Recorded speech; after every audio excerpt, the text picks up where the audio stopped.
Hello, everyone. You're watching the Beatles Bible. I'm Scott Bishop, and this is Nothing Is Real, the Sgt. Pepper story, exclusive to our patrons.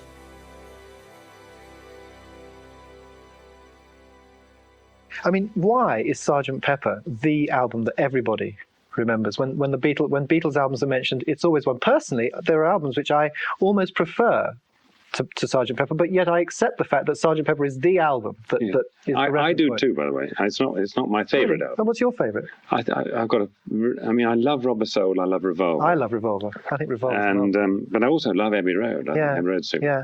But I think it's an icon. It's one of those things that happened at a particular time, which summed up the generation. It really represented what young people were about, and it became, I don't know, just like anything else, just became something that people will always remember. We were having fun, and they were having fun. There were a lot of giggles in the studio.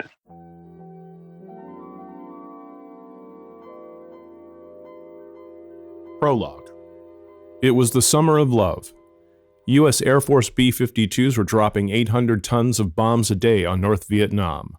Mao Zedong's Red Guards had the whole of China by the throat, and Biafra's Igbo people were starving when they were not being massacred.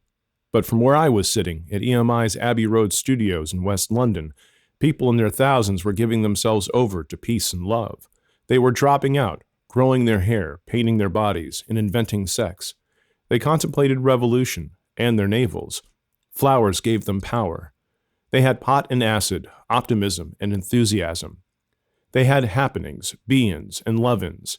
They had idealism, energy, money, and youth. And they had one other thing. They had music. The good vibrations kept on coming, from Hendrix and The Who, from Jagger and from Joplin, from Dylan and the Beach Boys, and The Doors, and Tamla Motown. In flats and bedsitters, peace camps and parks, in huts and high-rises and apartments the world over, they were listening. From Rio to Rimini, Dallas to Djibouti, in their millions, they turned on and tuned in. On 1 June 1967, they heard the clarion call, the toppermost, poppermost sound of an entire generation. It was a groundbreaking album by the Beatles. It was Hippie Symphony No. 1. It was called Sgt. Pepper's Lonely Hearts Club Band. And it was, after all, the summer of love. Sgt. Pepper's Lonely Hearts Club Band was a musical fragmentation grenade, exploding with a force that is still being felt. It grabbed the world of pop music by the scruff of the neck, shook it hard, and left it to wander off, dizzy but wagging its tail. As well as changing the way pop music was viewed, it changed the entire nature of the recording game, for keeps. Nothing even remotely like Pepper had been heard before. It came at a time when people were thirsty for something new, but still its newness caught them by surprise. It certainly caught me on the hop. Pepper drove a splitting wedge through the heart of British pop. Many see it as the watershed. By shutting themselves, and me, up in the studio for 6 months and doing their own thing, the Beatles put a question mark over what everyone else in the business was doing. The question was, are you making music or just money? Do you blow musical bubblegum or play rock with a hard center? Up until this point, the Beatles had been pretty much bubblegum artists. With Pepper, they drew a line and crossed it. The Beatles themselves never pretended they were creating art with Sgt. Pepper, or scrabbling after some kind of musical integrity. They just wanted to do something different, and Pepper was it. Nowadays, when rock music in its turn has been commercially disemboweled, the distinction between the two forms of music is blurred. But it is still there, and Pepper caused it. With Sgt. Pepper, the Beatles held up a mirror to the world. And in this looking glass, the world saw a brilliant reflection of its kaleidoscopic 1967 self. It saw not the shambolic and often absurd cavortings of the hippie movement, but its perfect image, an elegant ideal, not the sordid gutterland of drug addiction, but the intriguing possibility of creative substance abuse. Here, in any case, was a 40-minute vision one could trip to and have fun in. Pepperland was a place where friends helped you get by, traffic wardens came to tea, holes could be fixed, and Mr. Kite guaranteed a splendid time for all. Things in this Never Never Land were getting better all the time. This curious and wonderful album was more than a fanfare for the peace and love movement, though. Much more. It had all kinds of other things in it that were definitely not bubblegum. You might not notice that the lights had changed. It was so very strange. Some of its songs seemed, well, profound. Whole chunks of the lyrics were completely unfathomable. People spent hours, days even, dissecting them. Journalists were paid good money to write about them. The Beatles seemed to be saying something, delivering a message that was never quite clear, no matter how many times we listened, and how we all listened. Within you, without you. What on earth was that about? Was it even of Earth? Wasn't it a mantra of the other world, outside human time and space, ethereal, dreamily philosophical? It encapsulated the immemorial wisdom of the East, of the Vedic mysteries. It was out there pushing at the frontiers of the karma. This was wonderful. The Beatles were no longer writing catchy songs just to cheer people up. They had moved light years on from all that. They were mystics. Pepper had even more up its brightly colored sleeve. It was a special place, a dream world, in which we could all stumble across our perfect love, suddenly there at the turnstile, and be whisked off to nirvana in a newspaper taxi. It was an escapist fantasy. That was it. Hang on a moment, though. Kaleidoscope eyes? Tangerine trees? Rocking horse people eating marshmallow pies? He blew his mind out in a car? We're talking psychedelia.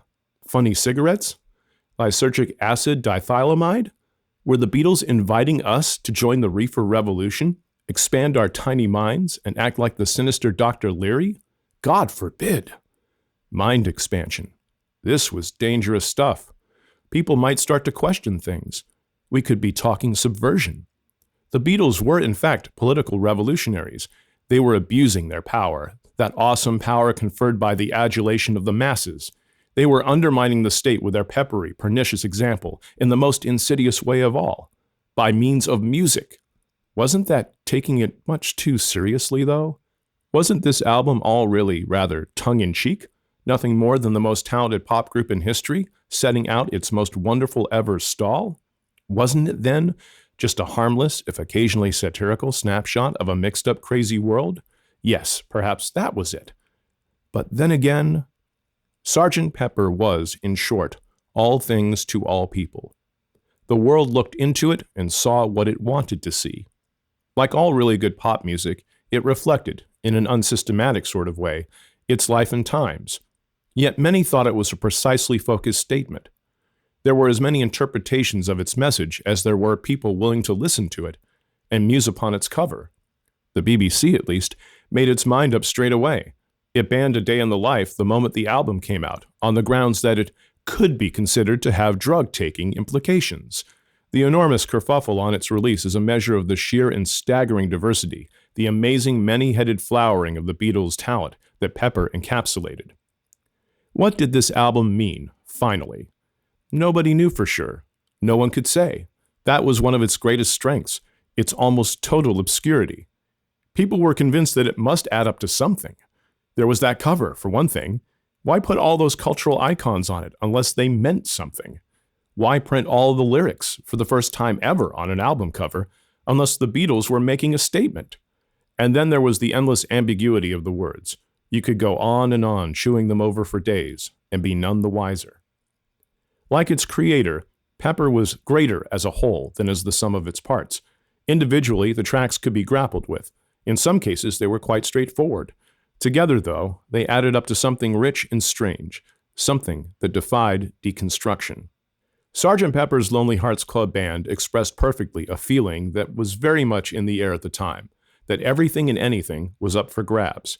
For a few short years, the world had stepped back into adolescence. Life was an adventure playground, living to be toyed with. Cushioned by a climate of prosperity and pretty near full employment, young people had the space, the time, and the income to indulge themselves in the endless experiment of self. If you couldn't make it in Straight Street, and who wanted to, you could make it in counterculture, fueled on drugs, sex, Eastern philosophy, and rock music. Weren't the Beatles living proof of this? And wasn't Pepper their flagship? They had shown in their music that you could, if you had a mind to, reinvent yourself endlessly and at will. So, couldn't we all do it, if we gave ourselves enough space and time, freed our heads, and maybe oiled the wheels a little with some pot? Well, couldn't we? Sgt. Pepper would give us the answers. Pepper articulated the great welling up of life and energy that swept over Britain in the 60s. The Beatles were in the vanguard of the Carnaby Street, Mary Quant swinging London scene. The old order seemed to be crumbling, the new disorder riding high. Deference had gone out of fashion. Irreverence, John Lennon style, was in. Not everyone relished it, but the future had arrived with a bang. Everyone was on the move. Art had gone pop. Aldrich and Truffaut, Chaplin and Antonioni. A feeding frenzy of filmmakers was in town, making a completely different kind of movie. Theater exchanged the middle-class sofa for the working-class sink. Radio went through a similar revolution, revolting many in the process. Pirate or official, Caroline or Radio 1, the airwaves now vibrated to the manic beat of pop. Fashion was in overdrive. Hemlines were the highest things in town, and that was saying something. Manufacturers of Afghan coats went over to round-the-clock production. Chelsea's King Road was aglow with multicolored miniskirts, redolent with incense, a rattle with love beads, a jangle with bells. Even the Queen's English was being tortured into accepting the new superlatives of a carefree age. Gear, hip, fab, with it, swinging, groovy, where it's at. England, in those days, was where it was at. And it was pop music that helped keep this bright fire burning. Every week, every day almost, from about 1963, a fantastic new group or singer hit the scene. Not just any old group knocking out any old sound, but the likes of the Kinks, the Rolling Stones, Procol Harum, and The Who. A whiter shade of pale, like a Rolling Stone, My Generation, House of the Rising Sun, I Can't Get No Satisfaction. That was the kind of thing we were hearing for the first time, quite apart from any of the Beatles' songs, or the wonderful stuff coming out of the United States. Imagine what that was like. Chapter 1. By 1966, the Beatles were in a car that was going downhill very fast. This is not to say that their career was going downhill, but they were a media juggernaut that was increasingly out of their manager Brian Epstein's control, and everyone else's for that matter. It wasn't so much that somebody was pressing the accelerator too hard, it was that nobody had their foot on the brake. Offers for them to appear were winging in daily from every corner of the world. Brian kept on accepting future dates, never thinking that the boys were being subjected to too much pressure. He loved the helter-skelter of wheeling and dealing, the juggling of countries and dates, the hot kick of power. Managing the Beatles made him important and respected by all. At the end of 1966, Brian was forced to face up to something he had never dreamed he would have to confront, that the Beatles would refuse to perform live again. He had signed them for 5 years in 1962 to do just that, get out there and knock the world for 6. He fully expected them to go on doing it for another 5 years, and 5 more after that. Without any warning, though, they were climbing down from the stage and turning their backs on it forever. They just said no to his concert dates, and went on saying it. Going by the received wisdom of the day, this amounted to commercial suicide. Many groups at the time did no recording at all, relying entirely on live performances for their success. The idea that the Beatles wanted to stop performing and spend months recording an album, Sgt. Pepper, shook Brian terribly. He thought it was the end. Brian saw himself as a latter-day Diaghilev, an impresario of great international acclaim, the master of an empire of which the Beatles were a prominent part, but only a part. He never saw himself as simply the servant of the greatest group ever. Even so, what would or could be the role of this media Napoleon if his greatest asset no longer needed managing? There was no doubt that the year 1966 had been a disaster for the Beatles. The world was caving in on them. Newton's first law, that for any given action there is an equal and opposite reaction, had come into play. The universal hysteria the Beatles had inspired was producing its inevitable kickback. They received an anonymous telegram. "Do not go to Tokyo," it said. "Your life is in danger." We all took the threat seriously, not least because there was so much religious and conservative opposition in Japan to the forthcoming concerts. The venue was to be the Nippon Budokan Hall, which many Japanese held sacred. Certainly not the place for profane Western pop music anyway.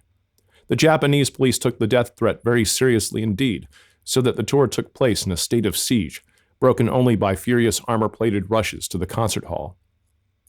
The Beatles' next stop, Manila, was scarier still. Ferdinand and Imelda Marcos ruled the Philippines like medieval despots. People did what they said, or else. When Brian received a suggestion that the Beatles pay a courtesy call on the First Lady on the way to their afternoon concert, he should have considered it carefully. But the band had been playing in Europe immediately before heading for the Philippines, and after a long journey, they were not too happy about an official visit to the Marcos family on their only day off. They asked Brian to explain to Marcos that the visit would not be possible for them in the time available, and to ensure that they were given plenty of notice. They added that their days of rest were too rare to be filled with official events like this. Brian sent a telegram to the promoters and to the palace. The only response was something like, "They must come nevertheless. The offer cannot be refused." Once the boys had arrived in Manila, it was obvious that there was a big problem. Paul has since told me that Brian and the officials from the palace begged the Beatles to reconsider, but they stood their ground.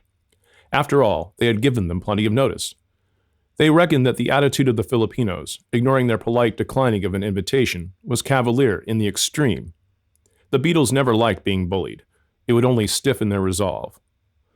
A military escort arrived at the hotel to take the group to Malacanang Palace, and Brian had to choose between the wrath of the Beatles or the president of the Philippines. It says a lot for his courage that, despite an armed contingent at the door, he refused to wake the boys, sound asleep in their beds. They could hardly have done anything worse to wound the national pride, let alone the feelings of Imelda Marcos, who had invited scores of her aristocratic cronies along with their children for a private view of the famous four. Brian found out just how much trouble they were in when he switched on the television between the two planned shows. The whole country was up in arms. Although the concerts had been immensely successful, it seemed every Filipino was out for their blood. Everything was done to make their departure as uncomfortable as possible. It was extremely unpleasant. One of the party, their driver, Alf Bicknell, stupid enough to shake his fist at someone, was actually pushed down a flight of stairs. Tony Barrow, the Beatles' publicist at the time, was recalled to the terminal to deal with many hassles, while Brian and the boys tried to make themselves as inconspicuous as possible behind a group of handily placed nuns. It seemed the best bet at the time. Barrow returned with the news that they were to be taxed for the entire fee that they had earned. Neil Aspinall and Mal Evans, falling behind Brian and the Beatles, were looking after all the luggage and gear, and found suddenly that the escalators were out of order. Mysteriously, they started up again after they had lugged everything up the stairs. The next port of call was India, but guess where all their luggage ended up? Sweden. The Beatles came away from the Philippines with no money, no luggage, but with a lot of headaches and expense. A bad summer, which got worse in August. Masters of public relations until then, the Fab Four had always handled the press pack with a combination of wit and wisdom, charming the pants off most reporters. Then it all went horribly wrong. In March, John had given an unguarded interview to Maureen Cleave, a prominent London journalist. Published in the London Evening Standard, his comments included the fateful words, "Christianity will go. It will vanish and shrink. I needn't argue with that. I'm right, and I will be proved right. We're more popular than Jesus now. I don't know which will go first, rock and roll or Christianity." 5 months later, the front cover of the U.S. teen magazine Datebook ran a banner headline quoting John's pessimistic view of organized religion. Result? Mayhem. Although it was probably true that congregations in Christian churches had been dwindling since the war, the mention of Jesus Christ in the same sentence as the Beatles was nothing short of heresy. It brought the world down around their ears, and with good reason. No fewer than 22 U.S. radio stations banned Beatles songs from their playing schedules. Piles of Beatles books, music, and memorabilia went up in smoke, with organized bonfires in some cases broadcast live. The Bible Belt called for condign punishment, and all this was happening on the very eve of a U.S. tour. Brian Epstein flew to the States to try to limit the damage. What could be done to rescue the situation? There was nothing for it but John would have to apologize. At first he flatly refused the humiliation, but when it became clear that the success of the tour depended on it, he gave in and said he was sorry. Even so, the tour, which began in Chicago on 12 August 1966, was a very uneasy one. Some tickets for the Shea Stadium performance even had to be given away. This was incredible to Brian, as it was to me. It was the only time we could remember when the band had played to anything less than a full house. Brian's main fear on that last tour, like my own, was for the physical well-being of the Beatles. Even in 1964, with no overt threats to their safety, we had worried about this. Before their concert at the Red Rock Stadium in Denver, Colorado, Brian and I climbed up one of the giant lighting towers that straddled the stage. From our bird's-eye vantage point, the auditorium spread before us, a vast natural amphitheater. A cold feeling spread through my stomach. I looked across at Brian. From the look on his face, I could see the same thought had occurred to him. A sniper could pick off any one of them at will. John F. Kennedy's assassination the previous year had made us realize that such horrors were all too possible. In 1967, in the wake of John Lennon's incautious remarks, they seemed all too probable. As if all this were not bad enough, the Beatles, when they did tour, were no longer even able to hear themselves sing and play on stage for the screaming. This was perhaps the worst thing of all. The Beatles were, first and foremost, musicians. This is easy to forget. Their fame tends to obscure the fact, as does the apparent ease with which they wrote and performed their material. They themselves were acutely aware that a succession of routine concerts in deafening surroundings was affecting their musicianship. It was depressing to them. They also had a bad case of hotel fatigue. The boys were tiring of their prison of fame, and each wanted his own identity back. Being a Beatle had been a lot of fun, despite the recent setbacks, but that was what you were 24 hours a day, 7 days a week, a Beatle. There was no time set aside to climb off the merry-go-round, to be Richard Starkey again, or George Harrison. You went to bed with a scream in your ears, and you woke up the next morning to the same shriek. I don't believe that those who have not done it themselves could understand the pressures of life on tour. It sounds marvelous being a multimillionaire pop star, having the whole world at your feet. In actual fact, it is a lot of hell. Even in the most comfortable hotel, you are a prisoner. Being inside the New York Plaza, with several thousand screaming fans outside, is like being in Alcatraz, only the room service is slightly better. It had been tough on Brian, too, that year. As soon as he got back to England, he went down with glandular fever. When he was well enough, my wife Judy and I joined him for a much-needed weekend of rest, relaxation, and strategic discussion at Portmeirion in North Wales, the curious seaside hideaway built like some giant film set by the architect Clough Williams Ellis. As he took stock, Brian came to realize that he had taken a great deal for granted in running the lives of his 4 famous charges. So far, they hadn't complained about the grueling round of concerts and appearances he put them through. Nor did they mutter about the exhaustion they experienced when Brian, unused to American distances, would schedule them for successive nights in cities that were sometimes literally 1,000 miles apart. Their disenchantment in the autumn of 1966 was more a reaction to public and press hostility in the wake of John's Jesus Christ gaffe, to the death threats they had received in Hamburg, to the violence they had found in the Philippines, and to the general awfulness of their half-unpacked suitcase lifestyle. One has to put all this doom and gloom in perspective. To most people in the world of 1966, certainly in Britain, and to an overwhelming extent in America, the Beatles were still the absolute tops. Prince and pauper alike hung on their musical and indeed other pronouncements. Monarchs queued up for the favor of their presence. Their most banal remarks were elevated to the status of profundity. Their more serious, as in the case of John's off-the-cuff remarks about Jesus, could result in mass bonfires of Beatles records and the attentions of the Ku Klux Klan. What they said and did mattered, absolutely. That was the measure of their importance. Even in the early years of Beatlemania, grown men, grown, sober businessmen, were wearing Beatle wigs to work along the streets of New York and would greet one another at 9 o'clock in the morning with, "Say, who are you today? I'm George Harrison. Yeah, great, I'm Ringo."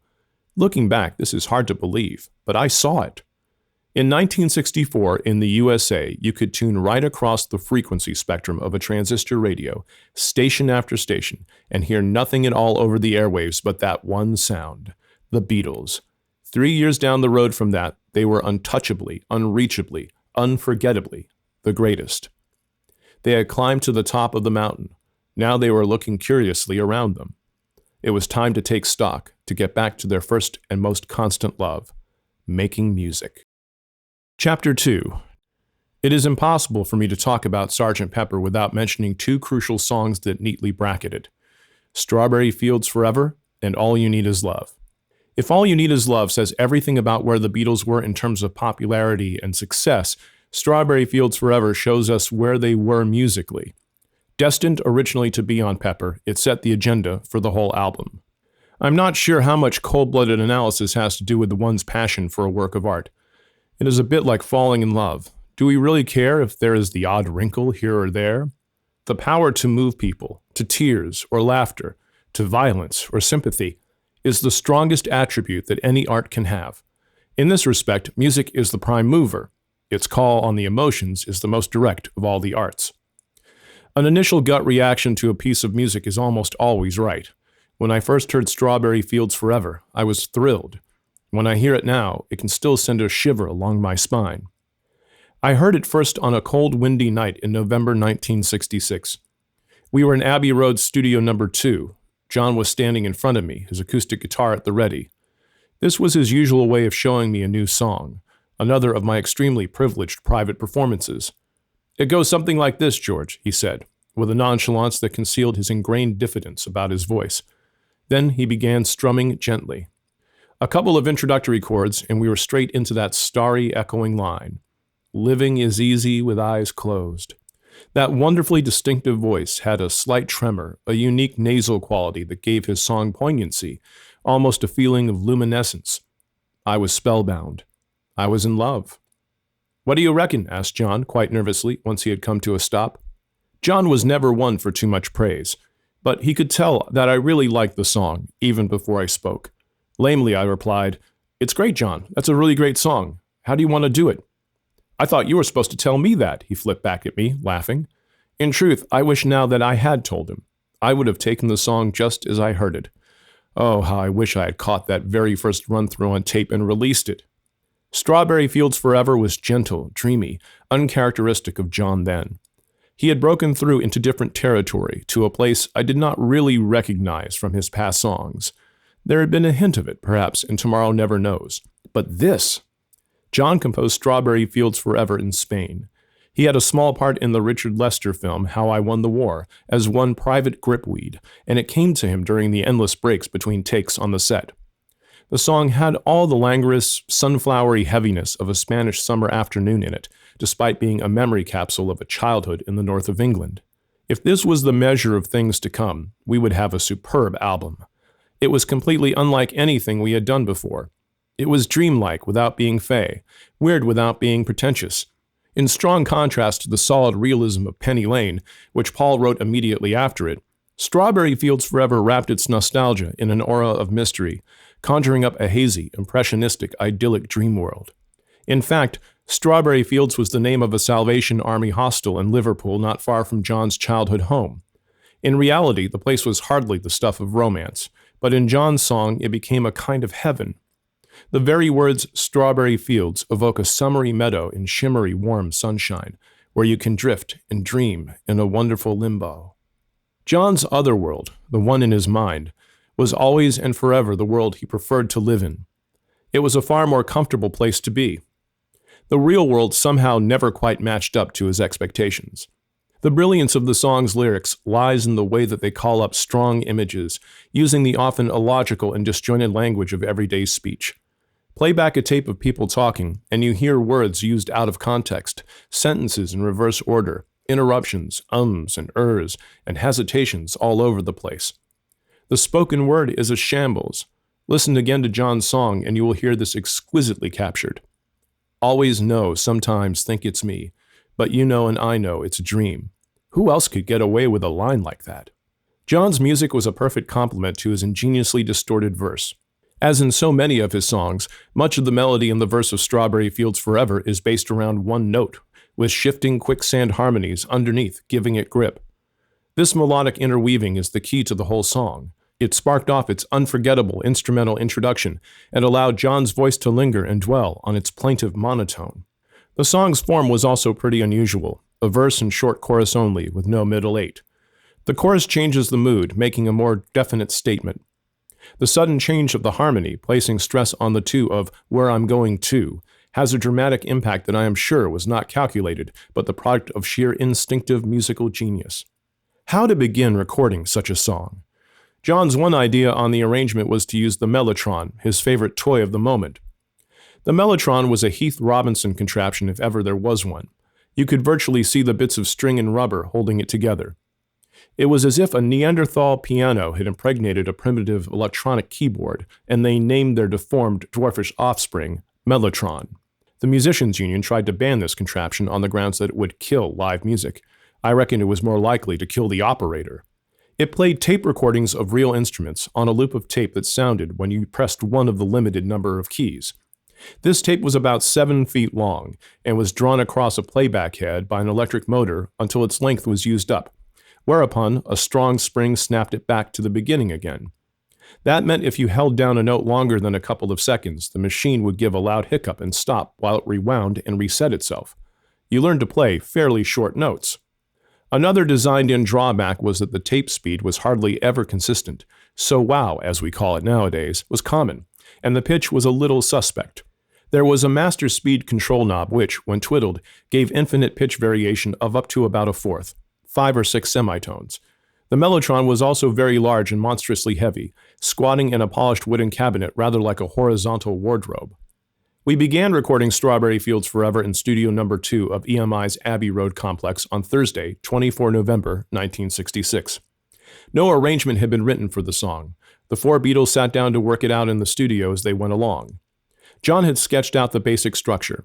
We'll start straight in with the verse, no intro, follow with the chorus, then back for another verse, and so on. Right, John. John wanted to keep his acoustic guitar for this session, so Paul took over on the mellotron. With Ringo on drums and George on electric guitar, the song was heavier sounding than I had imagined it from my initial run-through with John, but it came together very quickly. Almost immediately, we arrived at a take that we thought would be the final one. That first take is brilliant, especially John's vocal, clear, pure, and riveting. As he sang it that night, the song became hypnotic, gentle and wistful, but very strong too, his sparse vocals standing in sharp contrast to the full sound of George's electric guitar, Paul's imaginative mellotron, and Ringo's magnificent drums. Sticking to John's original idea, Strawberry Fields Forever started with what became, in the finished version, the chorus, "Living is easy with eyes closed." The introduction that we all know now had not yet been written. Typically, John asked for a speed change on his vocal recording. I thought his voice was one of the all-time greats, but he was always asking me to distort or bend it in some way, to improve it, as he thought. So when we overdubbed his vocal, we pumped up the tape frequency to 53 Hz instead of the normal 50 Hz. On playback, at normal speed, the change lowered his voice by a semitone, making it sound warmer and huskier. It was a magical evening. We all loved the beginning to our new album and went home in the early hours of the next morning, Friday, tired but satisfied. Over that weekend, however, fertile imaginations went to work, and by the time we arrived for the session on Monday, it was obvious that John and Paul had come up with plenty of ideas on how to improve Strawberry Fields Forever. I had long ago drummed into them how important it was to get to the nub of a song as early as possible. This was what John wanted to do now by starting on the chorus, "Let me take you down," instead of "Living is easy with eyes closed," as it did before. It was a good move because the lyric now immediately seized you by the throat. The song made you share an intriguing journey instead of beginning with an abstract comment. It was as if John was grabbing people in off the street to go with him to a party, but it still did need an introduction. Paul had been doodling around with the chords of the verse, and he turned up a sequence of notes which were really the song's chords, but stretched in an arpeggio style. The simple but inspired piece of composition made a brilliant introduction to John's song. Imagine our 4-track tape. I had the option of making only 4 distinct recordings on it, and I had to be careful how to ration them. We earmarked track 1 for drums, but we couldn't afford the luxury of having just one instrument on that track. Ringo had to share his sounds with Paul on the mellotron and George playing maracas. Ringo made the drumming sparser than on our first recording, using his tom-toms to punctuate the song more effectively. Track 2 at this stage had George playing his electric guitar finger-picking style, which created a melodic counterpoint to the lyrics. On track 3, we overdubbed Paul's bass, with John taking the opportunity to add a few judicious downward swoops on the mellotron, using his beloved speed control knob. As the song grew, my excitement grew with it. It was really turning into something. Finally, we put down a main vocal track from John before packing up for the night at around 1:30 a.m. Still, we were not finished. We were excited on this one. At 2:30 the next day, really early for us, we were back. We recorded another take, take 6, following pretty much the shape of the previous day's take 4, then dubbed this onto a new 4-track tape to give us a couple of extra tracks. The new tape, with a few more vocal and instrumental frills on it, was numbered Take 7, and there we had it, the Strawberry Fields Forever master. We were all elated, and we left the studios early at about 8 in the evening after completing a mono mix of what I took to be the finished song. The boys each took home an acetate demo of our remix. There was just one small thing. John came to me a week later and said that he wasn't entirely happy with what we had done. The song kept eluding him. He could hear what he wanted in his head, but he couldn't make it real. We had never remade a song from scratch before, as he now wanted to do, but I was determined to get to the truth of Strawberry Fields Forever, to the sound John knew was there inside him, struggling to get out, as he was himself. What would he do with it? His suggestion surprised me. I still had that early simplicity in mind, but he wanted to use strings and brass, and would I score them for him? We arranged a recording session for the following Thursday, 8 December, to lay down the new rhythm track. The boys wanted to come in at 7 p.m. There was only one small snag. I had promised to attend the premiere of Cliff Richard's new film, Finders Keepers, that evening. Jeff Emmerich, our engineer, was invited along too. We decided to risk it and attend the premiere. Quite often the Beatles would turn up late, or sometimes not even at all. That night, they turned up bang on 7 o'clock. Such is the law of sod. When Jeff and I strolled in at about 11, studio number 2 was in the grip of a controlled riot. The boys had decided it would be fun to lay down an unusual rhythm track for Strawberry Fields Forever on their own, with anyone and everyone available simply banging away on whatever came to hand. The racket as we walked in was like something from a very bad Tarzan movie. John and Paul were bashing bongo drums. George was on huge kettle drums, joined sporadically by Paul. Neil Aspinall was playing a gourd scraper, Mal Evans a tambourine, and George's friend Terry Dorn was shaking maracas. Someone else was tinkling away on finger cymbals. Above it all, Ringo was struggling manfully to keep the cacophony together with his regular drum kit. The Beatles were at play, and here I was coming into party poop. Towards the end of this rogue track, which Dave Harries, as stand-in engineer, was doing his best to record, everyone was whooping and yelling, and John can clearly be heard chanting very slowly and in time to the rough and ready beat. Cranberry sauce, cranberry sauce. Why cranberry sauce? Why not? It was coming up to Christmas. Some of that wild and wacky recording survived through to the release of the record, and you can still hear John chanting these words if you listen closely. This gave rise to one of those absurd Beatle myths, that Paul was dead. Instead of cranberry sauce, people heard, "I buried Paul," or thought that was what they heard. In 1969, in the U.S., an imaginative DJ invented the myth that Paul was dead. It spread like a bushfire in a strong wind. All sorts of other evidence was cited in support of this fiction, including the fact that Paul had his back turned to the camera on the back of the pepper sleeve, and of course, those famous bare feet on the zebra crossing cover photograph of Abbey Road later on. Madness. A few years earlier, George Harrison had stumbled on a sitar while he was wandering around a set of the film Help. George's subsequent research into Indian music bore luscious fruit on our next stab at Strawberry Fields Forever. He brought in a sword mandol, a sort of North Indian table harp. The only way he knew how to play it was to stroke it as you would a real harp, so he spent ages tuning it to produce the right selection of notes. His patience rewarded us well, because the glissando he charmed out of the instrument was tremendous, adding a fantastically good effect when we dropped it into our rhythm track. John discovered a way of making the mellotron play not just one, but a whole random sequence of notes, which gives Strawberry Fields Forever another marvelous touch of madness towards the end. Paul then came up with an inspired piece of ringing lead guitar work that rounded the song off brilliantly. Meanwhile, I still had to organize the instrumental accompaniment John had requested. I booked in 4 trumpet players and 3 cellists for overdubbing on 15 December. I believe in economy in music, not to save money, but to get a clarity that using too many instruments will sometimes cloud. I had less than a week to write the score that John was looking for.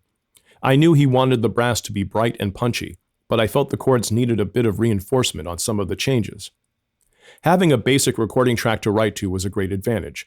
It meant I could see where to put the flesh on the bones. I decided the cellos should speak with one voice, in unison, forming a bass counterpoint to the melody.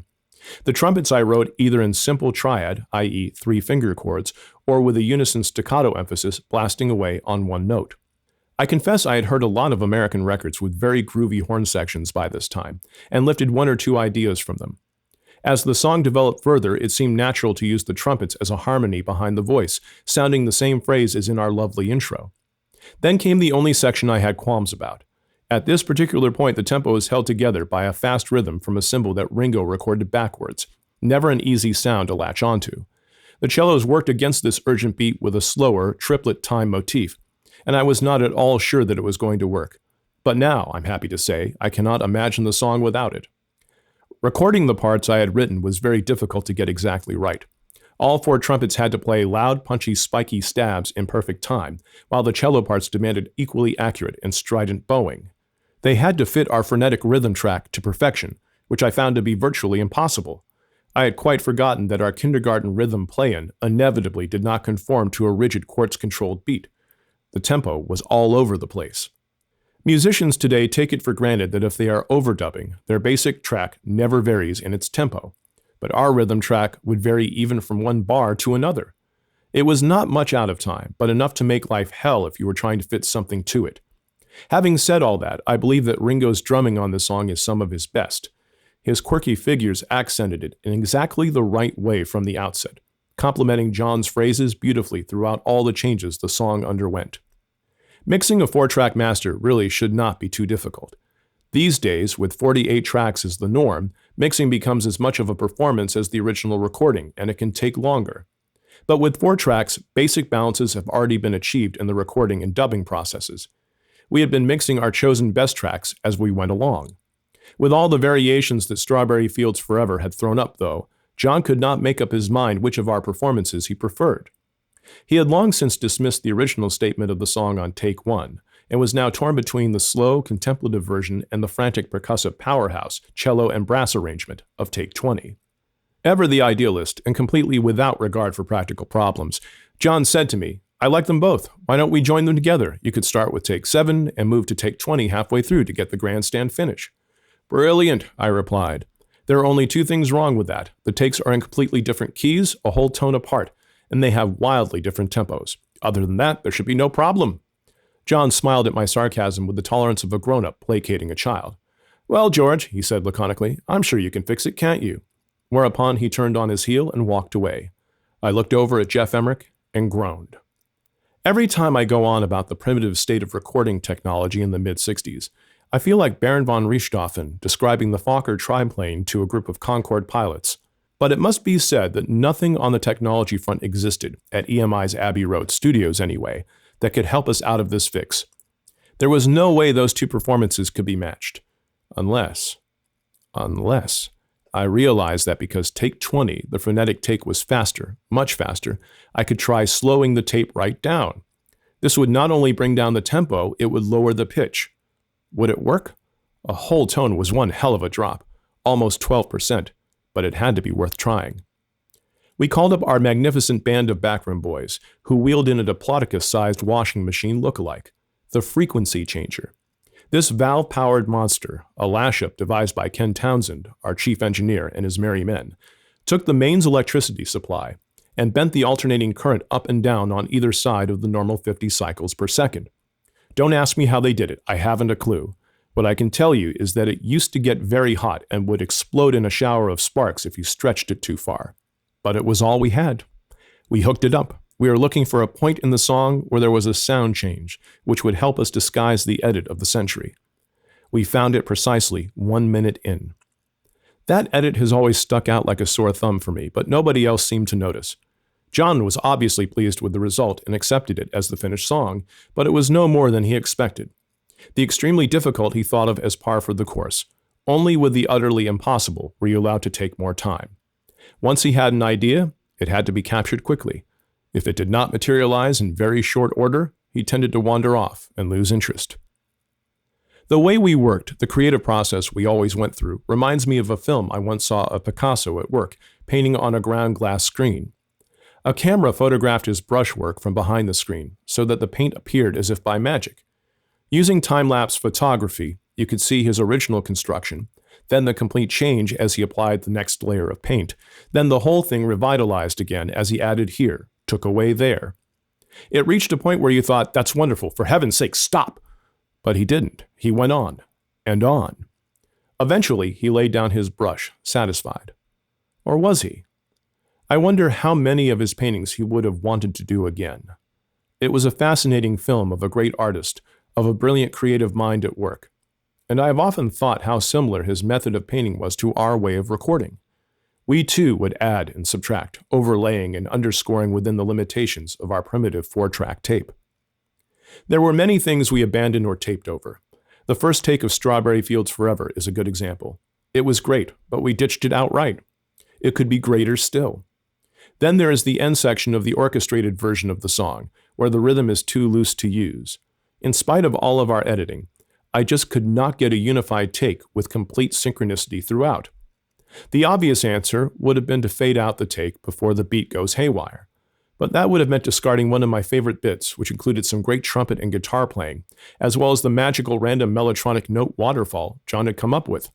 It was a section brimming with energy, and I was determined to keep it. We did the only thing possible. We faded the song right out just before the point where the rhythm goes to pieces, so the listener would think it was all over, then gradually faded it back up again, bringing back our glorious finale. It was our own little bit of Picasso technique, a dab on the canvas that we managed to rub out, leaving behind an exotic touch of color.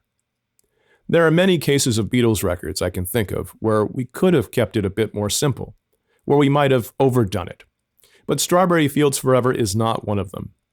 Way ahead of its time, strong, complicated both in concept and execution, highly original and quickly labeled psychedelic, Strawberry Fields Forever was the work of an undoubted genius. We could not have produced a better prototype for the future. The care and attention we lavished on that track, its technical and musical excellence, John's readiness to throw away a good but unsatisfactory take and remake, these things set the pattern for what was to become Sgt. Pepper's Lonely Hearts Club Band. We were all very proud of our new baby. For my money, it was the most original and inventive track to date in pop music. The Beatles no longer had the millstone of madcap live performance tours around their neck. Now that they had some time and space, they were spreading their musical wings. They were showing us what they could really do. Many years later, John and I were sitting in the kitchen of his apartment in the Dakota Building in New York, mulling over past glories like a pair of old codgers. John suddenly looked up at me. "You know what, George?" he said.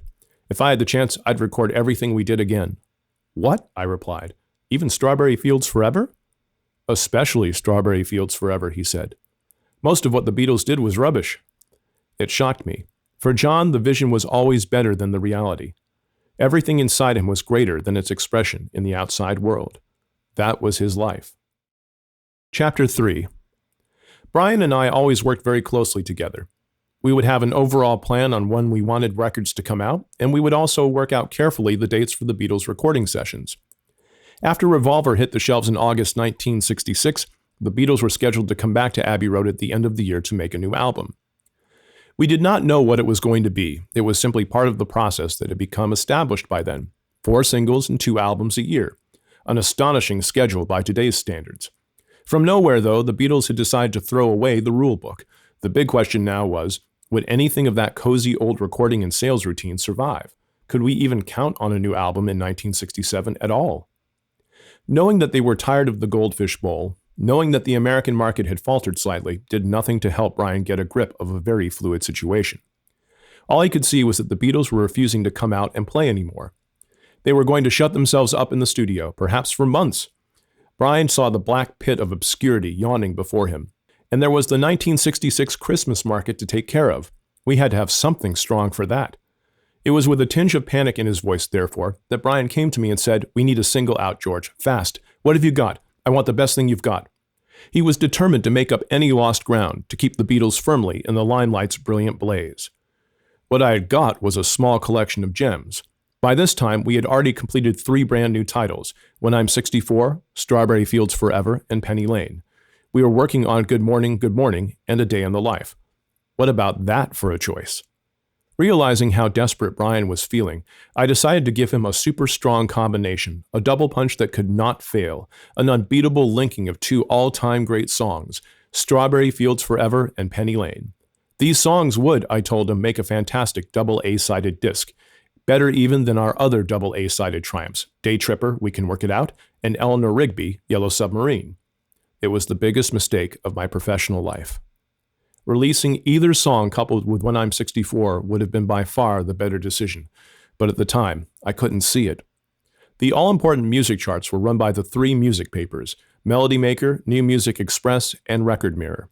These rival charts were compiled from a fairly crude system of record retailer reports submitted by different outlets each week. If I had stopped to think for more than about a second, I would have realized that one great title would fight another, and this is exactly what happened. The reports came in and they showed that our double A side was selling extremely well. There was only one problem. The weekly sales figures showed that 2 singles, Strawberry Fields Forever and Penny Lane, were selling well. They were being counted separately. As far as the charts were concerned, one side was effectively canceling out the success of the other. I firmly believe that if the total sales of those two sides had been added together, we would have squashed the opposition flat. As it was, a sentimental old-fashioned ballad called Release Me by a new singer with the unlikely name of Engelbert Humperdinck was outstripping us.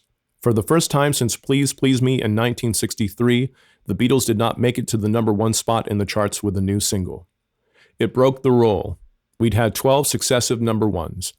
It had become as reliable as the sun coming up, and we took it almost as much for granted. Alas, with unlucky number 13, it was not to be.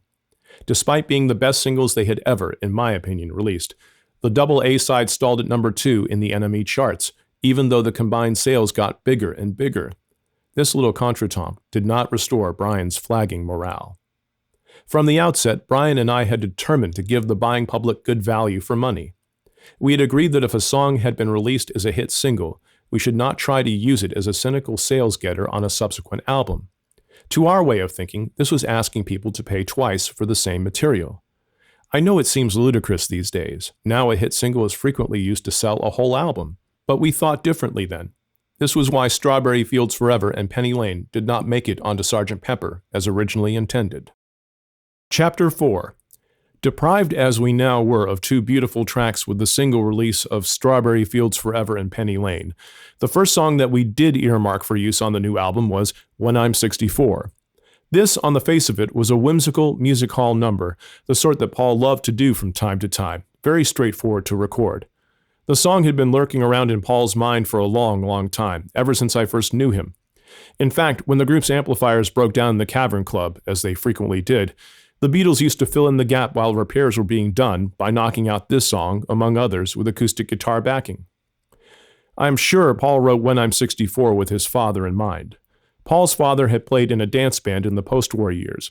It so happened that Jim McCartney was 64 years old in July 1966. Jim loved music hall stuff, corny popular songs, the kind of thing that Paul normally wouldn't tolerate. Nevertheless, When I'm 64 was not a send-up, but a kind of nostalgic, if ever so slightly satirical tribute to his dad. On one level, I am sure it was an echo of the songs Jim played when Paul was young. It's almost a Des O'Connor number. It is also not really much of a Beatles song, in that the other Beatles did not have much to do on it. Paul got some way around the lurking schmaltz factor by suggesting we use clarinets on the recording, in a classical way. So the main accompaniment is the two clarinets and a bass clarinet, which I scored for him. This classical treatment gave added bite to the song, a formality that pushed it firmly towards satire. Without that, the song could have been misinterpreted. It was very tongue-in-cheek. It is rather like, say, putting a Gerald Scarfe cartoon in a gilded frame and hanging it in the National Gallery. The form brings you up short, makes you think more carefully about the content. We began the recording on 6 December 1966, with Paul singing a guide vocal and accompanying himself on bass guitar, while Ringo played brushes on snare drum. All that went on to track 1. You would never dream of putting a vocal on the same track as the drums today, because you can never separate them afterwards. These days, with multi-track recording, you keep every element isolated so you can fiddle about with it all at will. On track 2, we overdubbed a piano line from Paul, and on track 3, we had Ringo's brushes and snare again, allowing me to get rid of the original drum take, the one with the voice on it. That was all we did that day. 2 days later, Paul sang a proper vocal onto that basic track of When I'm 64. We did no more to the song until 21 December. I'd already mixed the 4 tracks we had from the first couple of days' work down onto track 1 of a fresh 4-track tape. Then we overdubbed 2 clarinets and a bass clarinet onto track 2, played by the best clarinet players you could get in the business then: Robert Burns, Henry Mackenzie, and Frank Reedy. We added Ringo playing chimes onto track 3, together with vocal harmonies from Paul, George, and John. All George and John had contributed to the song, at that point, were these backing vocals. Track 4 took another recording of Paul's voice. We originally recorded him in the key of C major, but when it came to mixing, Paul wanted to sound younger. Could he be a teenager again? So we racked up his vocal to D-flat by speeding the tape up. His vocals sound thinner and higher, not quite a 7-stone weakling, but nearly.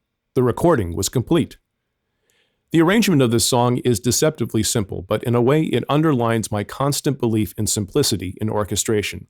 By restricting ourselves to 3 instruments only, 2 clarinets and a bass clarinet, we could hardly be lush. Every note played had to be there for a purpose. Indicate precisely what you mean to say was a line that summed up Paul's thoughts on arranging too. Paul always knew clearly in his own mind exactly how he wanted the song to sound. I encouraged Paul to develop his natural talent for arranging, and at one stage, he took lessons in music theory. I think he found learning and sticking to the rules harder than he had expected. He also worried about inhibition, not wanting the straitjacket of musical discipline to block his free inspiration, rightly enough. One of the last and unusual additions to When I'm 64 was the sound of chimes. Abbey Road Studios always had a collection of percussion instruments lying around, and Ringo could not stop himself having a go at them. Most people think of When I'm 64 as a jokey song, a piece of tongue-in-cheek music hall pastiche, which it is. Nor did the other Beatles take the song terribly seriously. The Beatles historian Mark Lewison describes it, accurately enough insofar as it goes, as Paul's vaudeville-style charmer. For my money, though, it has a little more to it than that. The song is also a horror story, Paul's personal vision of hell. In those days, the four Beatles were unable to imagine themselves growing old. Paul, as he told me, couldn't really believe it would happen to him. Lots of us have this attitude to old age when we are young. The idea of being even 40 years old is inconceivable, too horrible to contemplate. In the 60s, it was a particular sin to be old and alive. In 1962, Paul said, "When I reach the age of 40, I won't be playing songs like Love Me Do." John, on the other hand, said poignantly a few years later, "When I'm 64, I hope Yoko and I are a nice old couple living off the coast of Ireland," or something like that, looking at our scrapbook of badness. For John, so sadly, it didn't happen. Paul is now over 50 and continues defiantly to tour the world, dispensing extraordinarily accurate versions of his great Beatles songs to massive and frantically appreciative audiences. And he will probably go on doing it for some time to come. If you look at the lyrics, you can see that underneath the jokiness they are saying, "Isn't old age awful? Banality, tedium, nothingness, poverty, routine." It is Paul with his satirical tin hat on, a bit like, in film terms, "Oh, what a lovely war." The bleak underlying vision is dressed up in this very gentle, rooty-tooty kind of charm. To be young in that heady dawn was bliss indeed, to steal a thought from Wordsworth. Most young people took a happy, secure life completely for granted. The relative prosperity and full employment we enjoyed in the 60s helped. If you are worried about where your next crust is coming from, you are much less likely to experiment with alternative styles of living. As it was, in 1967, the younger generation was confident enough of its income to live a little. They were free to experiment with their lives, and how they experimented. To be old, on the other hand, was very death. What was the point of being old?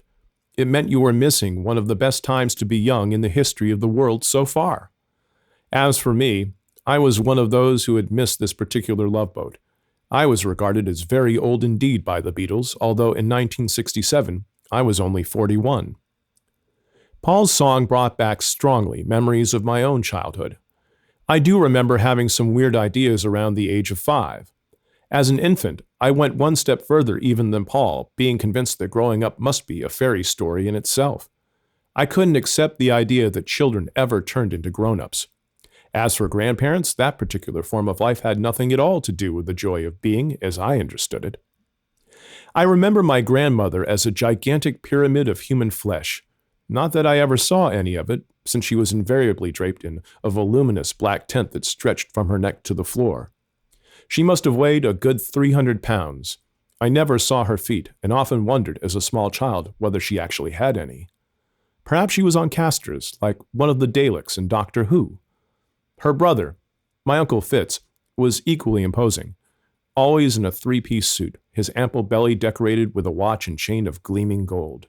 He smoked cigars continuously, and you always knew when Uncle Fitz was around by the lingering smell of fine Havanas. Grandma was bigger than her husband, but Granddad made up for his relative lack of bulk with an enormous walrus mustache. At mealtimes, I would gaze at him in fascination, unable to take my eyes off his quivering, drooping broom as he maneuvered his soup and veg majestically past it. The thought that I might one day metamorphose into one of these 3 aged and very curious creatures myself was patently absurd. They belonged on another planet altogether, and I knew as a child I could never become anything like them. But I've been caught out. The years have rolled by and are trying to catch up with me. On my birthday in 1991, Paul and Linda McCartney sent me a superb bottle of claret, an 83 Chateau Margaux. A little note attached to it said simply, "Birthday greetings, bottle of wine." It was a very kind thought, but he was a year out. I am even older. I was 64 the year before, in 1990. That is the strange thing about time. It is the same no matter where you view it from. I believe I'm really the same person inside as that 5-year-old with stupid ideas about grown-ups. I'm damned if I'm going to be a full-time oldster like my grandparents. In fact, over the past 6 months, I've been trying to retire. I've converted a London church into a vast state-of-the-art recording complex, done a 3-month world tour of Japan, Sweden, and Brazil, recorded Tommy on Broadway with Roger Daltrey, and an album of George Gershwin songs with people like Elton John, Lisa Stansfield, and Elvis Costello. Oh, and written this book. I'm not going to grow old gracefully. I refuse. When I heard When I'm 64 for the first time, I chuckled at the cleverness of the lyrics. They were so true. They reflected my own experience of family life, the comfort and coziness, so well. Nowadays, in a world of increasingly high-tech everything, I think that ordinariness is very important. The song, then, showed the other side of the Beatle coin on Pepper. It was not psychedelic, mystic, transcendental, or any of those other things that have been leveled at the rest of the album. It was an affectionate satire regarding old age from a young man's point of view. Chapter 6. Very few Beatles tracks are more original or more gripping when you first hear them than the next track we recorded for the new album, A Day in the Life. John brought his initial ideas to Paul, and they sat down in the music room upstairs at Cavendish Avenue to work together on the song. I must confess that I had always thought, like most people, that the lyric, "He blew his mind out in a car," referred to the death of Tara Brown, who was a close friend of John and Paul. Not so. Some Beatle analyst somewhere had put 2 and 2 together to make 5. In fact, the marvelous lyrics that the composers concocted had nothing to do with the car crash. But it was a drug reference, as was "I'd Love to Turn You On." They had been imagining a stoned politician who had stopped at some traffic lights. John's inspiration for lyrics often came from things he had observed or read. I was writing the song with the Daily Mail propped up in front of me on the piano. I had it open at their News and Brief, or Far and Near, whatever they call it. There was a paragraph about 4,000 holes in Blackburn, Lancashire being discovered, and there was still one word missing in that verse when we came to record. I knew the line had to go, "Now they know how many holes it takes to the Albert Hall." It was a nonsense verse, really, but for some reason I couldn't think of the verb. What did the holes do to the Albert Hall? It was Terry Doran, a friend, who said, "Fill the Albert Hall." Bob Dylan was a strong influence on John. He showed that you could write lyrics that had punch, pith, and bite, that reflected, say, intimate personal experience or political anger. Other influences on John, sworn to by those who were closest to him, are harder to detect. John's guardian Aunt Mimi, for instance, once said she saw a lot of Balzac in John's songs. Whatever can she have meant by that? She tells us, in Ray Coleman's biography of him, John Winston Lennon, that her ward had a voracious appetite for Honoré de Balzac's short stories, a large collection of which could be found on her bookshelves. Well, Balzac's use of realism, historical, economic, social, is all pervasive. Realism is a way of making his story seem true to life, among the other things he uses it for. Here is John on the same subject. Rock and roll was real, everything else was unreal. And the thing about rock and roll, good rock and roll, whatever good means, is that it's real, and realism gets through to you despite yourself. You recognize something in it which is true, like all true art. John Lennon remembers. He certainly wrote about the thing that was most real to him, which was his own everyday life. And A Day in the Life is a pretty good example of that. In the early days, John wrote some very effective, very simple songs based on the guitar, but his love of wordplay, his sheer sense of fun with words, was always right to the fore when he was composing. From the very start of his musical career, he was writing down the verbal fireworks displays that would later become his funny, witty books, and his songs. I remember a trip to the seaside at Margate when the Beatles were appearing in some variety theater or other. It might even have been an appearance on the end of the pier. These were very early days. Judy and I had gone along to keep them company. John was scribbling down the beginnings of In His Own Right into a little notebook. Silly words, nonsense words like Edward Lear's Jabberwocky, warm and readable and entertaining. Judy looked over at what he had written, liked it, and started reading it out loud. Judy Lockhart Smith's upper crust accent reading John Lennon's words made everybody fall around with laughter. It were a small village, squirmly on the slug, and vile Ruperts spread fat and thick amongst the inhabitants who lived there. One victor of these gossipity tongues had oft been Victor Hardley, a harmless boot, who never harmed anyone. A typical quimpty old hog who spread these vile Ruperts was Mrs. Weatherby, a widow by her first husband's. They were holding a black mat down at Victor's pad, was oft heard about the village, but I never heard it. Things like this were getting Victor down, if not lower. The Beatles were beside themselves, rolling about as these strange half-nonsensical words came tripping off Judy's silken tongue. It was then that we all realized how kooky, how entirely off the wall some of John's thoughts and lyrics really were, and that jabberwockiness developed enormously as time went on. The lyrics were a more important part of John's songs than they were in some of Paul's. It would be silly to say that John ignored the music, but the lyrics generally drove the composition of his songs. We did a first run of A Day in the Life on 19 January with Paul on piano, John singing and playing acoustic guitar, Ringo on bongo drums, and George on maracas. On that first take, John counts in on the tape by saying, Sugar Plum Fairy, which does nothing to diminish the belief that he was taking drugs on Pepper.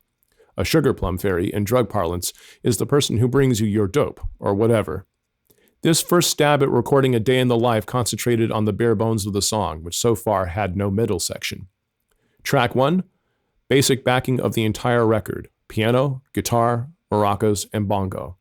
Track 4, John's vocal, already with heavy tape echo on it. John always hated his voice, always wanted something done to it.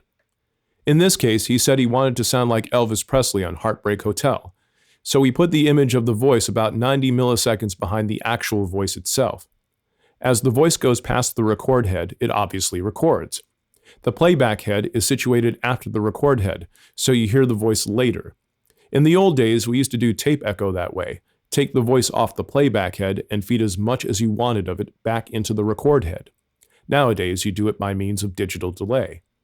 Jeff Emmerich says that to get that echo, he fed John's vocal onto a mono tape machine, then took the output of that, because the record replay heads on a mono machine were separate, then fed it back on itself over and over again until he got a twittery kind of vocal sound. John was listening to this in his cans, and hearing so much distortion on his voice made him feel really happy. John's liking for stupendous amounts of echo stemmed from his early teens.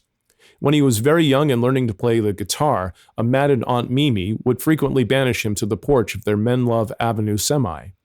The porch's acoustics gave his voice a natural echo, and he grew up used to it sounding like that. It seemed normal to him. John also discovered early on in his career that tape echo came in handy for his sense of rhythm. When the delay on the tape was right, it helped him to keep time. In fact, John's voice on this first run-through was marvelous, as usual. We still had to include a middle eight on the song, so we recorded our roadie Mal Evans on this track, track 4, as well. His job was to count down the 24 bars in the middle of A Day in the Life that were still blank. Why 24 bars? Why not? John asked Paul if he could think of anything for this yawning space. John had written a scrap of song, which John liked. Woke up, fell out of bed, dragged a comb across my head. So they agreed to put that in. But it was Paul's idea to have something really tumultuous on the song, something that would whack the person listening right between the ears and leave them gasping with shock. He didn't quite know what he wanted, but he did want to try for something extremely startling. Paul was carrying the backing to the song on the piano. During that 24-bar gap, all you could hear was his piano banging away, with a lot of wrong notes, some of them deliberate, the dissonance increasing as his playing got more frenzied towards the end. To everyone together, and so that we would know when we were due back into the song proper again, Mal Evans counted the bars out loud. This sounded very dull. 1, 2, 3. So we put an interesting amount of tape echo on his voice too. At the end, there was a tremendous amount of reverb on it. Just to make sure that everyone knew when to start, we added an alarm clock at the end of the final bar. This was really not trying to be clever, not at this stage anyway. We were a bit bored, and the clock was just a little joke. As it happened, the alarm going off fitted perfectly with the lyrics that started Paul's middle section to the song. Woke up, got out of bed. So the bell stayed in. Before we went home, John overdubbed a couple of extra vocal takes on tracks 2 and 3. We had his original vocals on track 4. In the end, I selected track 2 as the best, but while John was recording on track 3, Paul added some heavy piano chords at the beginning of the song, a few bars in, at the end of the instrumental introduction. We came back to the song the following day, a Friday. I mixed everything down onto 2 new tracks of a second tape, all the piano, guitar, maracas, bongo drums on track 1, and a mix of John's various vocals, complete with echo, on track 2. In some cases, we double-tracked John's voice, overlaying what we'd recorded the previous day. Next, Paul overdubbed his bit, laying down his vocal for the new middle section of the song, the woke up, got out of bed segment. Rather than use up any further tracks on this new mixed-down tape, I dropped Paul's vocals onto it, in between John's own. All the vocals were now on one track. Once he had listened to them, Paul thought he could make a better job of his vocals, and he had another stab at them on 3 February. Track 3 we used up recording Ringo's wonderful drum track combination of bass drum, cymbals, and famous tom-tom sound, which he re-recorded that evening, and Paul laid down his bass guitar track at the same time. Ringo and Paul recorded simultaneously because I didn't want to waste any more precious tracks. We had been keeping track 4 of this second tape free for orchestral work, but Paul used it to lay down still more piano. On analog tape, every time you transfer one track to another, you multiply the signal-to-noise ratio. Dirt comes up, all the background hiss and audio clutter, and this noise multiplies by the square of each tape-to-tape transfer. 2 copies create 4 times the amount of noise. A third generation increases the noise by 9 times, so I had to be very disciplined in keeping the track usage together.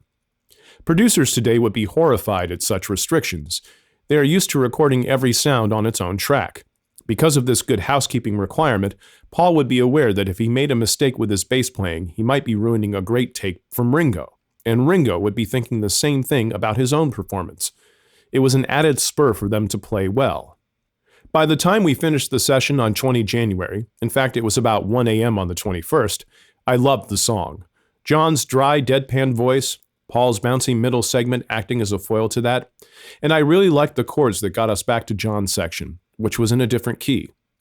We were not sure then what else we wanted to do with it, so we left it for a bit to think.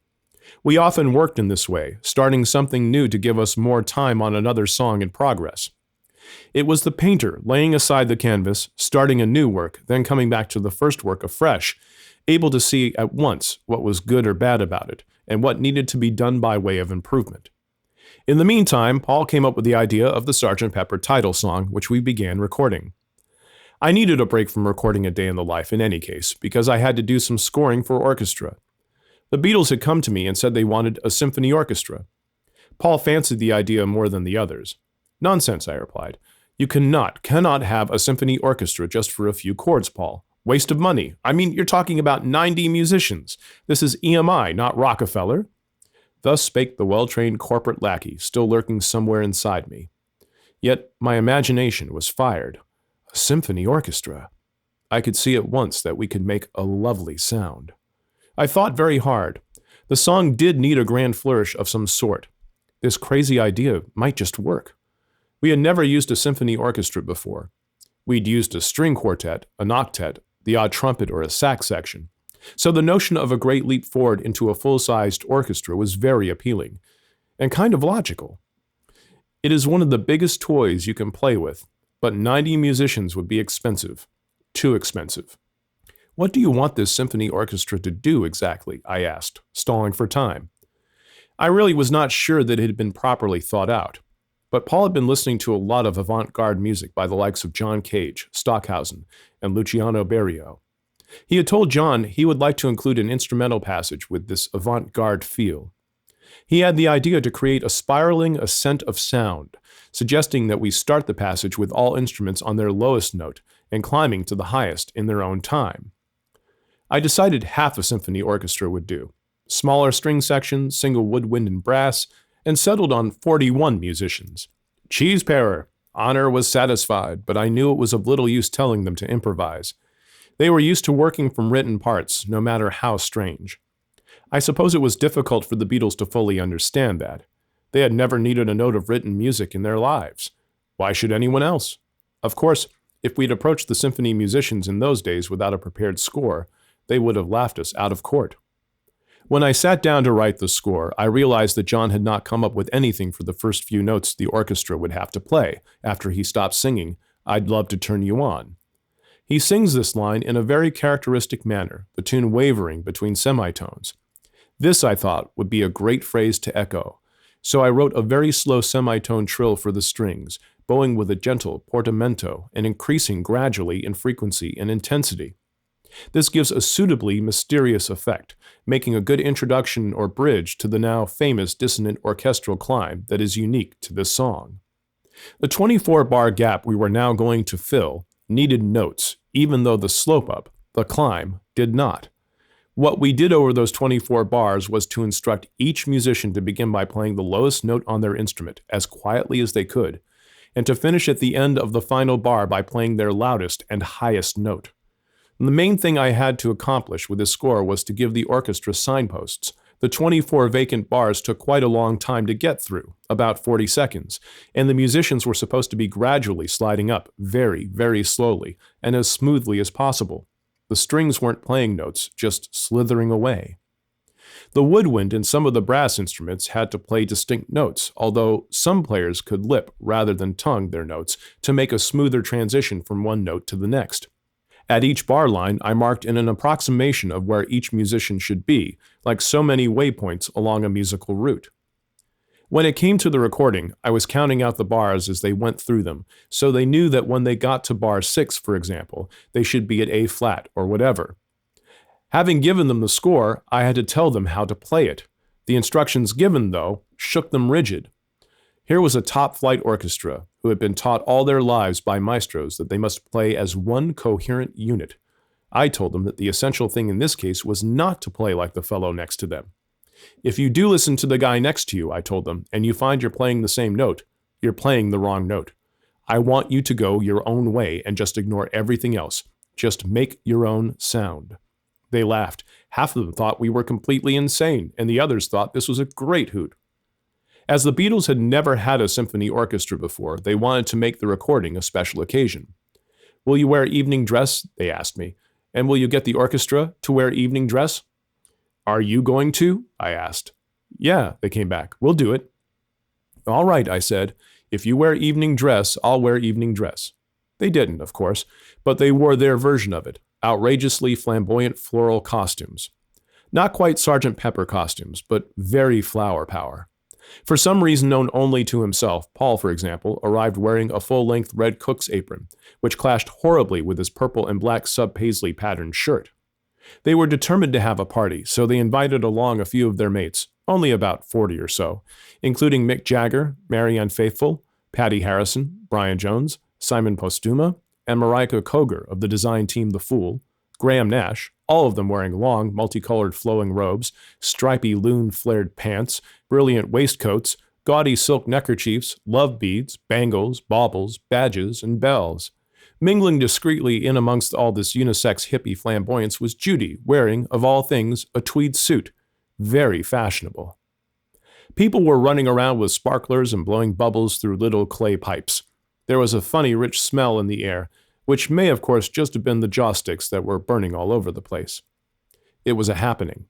As soon as the recording got underway, I told the flower children to sit around the walls and behave themselves, and just like good children, they did. After I'd run the orchestra through to make sure they had got their notes right, or should that be wrong, I went back to Jeff in the control room to make sure he was getting it all down on tape. Also, I had a technical worry. I'd already filled up my tracks and wanted to be sure that the rough synchronization Ken Townsend had been fixing up for us was ready. I was in the control room with Ken and Jeff for about 10 minutes. When I came back into the studio, the party was in full swing. The Beatles had been among the evening-dressed orchestra handing out carnival novelties. Eric Ruenberg, leader of the second violins, was playing with a monkey's paw on his bowing hand and wearing colored paper spectacles. David McCullum, the leader of the London Philharmonic and father of the Man from U.N.C.L.E. actor, was wearing a very large red nose.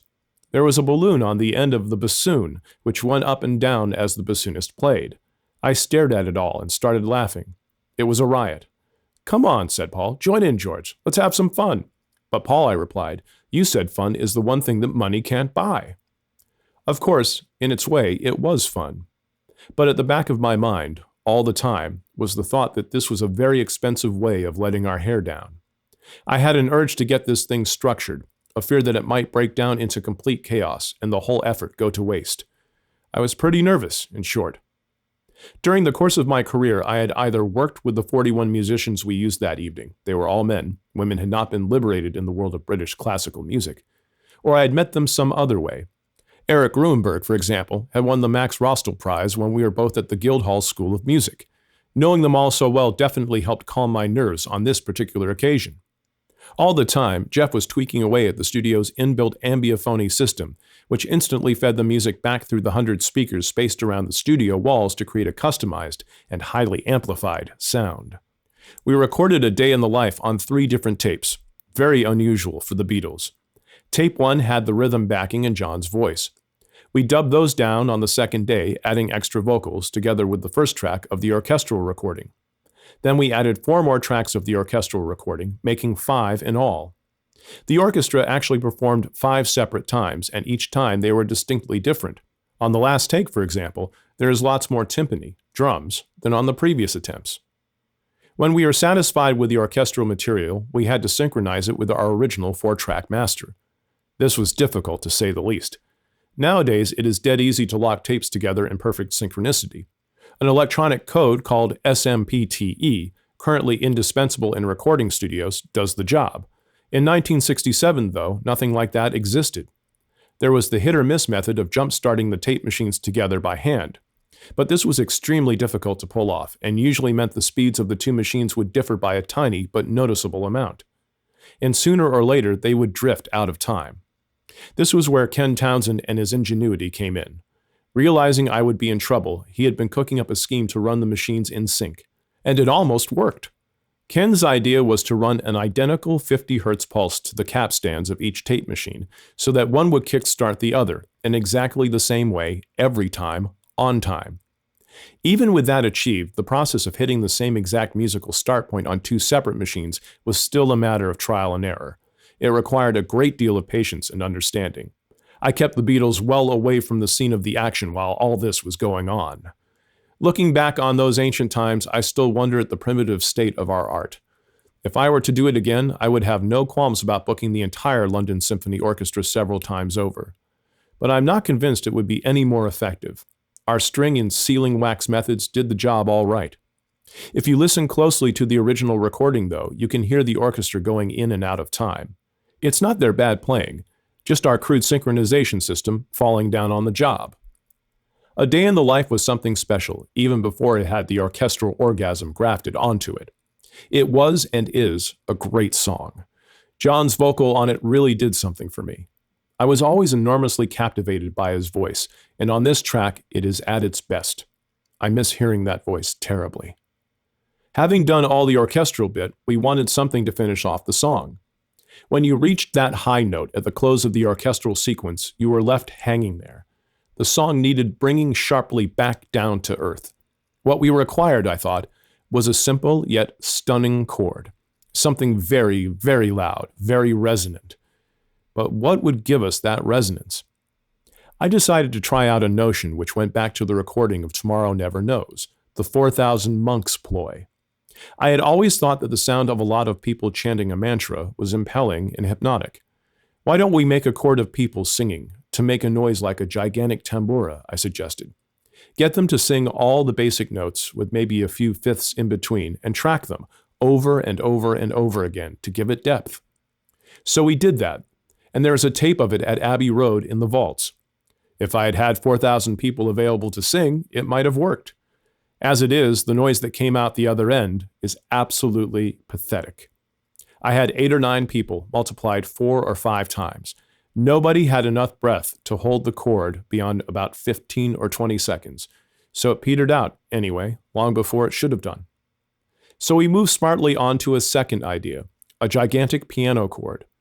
You get a wonderful sound from a piano if you let the overtones work. Try it for yourself, If you have a piano in your house, open the lid wide. Press down the sustain pedal, the right one, lean over, and shout. You will hear the piano singing back to you all the little notes that are in your voice. When there are many of those overtones working against each other, they generate extra frequencies, so-called beat frequencies, which give a wonderful kind of rolling effect. Now multiply that 1,000 times. We managed to scrape together 3 pianos. After a few hilarious practice shots, Paul, John, Ringo, Mal Evans, and I crunched down on the same chord as hard as we could. You can hear my voice on the master tape counting into the chord so that everyone hits it at exactly the same time. If you recorded a heavy chord strike like that on a piano without any compression, you would hear a very, very loud note to begin with, but the die-away would be very quiet. We wanted the first impact of the chord to be there, although not overbearing, but the decay to be very loud. Compression takes the impact of the note, absorbs it like a shock absorber, then brings the volume back up quickly to compensate. As the chord started to fade, Jeff Emmerich raised the gain gradually to keep it singing on. At the end of the note, 45 seconds into it, the volume level on the studio amplifiers was enormous. Everybody had to be terribly quiet. If anybody were to have coughed, it would have sounded like an explosion. As it is, on the special ultra-high-quality recording edition of Sgt. Pepper, you can hear the Abbey Road air conditioning system purring away in the background as Jeff opens the volume faders to the stops at the very end of the die-away. That's how we got the famous piano chord. If a string broke on John's guitar, he would be looking around for someone to repair it. His favorite line was, "I'm sure you can fix it," whether he was talking about a song or a piece of equipment. Sometimes, if you were forced to fix whatever was wrong with the song without any help, the results could be brilliant. If he had to mend a fuse, he was liable to electrocute himself. If he had to fix a song, however, he could apply a lateral, unpredictable spin to it that had genius all over it. John and I had a good understanding. I could get pretty close to what he wanted, but this very understanding sometimes became a bit of a problem.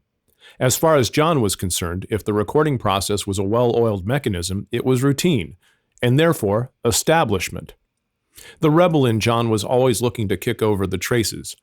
He was still a dear man, even though he could be very difficult to please at times. Looking back at our collaborations, I think that John was suspicious if my role looked too easy.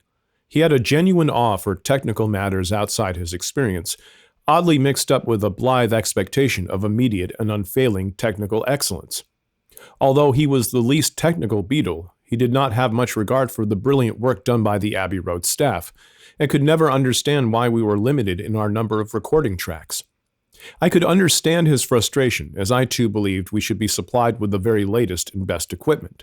I could see, though, that EMI in its Abbey Road manifestation was not unlike Rolls-Royce at the time. A little conservative, but still staffed by cracking engineers. It was this childlike skepticism that made John easy prey for those who promised him instant wizardry. Though I was no longer part of the Abbey Road staff, I was irritated on their behalf when John told me that his newfound friend, Magic Alex Martis, was on the point of perfecting a recording system with no fewer than 72 tracks. Of course, it all turned out to be rubbish, but John would believe every word, especially when presented with a little matchbox-sized toy that made electronic sounds, slung together in a jiffy by the Greek wizard. Chapter 7. Sgt. Pepper's Lonely Hearts Club Band was the song that triggered the whole idea of the album becoming a concept album. In a bizarre way, it may have been the king himself, Elvis Presley, who inspired the idea. Apparently, he once sent his Cadillac on tour without accompanying it. This crazy ploy was something the Beatles marveled at and often joked about, so an idea was spawned which grew in all their minds. Why don't we make an album that is a show, and send that on tour instead of ourselves? This was a radical, even fanciful idea at that time, but the Beatles could immediately see the possibilities and potential of it. It might just be a way around the problem of their not touring anymore. Was it a commercially viable idea, though? Television did not yet have the vice-like grip on the business of pop that it has now. Live performances were the only real means by which a band could satisfy public demand. Could an album, however good, be an effective substitute for a live tour? Would the fans wear it? Whatever the answer, the Beatles were determined to give the new album something that they'd never had before: time. Wherever Paul dreamt it up, and he says it came to him while he was on a plane, the idea of writing a song about a fictitious band called Sgt. Pepper's Lonely Hearts Club Band gradually grew into the Beatles actually being that band. If there was any concept, that was it, the doppelganger Beatles. As to Sgt. Pepper, who was he, and where did he come from? Mal Evans, Beatles roadie, gets the credit in some quarters for thinking up the actual name. He came up with Salt and Pepper, which developed into one of Paul's alter egos. As for the rest of it, the idea of the traveling show and all, that comes from the same place as Eleanor Rigby and Father Mackenzie, or Lovely Rita, from the fertile fields of Paul's imagination. Some of the details of the album's very first origins are becoming lost in the mists of time and are unreliable memories. For example, it is said that the original idea was to do an album about the boys' Liverpool childhood, a real nostalgia trip. This at least explains Strawberry Fields Forever, Penny Lane, and When I'm 64. As part of this thematic journey down memory lane, so the story goes, the band was to be a fictitious North of England brass band, hence the brass instruments the boys are clutching on the album cover. Other people will tell you that the band was meant to be a German marching band. I had a word with Neil Aspinall about this, and he thinks it's all tosh. So do I. Whatever the truth of the matter, Paul liked brass bands, and he wanted one in. He later indulged his liking for the sound by using a genuine brass band on the soundtrack of the Bolting Brothers film The Family Way, music by Paul, score by me. He also recorded one of Britain's most famous brass outfits, the Black Dyke Mills Band, for Apple Records. There was one thing that the Beatles were absolutely determined about. Every single element of this album must add value to the project as a whole. From the songs, the album cover, the technical production, everything was to play its role in making something entirely different and entirely good. This was the new baby. They wanted the best for it. Hence the revolutionary gatefold sleeve with the lyrics printed on it for the first time. The extraordinary expense and effort that went into the cover photograph, the unprecedented amount of time and care that went into the technical production. You put the record on, and you hear the audience. You hear the band warming up, and the show opens with their theme tune. This, in turn, merges into the first star solo, with the Billy Shears character singing his song. After he is finished, that show, that world we have entered, disappears, and we are taken into a completely different world, a world of tangerine trees and marmalade skies. So it goes on through the album. It is only at the end that the original show theme comes back, when you hear the band tuning up again, the murmurs of the concert hall. This reprise just about manages to convince us that we have been listening to a rounded and coherent performance, when we have in fact been listening to a series of little sideshows, each with its own distinct personality. The title song is a really good old-fashioned rocker, but it pulls people into the album with its illusion of a live performance. By adding the sound effects of applause, tuning up, and so on, we tried to paint a tableau of the curtain going up and seeing the band on the stage. Once again, we are trying to create the illusion of being able to shut one's eyes and see a complete picture created by music. Sgt. Pepper's band really was up there blasting away for us. In fact, of all the songs on the album, the opening song was the nearest we got to a fully fledged live performance in the studio. It was a live show in its own right every time, even though only a privileged few of us ever saw it. We had been thinking from the start of linking up the title song with Ringo's A Little Help from My Friends, but it was only when we were a long way down the road at the stage of recording the 4 French horns that the idea of recording the opening number as if it were a live performance came up. We had to go to extreme lengths to convince people, using numerous sound effects, that they were actually listening to a live show. It meant overdubbing that wonderful hush of an audience before the performance starts, adding applause and laughter, and so on.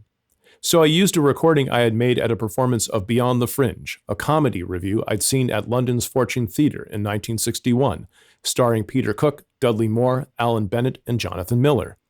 A lot of the atmosphere was wild-tracked from that show, but the tuning up sounds themselves came from the A Day in the Life Orchestra recording on 10 February. We started recording the title song on 1 February.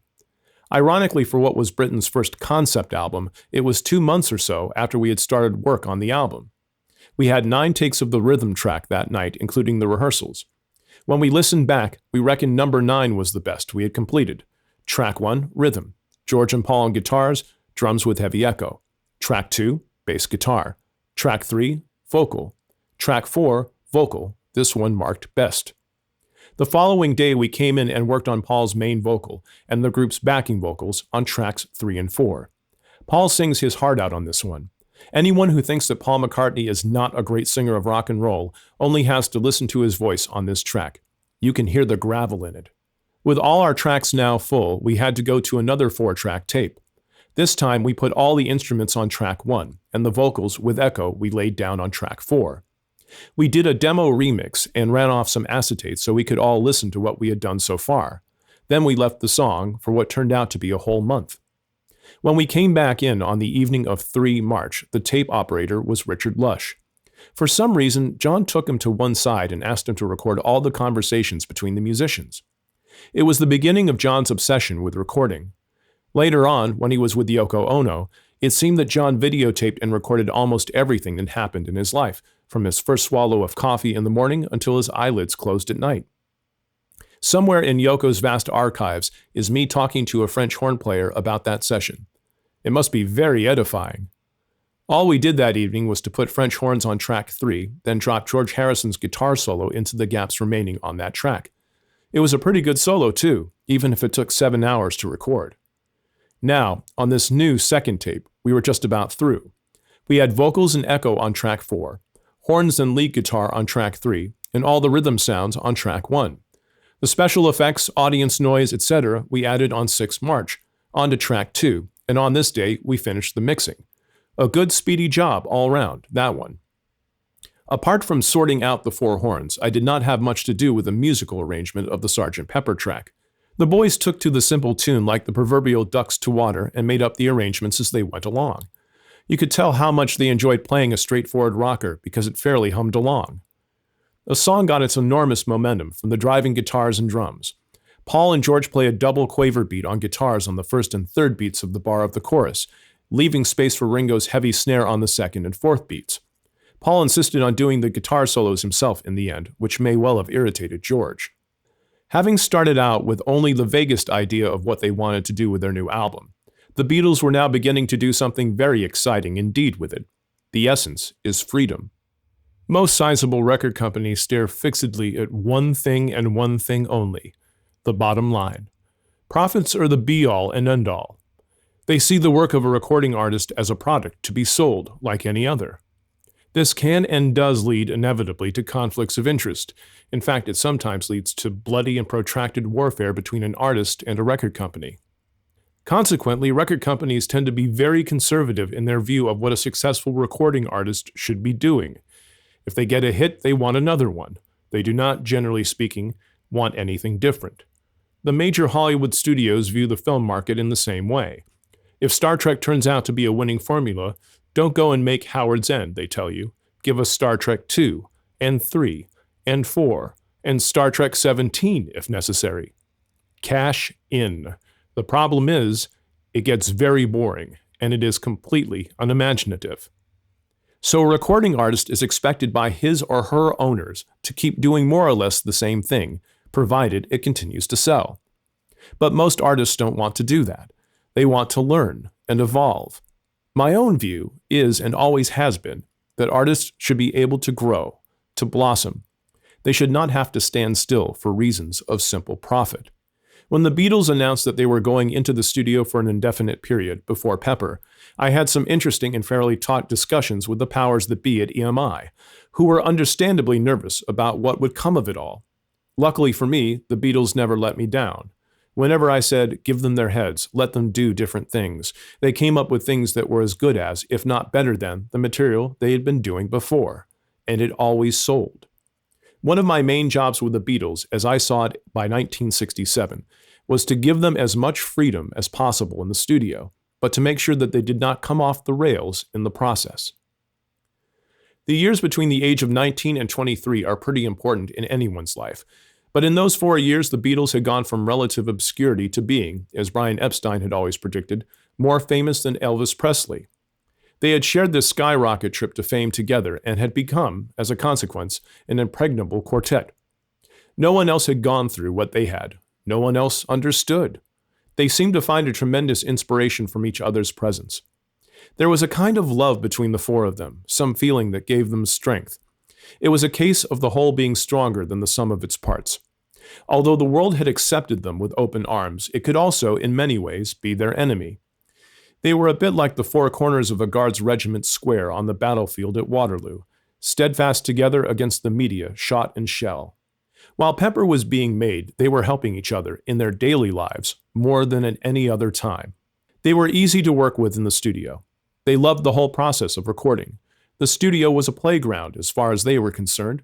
We worked very long hours, often in the early hours of the morning, right from the word go. But by 1966, they were becoming even more demanding. They would ring up and say, "We want to come in tonight at 8 o'clock," and everybody just had to be there, whatever else they might have on.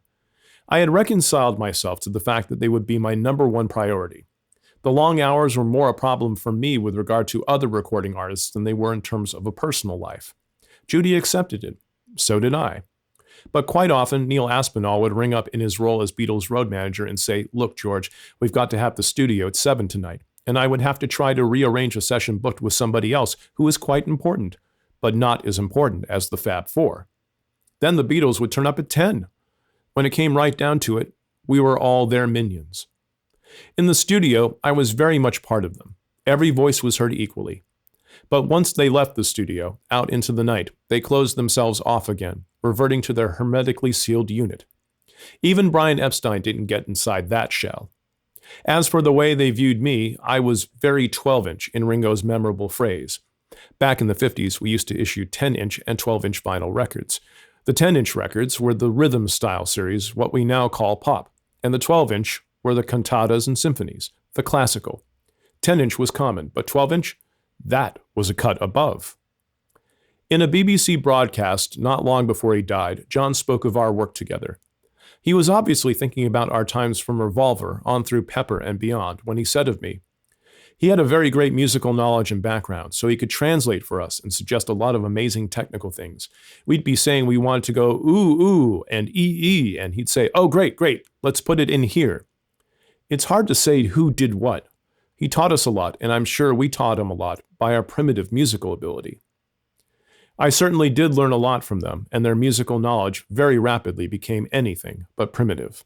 Tony King, who worked for us and was good friends with John, remembers that our sessions were like all the fun of the fair. Everybody would have these funny sort of 60s smiles on their faces.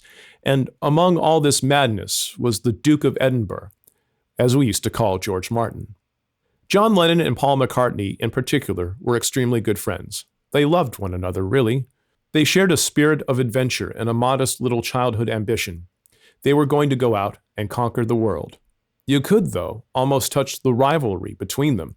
It was so intense and so real, despite this overriding warmth.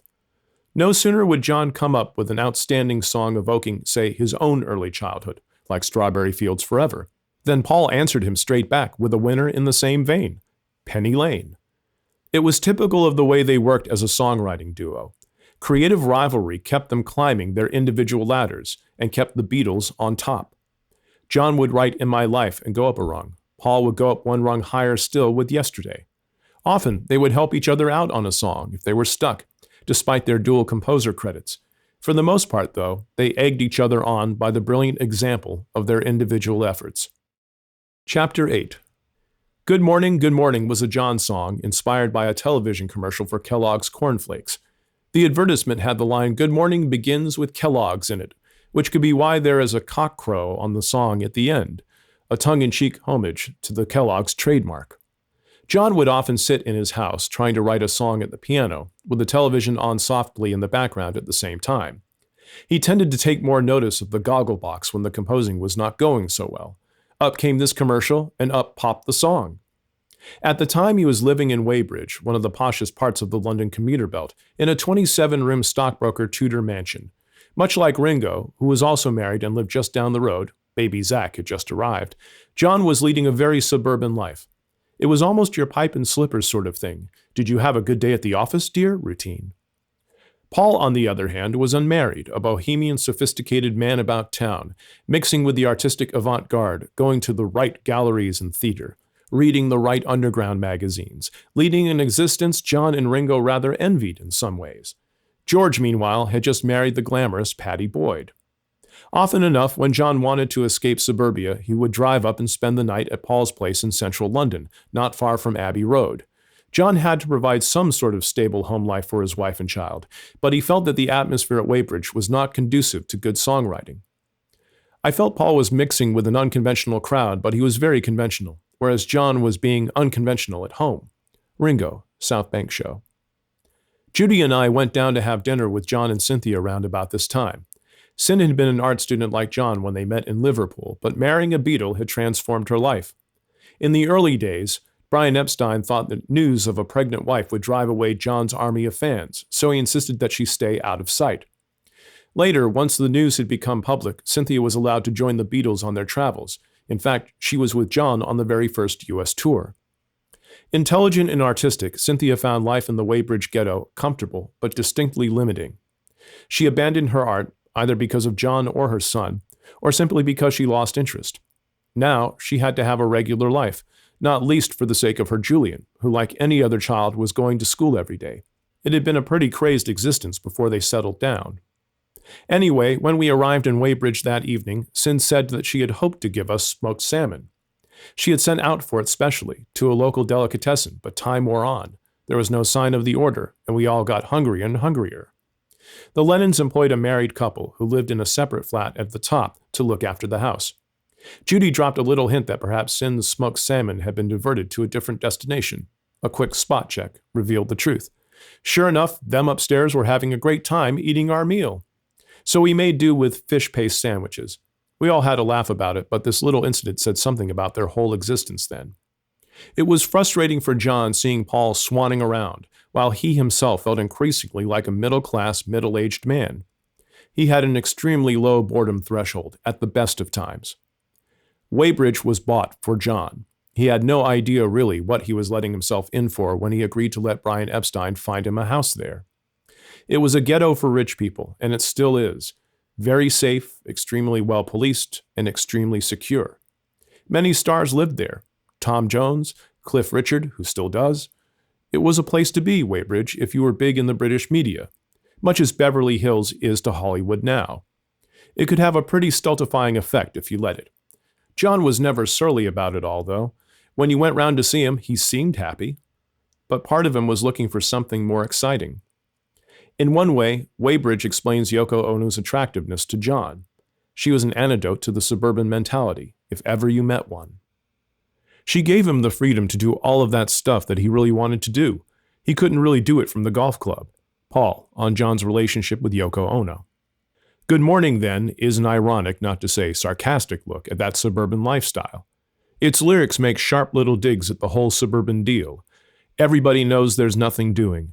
Everything is closed, it's like a ruin. Everyone you see is half asleep. I've got nothing to say, but it's okay. Good morning. That just about summed up how he felt about his way of life at the time. The line, "It's time for tea and meet the wife," was culled from a rather banal British TV soap opera of the period called, apparently, Meet the Wife. Good Morning has a strange form. It starts off conventionally enough with an 8-bar introduction from the horns, followed by a raucous chant of the title from the boys. But the first verse has only 10 beats in it. As John never once put pen to manuscript, it is anyone's guess where the bar lines lie. If you do happen to see a copy of the sheet music to this song, remember, John had nothing to do with it. It was transcribed from the record by some chap in the Northern Songs publishing office. In a 10-beat phrase, there has to be an uneven bar somewhere, or else 2 bars of 5/4. Rare enough in pop music today and unheard of in 1967. The tempo is made even more complicated when the horns begin a new phrase under the last beat of the second verse. This is followed by the chant again. Then, when we come back to the verse, the horns play block chords to back the voice, stabbing accents in unusual spots just to round off the complexity. The basic tune was quite simple, but John wanted a very hard driving sound to punch it along. This is where the horns came in. I thought the way to do it would be to have a mixture of saxophones, trumpets, and trombones playing either in unison or in octaves, and sometimes on spread chords. It so happened that Brian Epstein managed a group called Sounds Incorporated, who were good pals, if a bit crazy, so he brought them in to give us our horn sound. They worked with us all day on it, and they had a very hard time. John's rhythms, so natural to his ear, were the very devil for the 6 players to deliver in perfect time. They had to count like mad to know exactly when to do the stabs. It was very easy for them to miss cues, and very hard indeed to hit them as one, bang on. Listen again to that verse with the horns in the background. Count the beats. Of the 10 beats, the stabs come first, halfway between the 2nd and 3rd beat, on the 4th and 7th beat. They then begin the same routine, but second time round, they have to begin a new phrase on the last beat of the verse. Not easy if you try it. Think, too, poor Ringo. His drumming had to be super accurate, with all the walloping accents spot on. Lucky he was so good, really. At one point, I was saying to Sounds Incorporated something like, look, we've got to do a triad of this on E, followed by a triad on A. John was watching all this with keen interest. Let me see now, I went on to one of the sax players. You'll have to play a C sharp here instead of an E. John interrupted me. George, he said quizzically, you're giving them the wrong notes. No, I'm not, John. I'm really not, I protested. I just heard you say they should play C sharp, but that's not the key we're in here, George. No, I explained, but they play a different note from your note. You see, when the baritone sax plays a C sharp, it's really the same thing as you're playing an E on the guitar. He looked at me as if I was totally mad. But that's bloody stupid, he said. I suppose it is, really, but it had not occurred to him then that instruments could be in entirely different keys. I tried explaining that it was like tuning a guitar up to a different key, but he said, this is permanent, isn't it? These instruments are always in different keys. All I could do was shrug my shoulders. There was nothing to be done about it. Yes, it's just one of those facts of life, John, I told him, laughing. We just have to cope with it. He didn't really want to learn about all the complications. As usual, John just wanted to get on with the recording.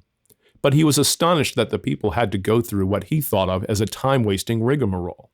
To follow the sound of the Kellogg's cockerel at the end of Good Morning, John had the idea of putting animal noises on it and of putting these sounds in sequence. The idea was that we always had an animal that could swallow up the animal that came immediately before it.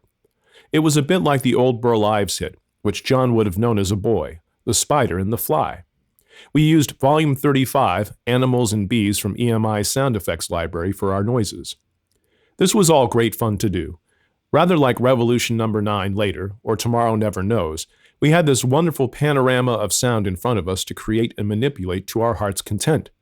Mixing for stereo later, I used to sit forward of the control panel so that I was right inside the stereo triangle.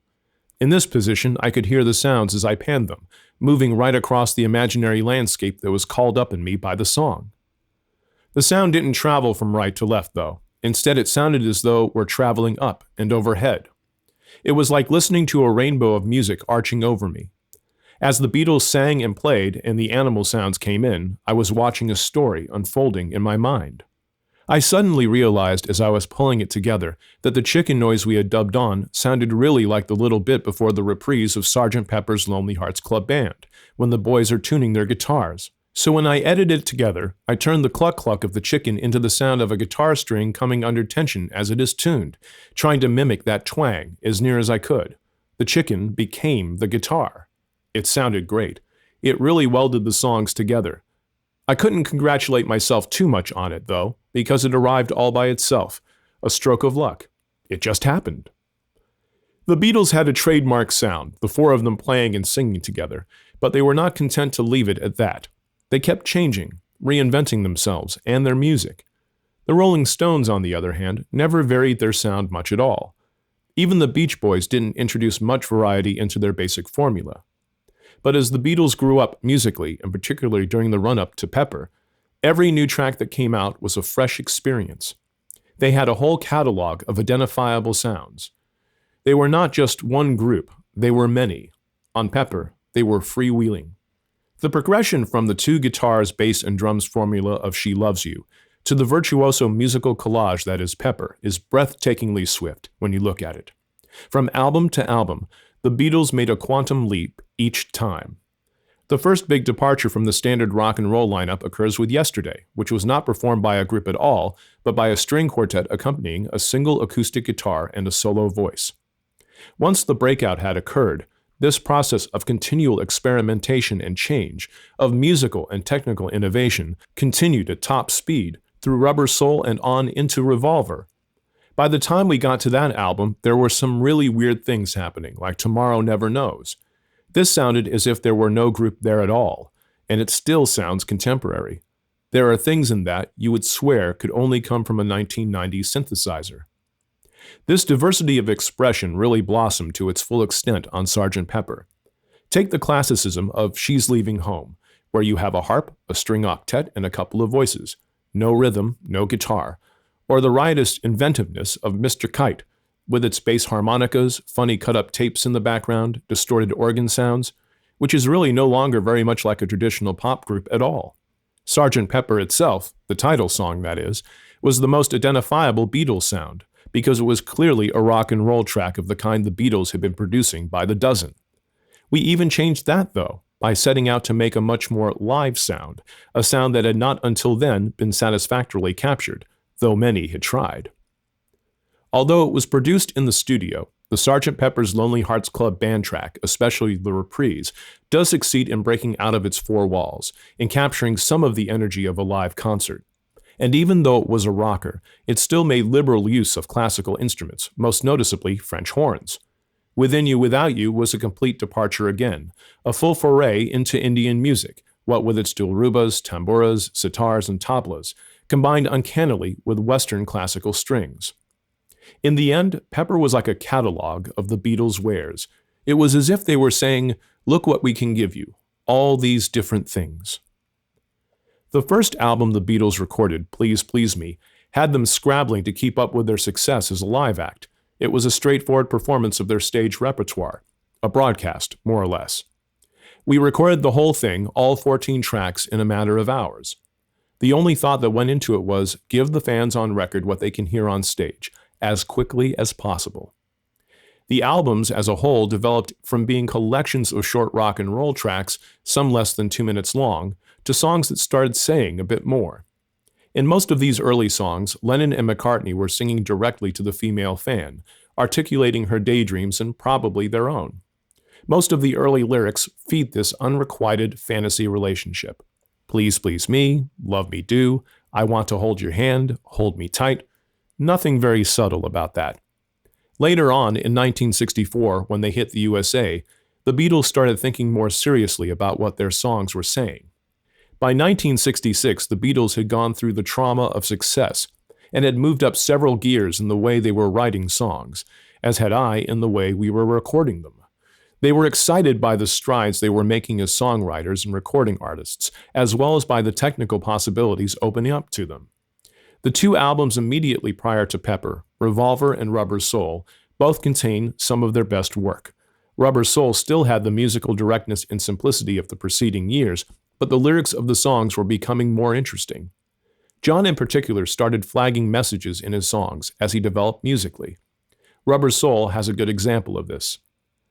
Judy and I were on a skiing holiday with John and Cynthia in Switzerland when John began Norwegian Wood. Sitting in the hotel bedroom one evening, he sang to us the embryo of this new song, which he finished later at Weybridge with Paul. I never thought of it as being malicious towards Sin, but it obviously was. I once had a girl, or should I say, she once had me. He would sing it with a little quizzical look in his face, a sidelong glance at Sin. Having got Cynthia pregnant at a very early age, he had been obliged to marry her. It was the done thing in those days, because if you didn't do it, you were more or less damned and consigned to live forever beyond the pale of decent British society. Harumph! He was happy enough then, though. It wasn't nasty. But there was an edge there, all the same. Ironic, tongue-in-cheek, it was a mental shrug at his circumstances. Later on, John said Norwegian Wood was about an extramarital affair he was having at the time. It was his way of confessing to Cynthia without telling her outright. You can hear Bob Dylan in there on that one, telling it like it is. By the time Revolver came along, we were into an era of trying things out like mad in the studio, an era of almost continuous technological experimentation. This went so far that on one occasion, Jeff Emmerich put a microphone in a bowl of water to see what it would sound like when you sang into the bowl. Needless to say, it ruined an expensive mic, and Jeff nearly got himself fired for it. New technology. That was the key. It wasn't so much that I was trying to please the Beatles, to enact their experimental ideas, though that was always a priority. My own specialties were beginnings and endings and solos. If they presented me with a song, I would start thinking about how to arrange it so that it got off to a cracking start, had something interesting going on in the middle, and went out with a big bang. You can only sing a pop song through once, and this is not generally long enough, so you need maybe a middle eight, a guitar solo, a repeated chorus, and an outro. A pretty simple formula, really, but they relied on me to do it. Increasingly, that simple formula became inadequate. Rain needed something on the playout to give it a lift, so I took one of John's phrases he had sung and turned it around, realizing that musically it would fit, the line would fit the chords, and that it might sound intriguing. I pasted it on, and it sounded good. That simple reversal, together with the drone of the tambura, gave the song a kind of mystical feel that was very different from our stuff to date. John flipped when he heard it, and so did Paul. They wanted everything recorded backwards after that. But it is another song, recorded almost at the same time as Rain, that shows how far the Beatles had come in 4 short years. This song, Tomorrow Never Knows, picks up the hint of the mystic in Rain and really runs with it. For a start, the lyrics were pinched from the Tibetan Book of the Dead, the Dr. Timothy Leary edition, which John was reading at the time. Then George was anxious to use his newly acquired knowledge of Indian music, so we used a tambura on it. The tambura is like a sitar, but has an even greater number of tuned strings, in octaves and fifths, which the player strokes continuously to give a never-ending mesmeric resonation of sounds. The fluctuation of the harmonics gave you this lovely, silky, dreamy background sound, the musical equivalent of the joystick. We used that as eardrum filler, while Ringo thumped a very heavy offbeat on his bass drum, which had a big woolen jumper stuffed into it by Jeff Emmerich to deaden the sound. Tomorrow Never Knows was the first song to be recorded for Revolver. The basic rhythm track was made up of a very definite rock drum beat from Ringo, plus the tambura drone with its resonating strings. We built up a pad of tambura sounds to get continuous wafting overtones of that single drone. On top of these 2 main elements, which are the basis of the song, we added the voice. That vocal. True to form, John wanted me to do something with it. I want it to sound, he said, as if I'm singing from the top of a hill. I want to sound like a Buddhist monk singing from the top of a mountain, like the Dalai Lama. Distant, but I still want to hear it. He wanted to make real the voice he had heard inside his head when he was reading the book. Well, that wasn't asking much, now was it? Apart from the Tibetan Book of the Dead, the exotic sound of the tambura, and John wanting to sound like a mystical zombie, there was still more of the weird and wonderful to come on this song, and it came from Paul. Paul was very much into what we called the avant-garde in those days, modern art, literature, modern music by the likes of John Cage, Stockhausen, the things he heard in the fruitful environment provided by the family Asher. The Ashers, who took Paul in when he started going out with Jane, were very perceptive people, highly intelligent, and very musical. Although no one could ever say they had any taste for the avant-garde, they encouraged Paul in his musical self-education to experiment and to be free musically if he felt like it. As an aid to better songwriting, Paul had a couple of Brunel tape recorders at home. He discovered that by taking off the erase head and using only the record head, any sound you care to make will record as normal and will not erase next time round. Instead, that sound will go past the replay head and be recorded again, and again, and again, until it saturates the tape. If you play that sound back, it comes out sounding nothing whatsoever like the noise you started off with, which was obviously highly desirable if you were a Beatle. Paul constructed all these loops of tape with these funny, distorted, dense little noises on them. He told the others, and they too took the wipe heads off their recorders and started constructing loops of taped gibberish. They would all bring me in these loops, like cats bringing in sparrows. I would listen to them, play them at different speeds, backwards and forwards, at 3 3/4, 7.5, or 15 feet per second, and select liberally from them. From the 30 or so tapes they brought in, I selected 16 loops I liked, each about 6 seconds long, to use on Tomorrow Never Knows. We've got our track, I said. We've got the rhythm, we've got the tambura drone, we've got John's voice, that's the basis. Now we're going to decorate it with these bits and pieces. What we'll do is use the recording console like an organ. We'll have all these loops being played at the same time, continuously. We can't cope with 16, but we can cope with about 8. We had an 8-track mixing desk, which was a bit ironic since our tape recorders could only hold 4 tracks apiece, as I've already explained. What I had to do then was find 8 tape recorders that could each play a tape loop. So I took over EMI. I went to every room in the Abbey Road building and said, look, I want a tape machine with a guy standing by it playing this loop of tape here continuously. And to keep it on the heads, the operator will need a pencil to maintain his own particular loop of tape on tension. The tape recording machines in those days were enormous, big BTR-3s. Once one was in place, it could not easily be moved. So we had white-coated operatives standing all over Abbey Road on every floor of the building, each in front of a BTR-3 with a pencil stuck in a small loop of tape. Each continuous loop was fed through Abbey Road's internal jack plug patching system, down through the intervening walls and floors, out into our studio, and plugged into my mixing console. By raising a fader, I would hear a particular loop going round and round, held in position by a man in a white coat several floors away, playing its cacophony continuously forever and ever. Talk about high tech.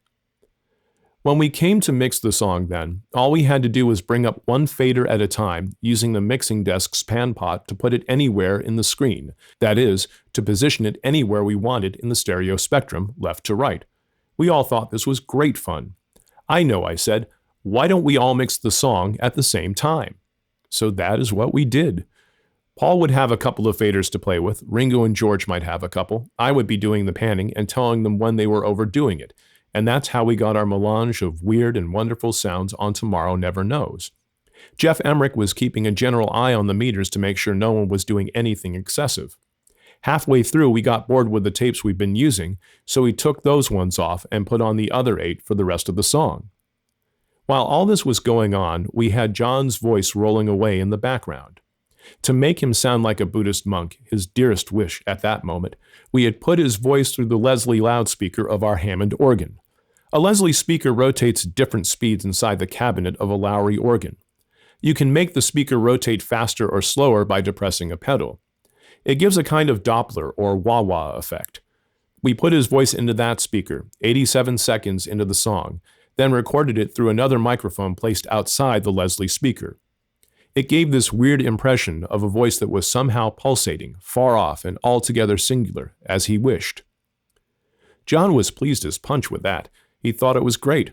In fact, he was so keen on it that Jeff Emmerich suggested the reverse idea, that we suspend John upside down from a piece of rope and spin him round while he was singing, instead of rotating the speaker.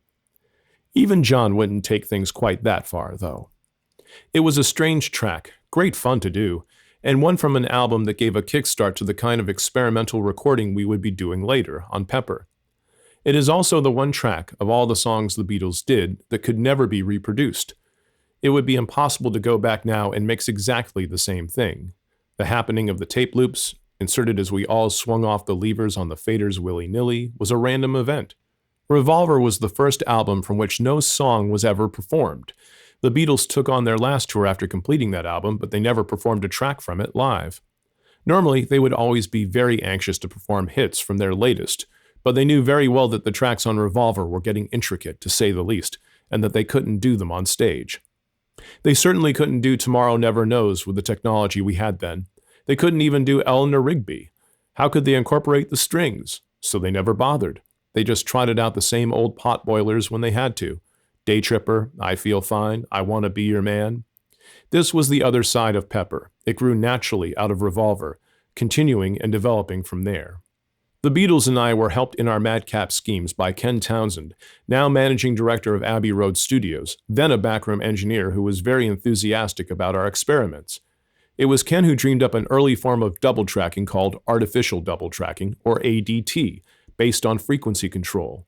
The 2 tape machines used for the double tracking were not driven from mains electricity, but from a generator which put out a particular frequency, the same one for both tape recorders, so that the master track and the copying track stayed more or less locked together. Again, John was very pleased with what this could do to his voice and demanded to know how it worked. I started to explain and then noticed his eyes glazing over. So I thought I would blind him with science. Taking a leaf out of Professor Stanley Unwin's book, I explained carefully to John that the recording of his voice was specially treated with a double bifurcated splashing flange. It doubles your voice, John. He eventually realized I was having him on, but forever afterwards he would say, George, shall we flange the voice here? Many years later, I was in America and heard the phrase used by a local recording engineer. "Where did that word come from?" I asked him. "Oh," he replied, "it's an effect you can get by pushing your thumb on the flange of the tape reel." Whatever he liked to think, I reckon. You can now buy flange boxes for guitar effects, and so on. As the Beatles began kicking over the traces of popular music conventions, it gave me the freedom to do more of what I enjoyed: experimenting, building sound pictures, creating a whole atmosphere for a song, all the things I'd always loved doing anyway. It was a very happy marriage. I didn't have to ask anyone's permission. That was the wonderful thing, that autonomy, that power. As long as the five of us agreed, everything else could go hang. Creating atmosphere and sound pictures, that was my bag. I did a lot of it before the Beatles even came along. In 1962, Parlophone issued a single called Time Beat, Waltz in Orbit, a compilation of electronic sounds composed by a certain Ray Cathode. Me! Just along the road from us, at Abbey Road, the BBC had set up an experimental sound department called the Radiophonics Workshop. I was fascinated and got to know some of the engineers down there, people who spent their entire time cooking up freaky sounds with whatever they could lay their hands on. They had, to them, standard equipment of oscillators and variable speed tape machines, but they also indulged in quite a bit of concrete music. Milk bottles, bits of old piping. Blue Peter had nothing on these guys. Their greatest claim to fame was their collaboration with Ron Grainer, which brainstormed the amazing theme music for Doctor Who. Ray Cathode came about because I decided to add a few live musicians to a rhythmic track of pure synthetic sound the workshop had dreamed up. It was a resounding flop, but an interesting flop. Something to learn from, anyway. The Peter Sellers tracks I recorded were also exercises in building up sound pictures. On one track, for example, Peter played at being a group of critics, which meant we had to create 5 different Peters, each with a different voice. Recording in stereo, we had one voice in the middle and 2 on each side, giving the illusion of a panel of them talking to one another.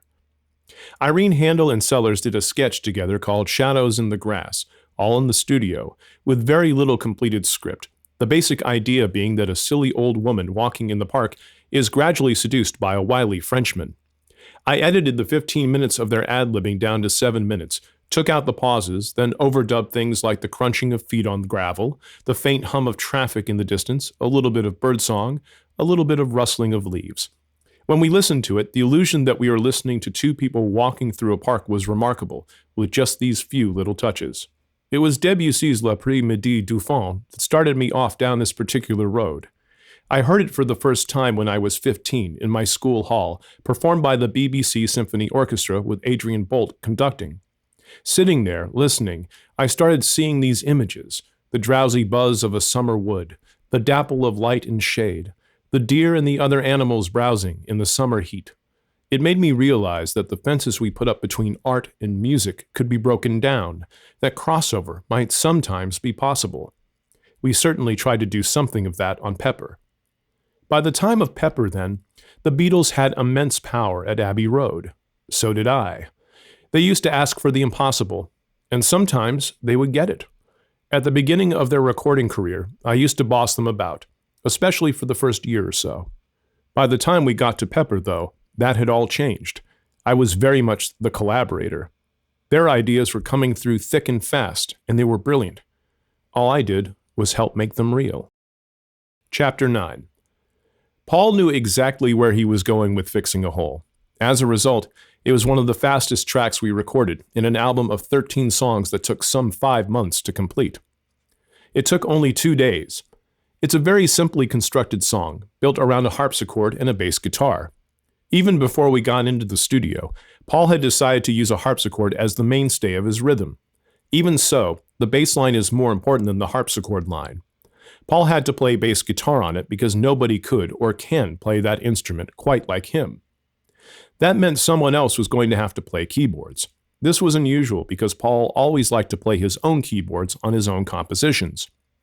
The part of honorary stand-in keyboard player to the greatest group in the world was offered to me. It wasn't too difficult, and it didn't seem likely to tax my non-virtuoso technique too much. Paul let rip with a superb and melodic bass line, something that was rapidly becoming a characteristic of his songwriting style. He used the instrument like a voice.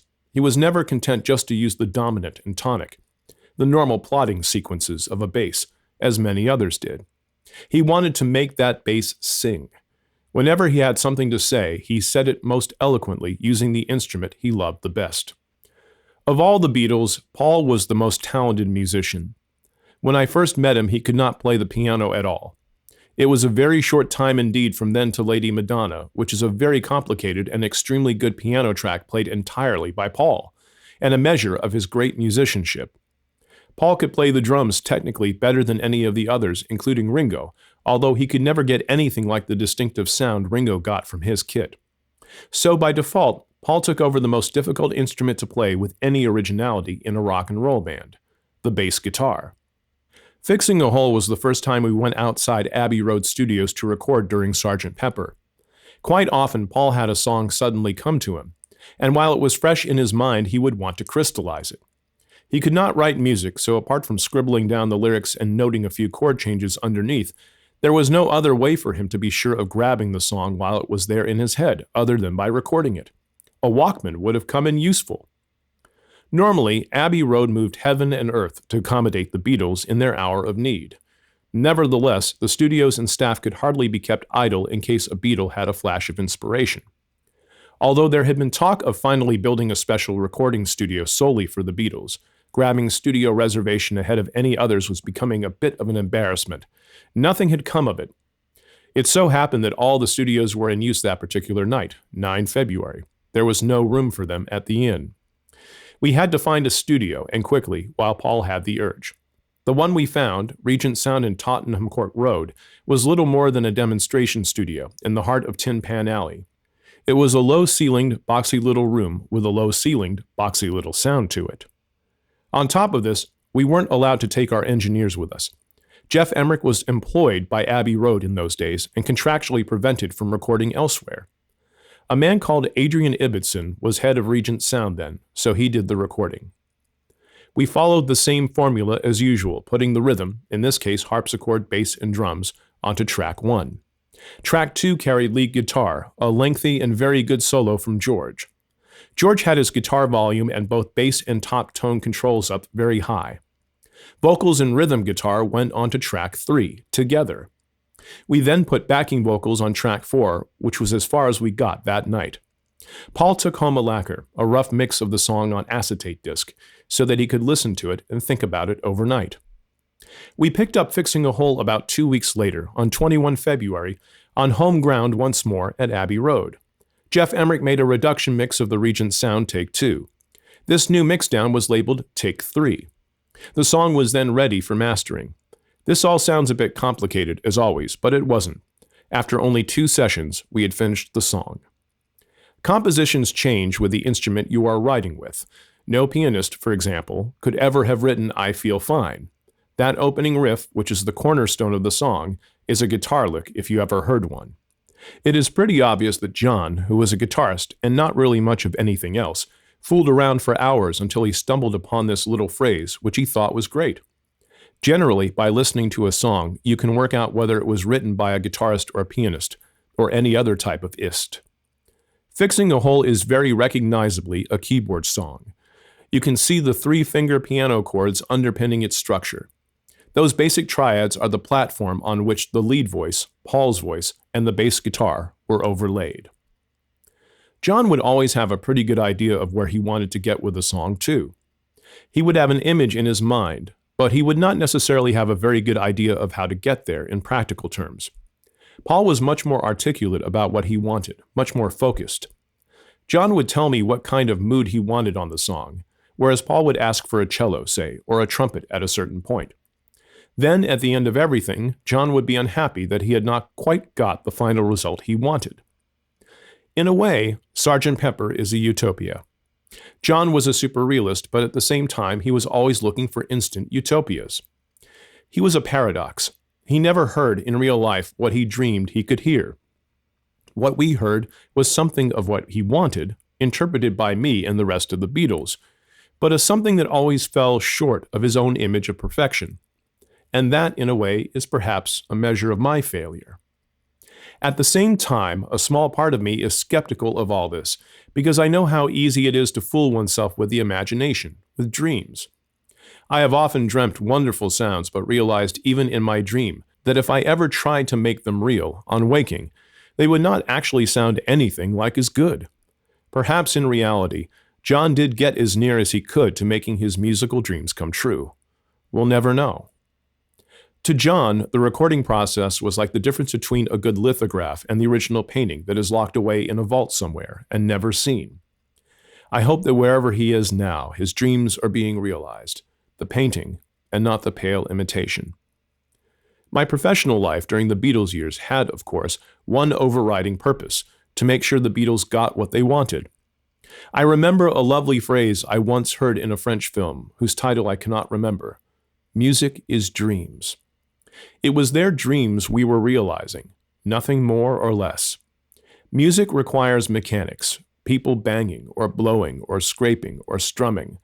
But in the end, it is intangible. It is dreams. You can't get hold of music. You cannot look at it. You may think you can look at it by picking up a score, but that is just a piece of paper. Music does not exist without a pair of serviceable ears and time. That is why I think it is the most wonderful art of all, why I get so ecstatic about it. Above all other things, music needs time. Chapter 10. Being for the Benefit of Mr. Kite is another good example of the way John Lennon would write directly from his life, transmuting and transmogrifying into song what was happening to him day to day. At the end of January 1967, the Beatles were shooting a promotional film in Knoll Park, near Sevenoaks, Kent, for their new Strawberry Fields Forever Penny Lane double-A-sided single. In a way, this film is one of the very first pop videos ever made. Ever the Magpie, John had been browsing in a Sevenoaks antique shop and had come across an old Victorian poster. It advertised a circus that actually took place in 1843 in a field near Rochdale, Lancashire. He bought it on the spot and gave it pride of place in his entrance hall in Weybridge. Obviously, the events shown on the poster fired his imagination and inspired him and Paul to write the song that was to become such a fundamental part of Pepper. All the names in the song are there, on that aging bit of vellum, as are most of the lyrics. I'd love to be able to get across all the effects of a really colorful circus, John told me. The acrobats in their tights, the smell of the animals, the merry-go-rounds. I want to smell the sawdust, George. How to achieve that? How to get all that with a microphone or two in a North London studio? John came to me initially with his acoustic guitar, playing and singing through the new song to give us both a rough idea of what we were dealing with. Then we discussed what he wanted to do with the song eventually. We knew pretty much from the start what we were out to get in terms of a general idea. We tried always to work in this way. Very rarely did we waste time groping in the dark. We were always looking to bring something new to the music, but it had to be focused experimentation and be very deliberate. In the case of Being for the Benefit of Mr. Kite, I knew it had to be a kind of hurdy-gurdy sound. That much was obvious. But I asked John if he had any ideas. He came up with a bizarre answer. I've always loved the sound of the music to that children's program, The Magic Roundabout. It's really simple, but it's great. It was a very tooty kind of sound.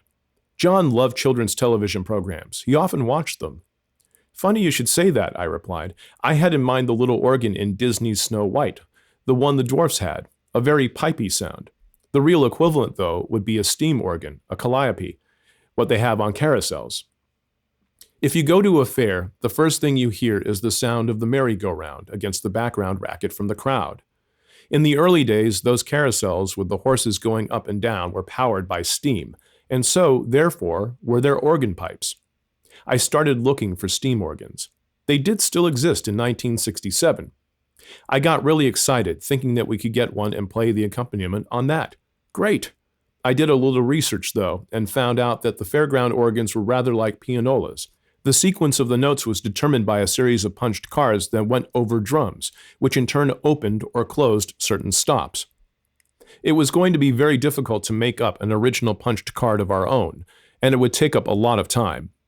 John thought I should get one. After all, the Beatles were famous for leaving no stone unturned in achieving the sound they were after, and the idea of importing a huge steam organ into Abbey Road appealed to their eccentric natures enormously.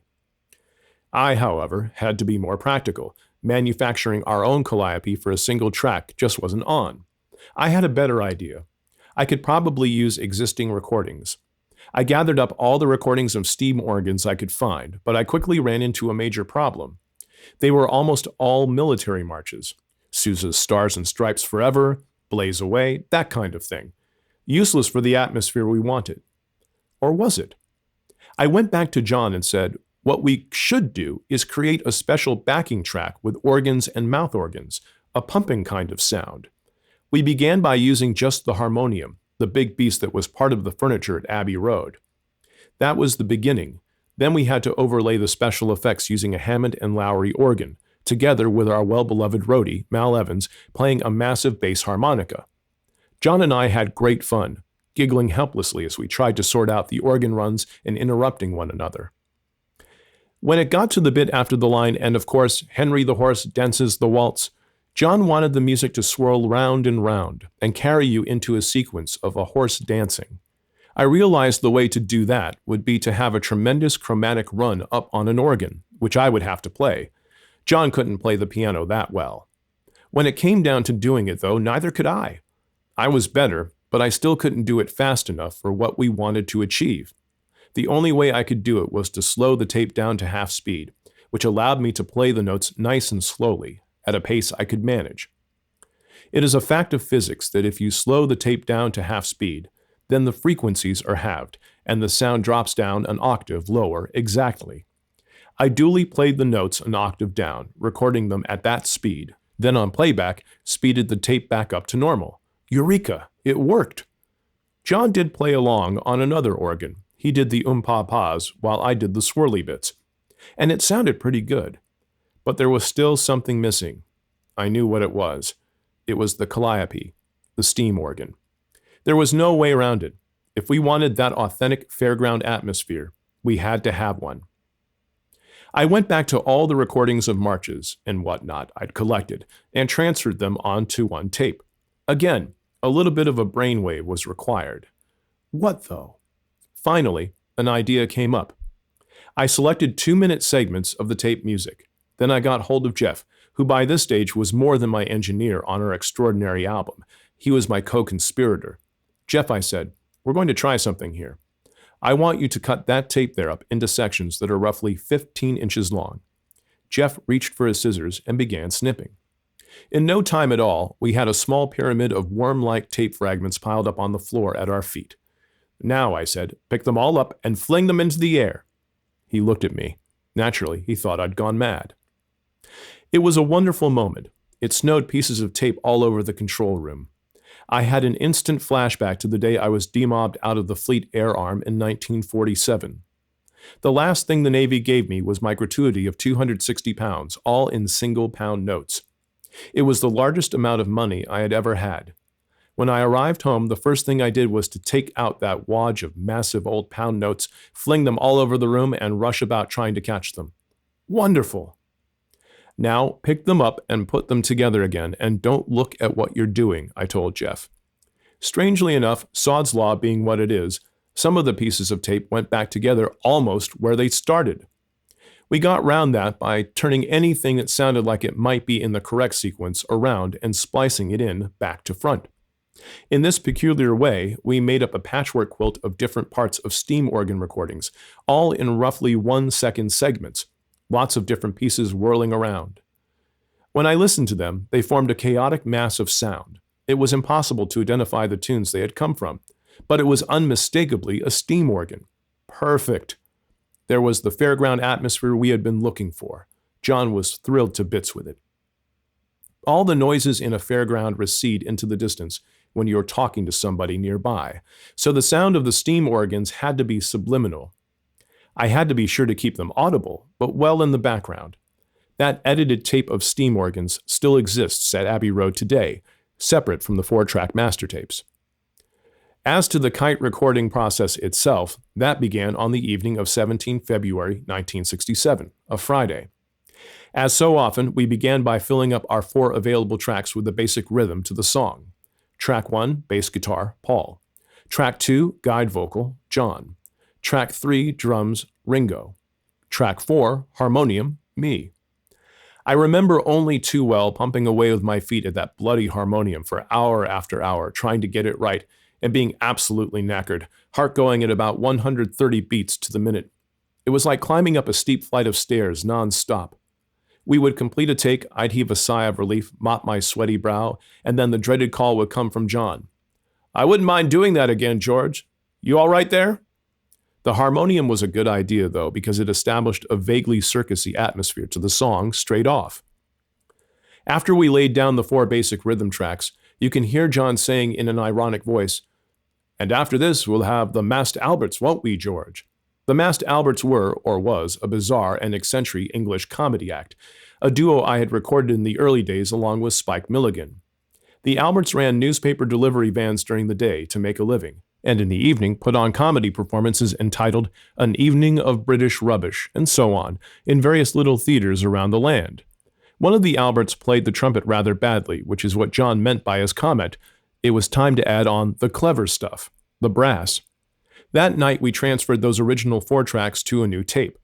By combining the bass guitar and harmonium on track 1 of the new tape, and transferring the drums to track 2, we were left with 2 open tracks. We ditched John's original guide vocal and added his new lead vocal to track 4. Not wishing to waste a second of recording tape, we added more organ in the gaps on that vocal track. Our last empty track, track 3, received all the additional whirligig organ sounds we had concocted, some of it recorded at a very fast 56.5 cycles to get the weird high-pitched sound we wanted. Other bits we recorded very slowly, at 7.5 feet per second, because I could not play the organ fast enough, as I explained above. We completed recording on the Monday, again working 7 hours right through into the small hours. And there was Mr. Kite. If you listen to the music of the 20s and 30s, it has a certain sound to it. It's partly the song that you like, and it's partly the way it was recorded, the tube amplifiers and the boards, how the microphones sounded in those days, all that kind of atmosphere. It becomes like a little period piece, just like a piece of furniture of a given period. It has its own charm. You wouldn't want to hear the Beatles doing Mr. Kite on a 48-track machine. It wouldn't have the same charm. Chapter 11. It seemed as though we were going to record Lovely Rita in a leap and a bound when we first began working on it, much as we had done with Fixing a Hole. We laid down 4 basic takes 3, 4, 5, and 6 all being false starts. Take 8 was marked as the best take of the night. Track 1, George Harrison on acoustic and slide guitars, the very striking swoop up at the beginning of the song, is produced by George on slide guitar. Track 2, John on a second acoustic guitar. Track 3, Ringo playing drums. Track 4, Paul on piano with tape echo on the piano. We reduced those 4 tracks down to the first track of a second tape labeled track 9. This reduction was recorded at a lower speed than normal, 48 3/4 cycles, as we were experimenting with the tape speed again. That same night, we laid down Paul's bass guitar track. We had worked through from 7 p.m. on the 23rd until 4 a.m. the next morning. Even though we had worked so long and so late, we were back in the studio the next evening at 7. Now we set to on Paul's vocals, with the tape machine running at 46.5 cycles, so that his voice sounded faster and higher in pitch on replay at the normal speed. At this stage, the song had a much longer piano introduction, which we cut down later. Although we did nothing other than work on the vocals that night, we still ended up working until 1:15 in the morning. We then left Lovely Rita to her own devices for a couple of weeks, until 7 March. That evening, we recorded down John's and Paul's backing vocals on track 4, with heavy tape echo on the voices. There was a lot of off-the-cuff fooling around, and we even resorted to a choir of paper and combs as a mock brass section. They all blew through combs covered with regulation issue EMI toilet paper to create a bizarre kazoo-like sound. George complained frequently to the EMI management about the horrible, slippery hardness of its loo paper. Each sheet had the legend, property of EMI, stamped across it. He said it was okay for wrapping round a comb and blowing through, but as to using it for what it was intended, you could forget it. The tissue issue finally had to get to board level before it could be sorted out, and a better class of toilet paper was eventually installed for our use. A selection of these weird and wonderful noises made by John, with a little help from the others, was to finish up on the playout of the song. We still weren't finished with the Lovely Lady. She had a big hole in the middle of her where a solo ought to be. Big George, that's me, was elected to play said solo, which we did on 21 March. I wanted a rippling honky-tonk piano sound, and got this by slowing the tape speed down to 41 1/4 cycles, thereby reducing the pitch by 3 semitones. That way, I was able to play the notes I wanted at a reasonable speed. When we brought the solo back up to normal speed again, it sounded quite fast and pretty good. Even better, it still sounded like a piano and not like a harpsichord, as double-speed piano tends to do. I also altered the sound of my piano on that solo by putting a spot of wow on it. A very bad recording of a piano has a wobbly, wowing quality on the notes, which is a sound often produced by old tape recorders. All the tape machines at EMI were top-line, however. How to destroy them? I put a tiny piece of editing tape on the capstan, which lifted the tape about a millimeter clear as it went over the roller. This put a bit of strain on the tape, making it oscillate and stretch just that little bit as it went round past the head. The effect was to give the piano the old-fashioned honky-tonk sound I was looking for. This little trick saved the day for us. Although the Beatles had not themselves come up with anything for the middle 8 of the song, they were less than thrilled by my piano solo idea. Paul had asked me to play through the solo when I first made the suggestion, but I was too embarrassed to do it live. He did like the finished product, though. The song was finished, but it had no clear ending. It just petered out. When they were adding their backing vocals, the boys were spurred on by the heavy tape echo they could hear in their cans and started fooling around with it. One sound would lead to another, so they would be panting like superheated mongrels, moaning, cha-cha-chaing, clicking their tongues and making all sorts of strange noises. John always loved messing around like that. A memorable track that was to come much later, the seminal rocker Come Together on Abbey Road, was virtually built around John's ad-lib vocal sounds. The anarchy that crept into the recording of Lovely Rita was the beginning of the undisciplined, sometimes self-indulgent way of working that became a bit boring during Magical Mystery Tour. Boring, that is, for those of us who were not Beatles. Letting your hair down now and again and having a good muck about is a nice idea, but freedom does not automatically confer brilliance. Some people swear by Lovely Rita. I have always found her company a little tedious. Perhaps I've suffered too often at the hands of the ladies with yellow bands round their hats. Had John never met Paul and vice versa, I firmly believe that neither of them would have turned out to be the great songwriters that they were. They would have been good, but not blisteringly great, as millions of us think they are. Each had a tremendous influence on the other, which neither of them consciously realized. John would probably have ended up as a sort of Lou Reed or Dylan figure, singing protest songs in one form or another. Paul would probably have written safe, acceptable, soft, melodic songs, lacking the acidity he absorbed from John.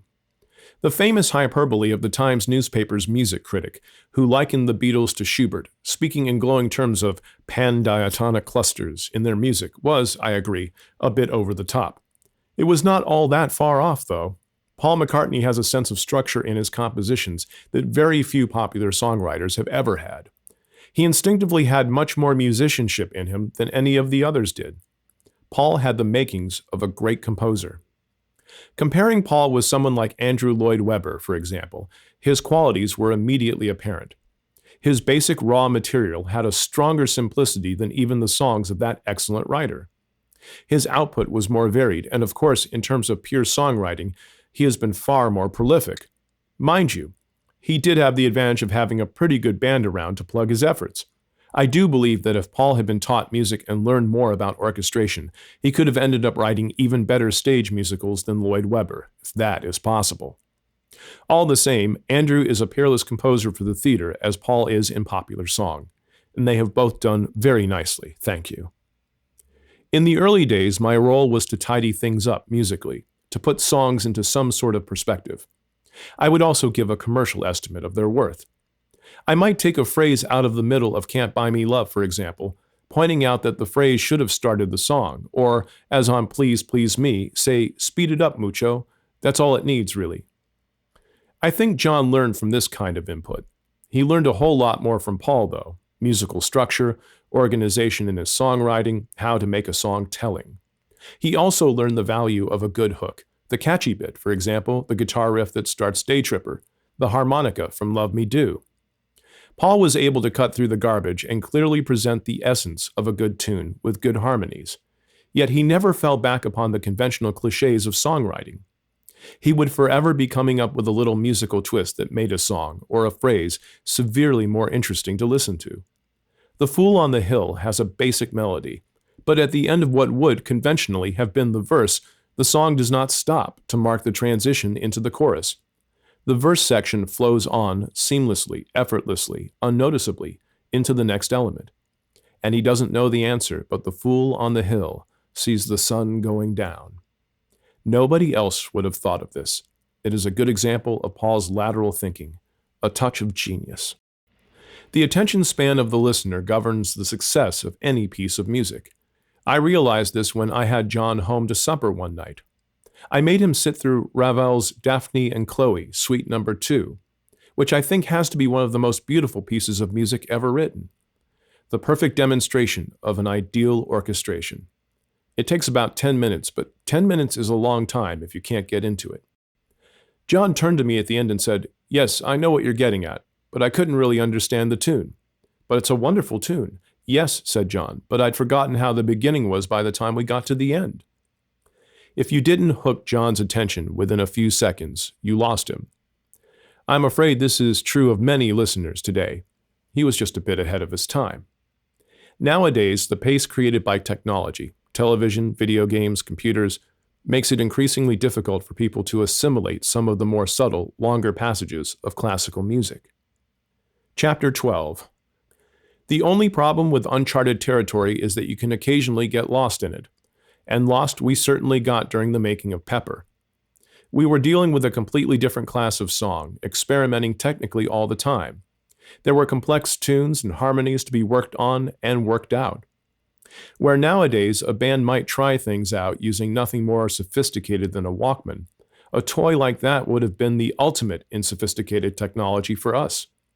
If we wanted to try a few things out, we had to use the whole of Abbey Road. The technical staff had to be on hand when we were kicking a song around, in case any of the Beatles struck a rich vein and wanted to lay something down. It was well known among the Abbey Road engineers that it was wonderful working with the Beatles and making great sounds, but that it was equally unwonderful not working, sitting around, and getting bored. Trying to stay awake and alert while genius sorts itself out can be a major challenge. It was not only the engineers who suffered the tedium of attending on creative genius. I had to be there too. And last but not least, all the Beatles had to be there, even if some of them were not directly involved. When he asked what he remembers best about the recording of the album, Ringo replied, "The biggest memory I have of Sgt. Pepper is that I learned to play chess." Ringo listened very carefully to what was happening on any song in progress, all the time. He was critical in the same way that I could be critical of what the others were doing and not afraid to voice that criticism. He would suddenly say to John, "John, that's crap," whereupon John would look up over his glasses and murmur, "Oh, really?" and change it. Either that or he'd make a rude remark back and then change whatever it was that Ringo had picked up on. Paul also took a great deal of notice of what Ringo said. He was a very effective guide, musically speaking. He had a good ear. Although he might not always have had all that much to do, you could never forget that he was a major part of the group. On 28 February, we started working on something at 7 o'clock in the evening. It was something intangible, something we couldn't quite get at. We went right on working for 8 hours, going home at 3 in the morning. We still hadn't recorded a thing except the odd stray line. At 7 o'clock on the evening of 1 March, we started recording again, and finally laid down a first take, hardly more than a run-through, with the track layout looking like this. Track 1, acoustic guitar, George, piano, me. Track 2, Lowry organ, Paul. Track 3, drums, Ringo. Track 4, guide vocal, John. Very simple with tape echo. We had the rhythm, no voice, but this was special. This simple outline was eventually to become Lucy in the Sky with Diamonds. By the time we reached take 7, everyone knew the song. I wanted to finish the backing as near as I could that night, so I wiped John's guide vocal and overdubbed a tambura drone with George onto track 4. By 2:30 in the morning, we had a serviceable backing track. For the introduction to the vocal, we used a Lowry organ. The bell-like sound we got from it on Lucy would have been extremely difficult to extract from a Hammond. The Hammond was the Rolls-Royce of the organ world then. It was used everywhere. Remember A Whiter Shade of Pale? You could even find Hammonds at the end of English seaside piers, like the huge Wurlitzers that rose up slowly from the cinema floor in the old days before the main feature started. It usually came equipped with a row of foot pedals to help you achieve anything from a cathedral-like bellow to a fairground toot. Despite its huge flexibility, however, the Hammond could not produce the spring-clear but slightly quavering note, the unique watery clarity we were looking for. The Lowry was a much smaller and simpler instrument, with a series of preset stops that peeped out a more limited series of sounds.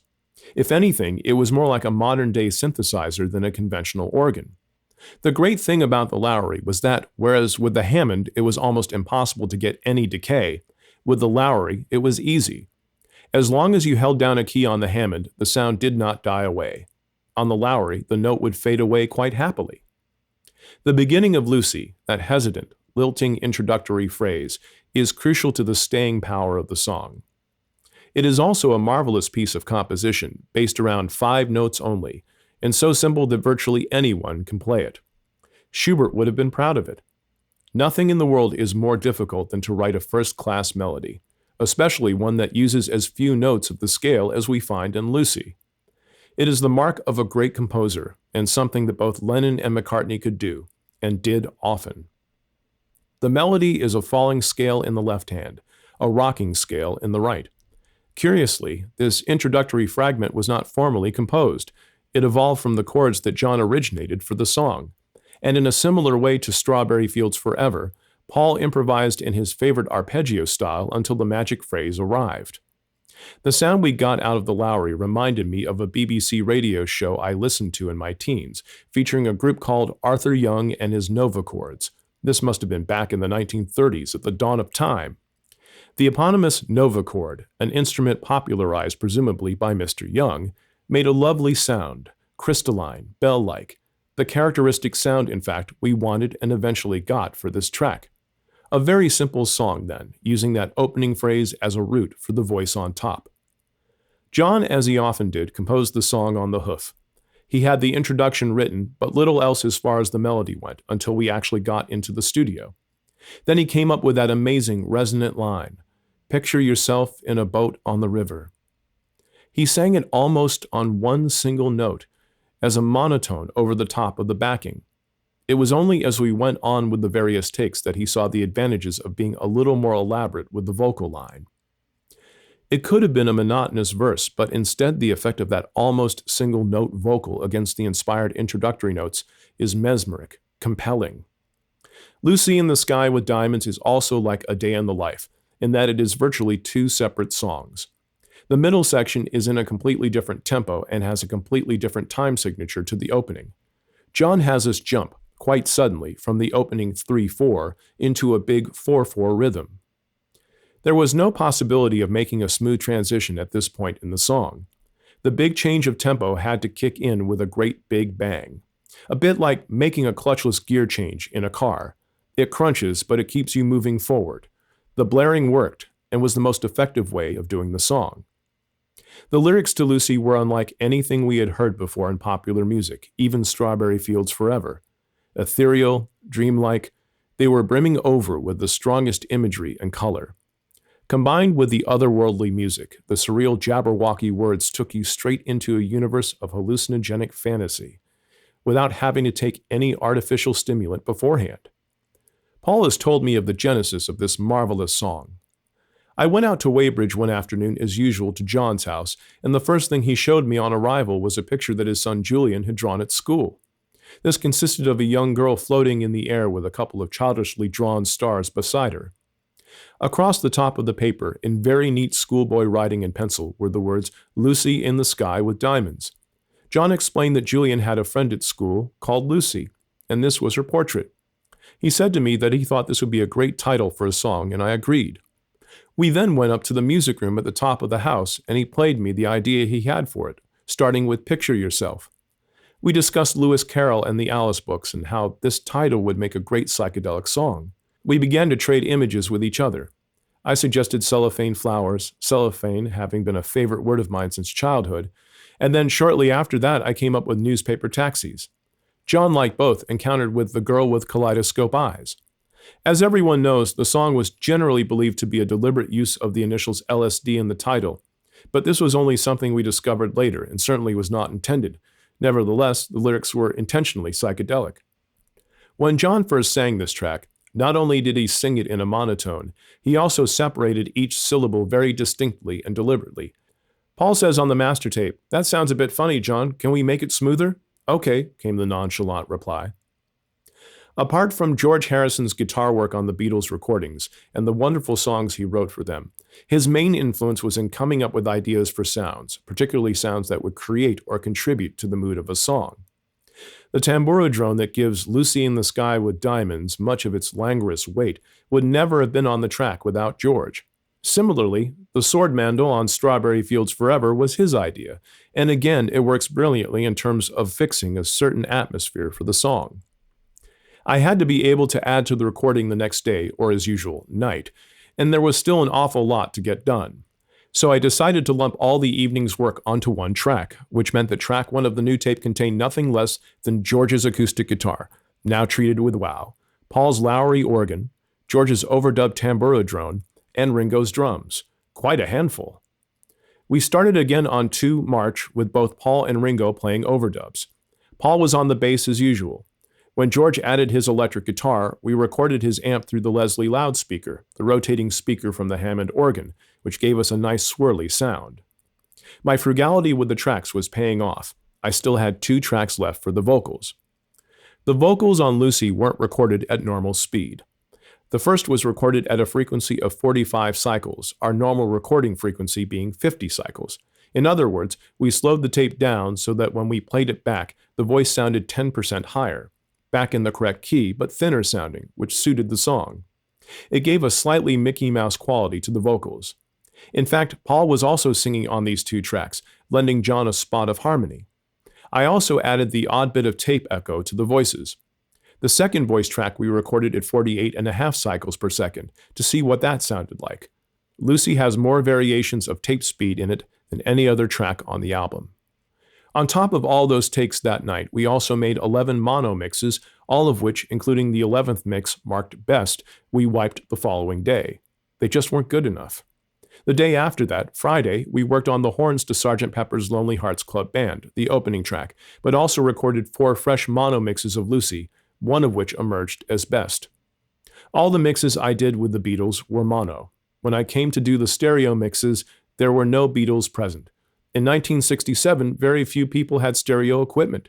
Almost everyone listened on mono. It was accepted as the standard. Stereo was strictly for the hi-fi freaks.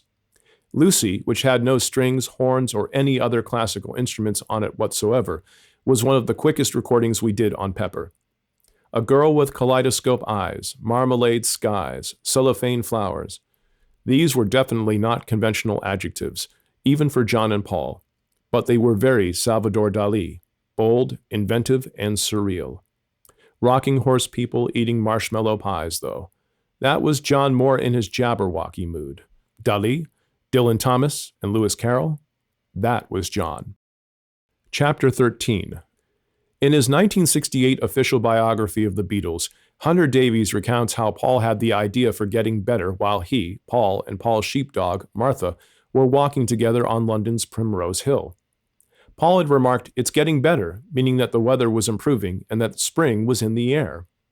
Then he remembered Jimmy Nicol, a replacement drummer the Beatles had for live performances when Ringo was ill with tonsillitis in June 1964.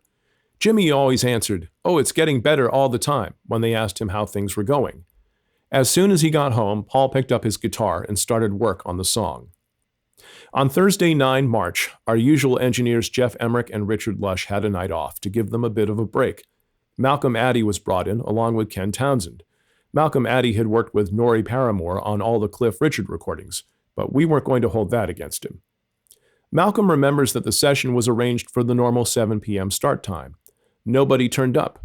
In fact, there were very few Beatles to be seen before midnight. Ringo strolled in sometime after 11 and immediately ordered fish and chips. The others turned up later still.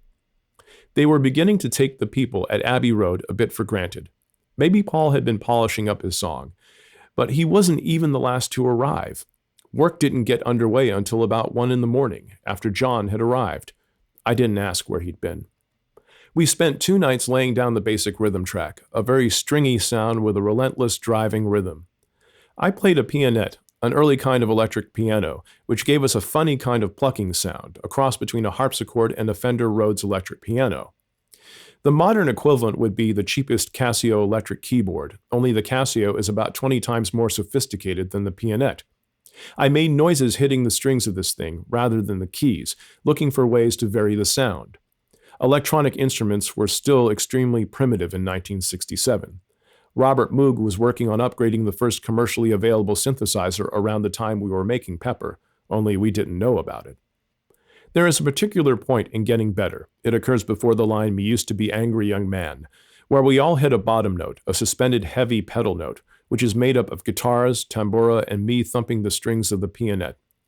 This gave us a drone effect that worked really well against the excellent falsetto background vocals that were now a strong characteristic of the Beatles' sound. The bones of the taping were track 1, bass guitar, Paul, drums, Ringo. Track 2, pianette, George Martin. Track 3, more drums, Ringo, overdubbed later. Track 4, guide vocal, Paul. The next day, 10 March, we judged take 7, best. After 2 nights of not very productive work, I transferred our first 4-track tape to a second, creating a new basic master. This had most of the backing on track 1, but I kept the drums and bass separate on track 2. Meanwhile, on track 3, we added piano and the tambura. I played the piano, with a mallet. Not great fun for the piano maybe, getting bashed right in the vitals, but a great sound, which was just right. 11 days later, on 21 March, we took the highly unusual step of dubbing down again to a third 4-track tape.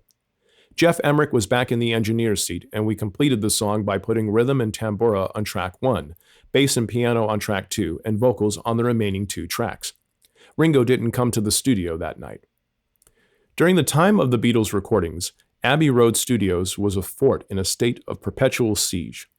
Even in the middle of the night, fans surged and pressed up relentlessly against the gates. Occasionally, it would be impossible to get through them. Somehow or other, the adoring multitude had a very effective grapevine going. They always knew when we were about to arrive, and they all went home once we had left for the night. Touchingly, many of the girls would have flasks of coffee and sandwiches ready in case the Beatles were in need of refreshment after their labors. Everybody who worked there just had to get used to the place being mafficking before the siege was lifted. This meant that when John became ill that night, there was nowhere I could take him for a breather, except upwards. I was standing next to John, discussing some finer point of the arrangement to getting better, when he suddenly looked up at me. "George," he said slowly, "I'm not feeling too good. I'm not focusing on me." This was a pretty odd thing to say, even for John. I studied him. I'd been oblivious to it until then, but he did look pretty awful. Not sick, but twitchy and strange. "Do you want someone to take you home?" I asked. "No," he replied. "I don't want to go home." "Come on, John," I said. "What you need is a breath of fresh air. I know the way up onto the roof." When we had clambered out onto the flat roof of studio number 2, we found it was a beautiful, clear night. John took a deep breath, and with a bit of a lurch took a couple of steps towards the edge of the building. I grabbed hold of his arm. It was a good 50 feet to the ground. We stood there for a minute or two, with John swaying gently against my arm. "I'm feeling better," he announced. Then he looked up at the stars. "Wow," he intoned. "Look at that. Isn't that amazing?" I followed his gaze. The stars did look good, and there seemed to be a great many of them. But they didn't look that good. It was very unlike John to be over the top in that way. I stared at him. He was wired, pin-sharp and quivering, resonating away like a human tuning fork. No sooner had John uttered his immortal words about the stars than George and Paul came bursting out onto the roof. They had come tearing up from the studio as soon as they found out where we were. They knew why John was feeling unwell. Maybe everyone else did too, except for father figure George Martin here. It was very simple. John was tripping on LSD. He had taken it by mistake, they said. He had meant to take an amphetamine tablet. That hardly made any difference, frankly. The fact was that John was only too likely to imagine he could fly and launch himself off the low parapet that ran around the roof. They had been absolutely terrified that he might do so. I spoke to Paul about this night many years later, and he confirmed that he and George had been shaken rigid when they found out we were up on the roof. They knew John was having what you might call a bad trip. John didn't go back to Weybridge that night. Paul took him home to his place in nearby Cavendish Road. They were intensely close, remember, and Paul would do almost anything for John. So, once they were safely inside, Paul took a tablet of LSD for the first time, so I could get with John, as he put it, be with him in his misery and fear. What about that for friendship? The occasion was the first and the last time I saw John or any of the Beatles unable to work in the studio. The Beatles' attitude to Abbey Road meant that they would never have wanted to take anything anyway. They worked, we all worked, incredibly hard, in terms of the hours we put in, the intensity of the creative effort. To them, though, the studio was a giant workshop. They enjoyed being there. It wasn't so much work in the strict sense of the word as, let's make some music, ring up George and tell him we want to be round there at 8 o'clock. The Beatles during Pepper were happy with what they were doing. Drugs and alcohol tended to be abused when people disliked the reality they are living through. Sorry, but it's the truth. Once, when I was feeling a bit down, John popped something into my hand. Here you are, George, he said. This'll do you wonders. I looked down and there was a little capsule in my hand, of the kind you might take for a cold or the flu. I kept it and showed it to Norman Cowan, my doctor.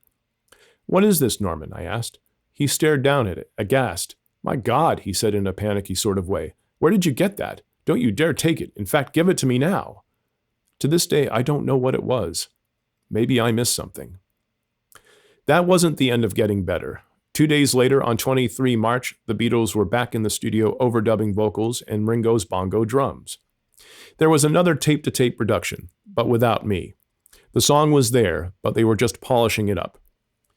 One of the great things was that the music papers started to slag us off because we hadn't done anything, because it took 5 months to record, and I remember the great glee seeing in one of the papers how the Beatles have dried up. There was nothing coming from them. They're stuck in the studio. They can't think what they're doing. And I was sitting rubbing my hands saying, you just wait.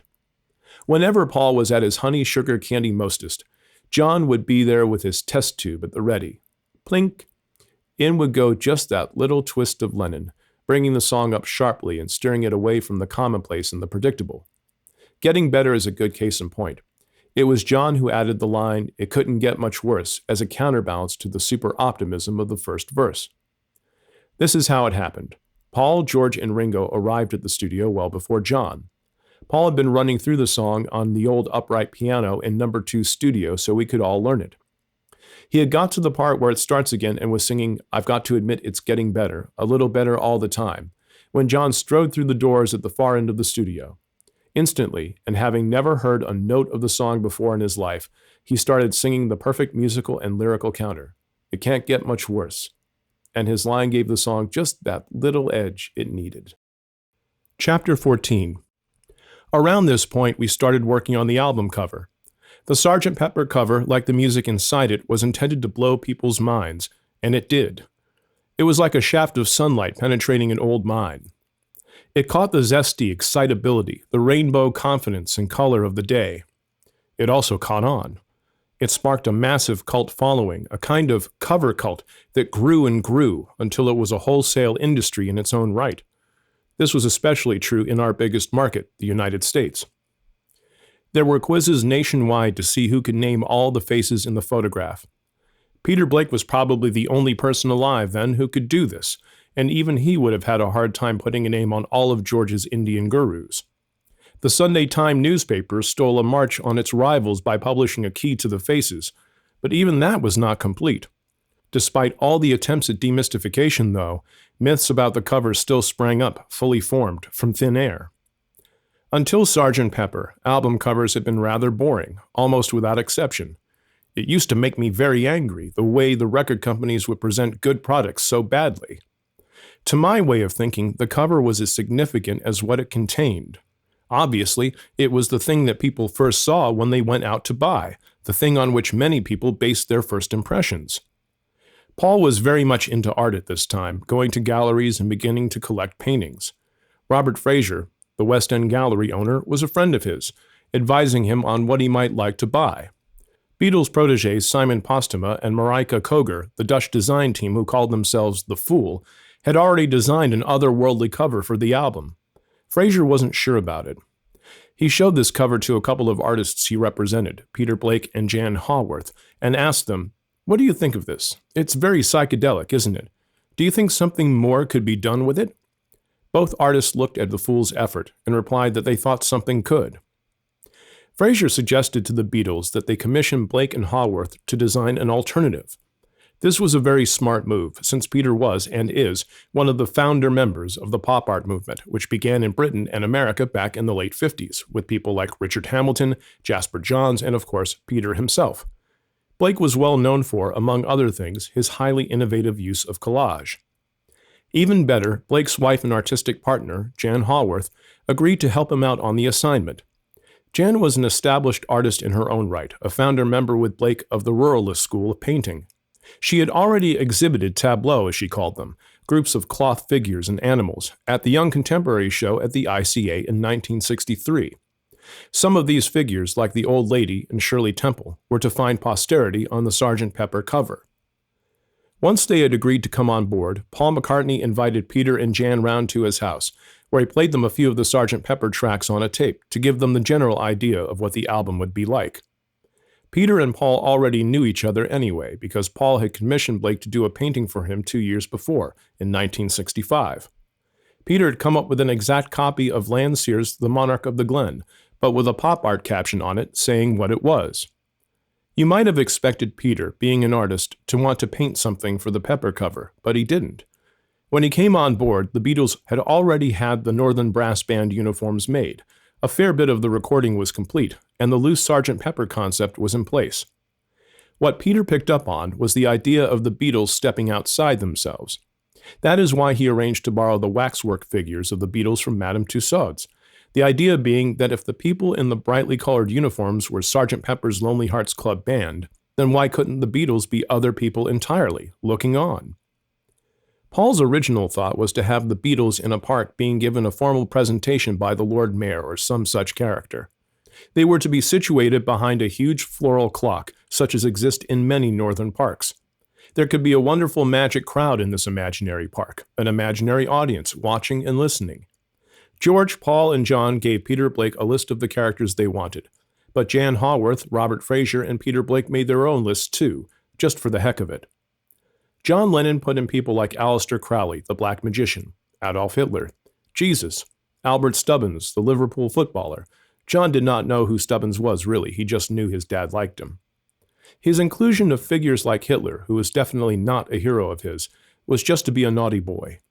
John knew full well that these figures would not be used, especially after the furor over his remarks about Christianity. He just thought he'd try it on, for a joke, even including Jesus Christ on his list to see what would happen. Hitler does appear in some of the original photographic transparencies, but he was eventually removed. Peter Blake's list included Dion of Dion and the Belmonts, Leo Gorsey and Hunts Hall of the Bowery Boys, Richard Lindner and Richard Merkin, both painters. Robert Fraser put in lots of West Coast painters, people who had exhibited at his art gallery. George, of course, wanted 12 Indian gurus. Ringo just said, "You carry on, fine," and never made a list.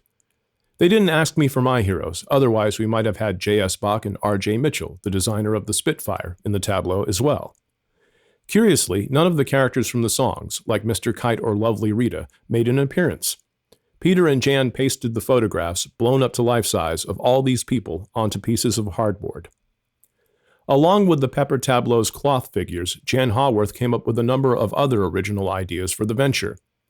Passing the municipal flower clock in Hammersmith, West London, one day in the car with Paul, it is still there today under the A40 flyover, she said that it would be very nice not to have real lettering on the Sgt. Pepper cover, but do something like that kind of civic flower bed lettering. The letters and words, she suggested, would in this way become an integral part of the whole band in the park idea. Blake and Haworth created what is really a form of sculpture, with cutouts, plants, props, and wax figures. Their artwork on the sleeve complements the music inside it perfectly.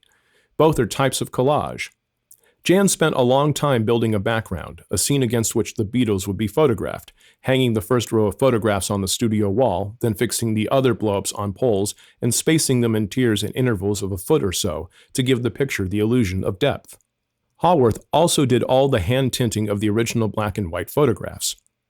It was Peter who put in the waxworks of Sonny Liston and Diana Dors. He was having great fun doing his own thing at the same time as doing the Beatles' bidding. He now wishes he'd put more musicians in the picture, especially Chuck Berry. The Beatles paid Robert Fraser £1,500 to put the package together. He in turn subcontracted the work to Blake and Haworth, paying them just £200 between them. Blake asked Joe F. Grave, a fairground artist, to paint a couple of drum skins in a suitably imaginative and circusy style. F. Grave, unaided, did a brilliant job, inspiring many imitations. The drum skin painting used on the cover ended up in John Lennon's New York home. The other skin is in a private collection. There is a bust of T.E. Lawrence in the midst of the famous marijuana plants. These plants, the small green ones just in front of the drum and again on the right at the very bottom of the front cover, caused a lot of controversy in their day. The spiky little green villains were widely accused of being cannabis plants. In fact, they are a very well-kept secret joke. Their real Latin name is peperomia. The funny thing is, nobody can remember who played this joke. The rest of the foliage is easily identifiable as nothing more sinister than hyacinths, maidenhair fern, kentia palms, and azaleas, but I don't think any of these conceal any further puns or witticisms. The foliage must be botanically correct anyway, because it came from one of London's most prestigious and long-established garden centres, Clifton Nurseries, in Maida Vale, London. It is unlikely that they would be in the business of supplying the dreaded weed. The nursery is still there thriving to this day. The youngest of the three boys who delivered the plants, not nearly as many as were requested in the event, was a big Beatles fan. He asked if he could contribute something to the cover, and made the guitar in the foreground of the photograph out of yellow hyacinths, with green plantain canes laid over it for strings. The flowers that made up this guitar can be read as Paul, according to the seekers after proof of Paul's death. They must have squinted hard and employed a very large amount of imagination. There are no fewer than 3 images of Shirley Temple: the Jan Haworth cloth doll wearing the Welcome Rolling Stone shirt, which belonged to Adam Cooper, the photographer's son; the standing image of Shirley just to the right of Marlene Dietrich, sheltering under the curvaceous arm and low-cut golden dress of Diana Dors; and another photograph of the infant star, peeping up between John and Ringo's waxwork likenesses on the left-hand side of the cover. Her face is partly obscured by them. So Shirley Temple definitely comes out at the top of the collective cover popularity poll. Either that, or she figured on 3 separate lists and nobody noticed that she had slipped into the limelight 3 times. The Beatles wanted all these images, but they had not thought about the potential copyright problems. I knew there was going to be trouble. Years before Pepper, I had chosen the cover of an album I had produced by a Scots recording artist called Jimmy Shand.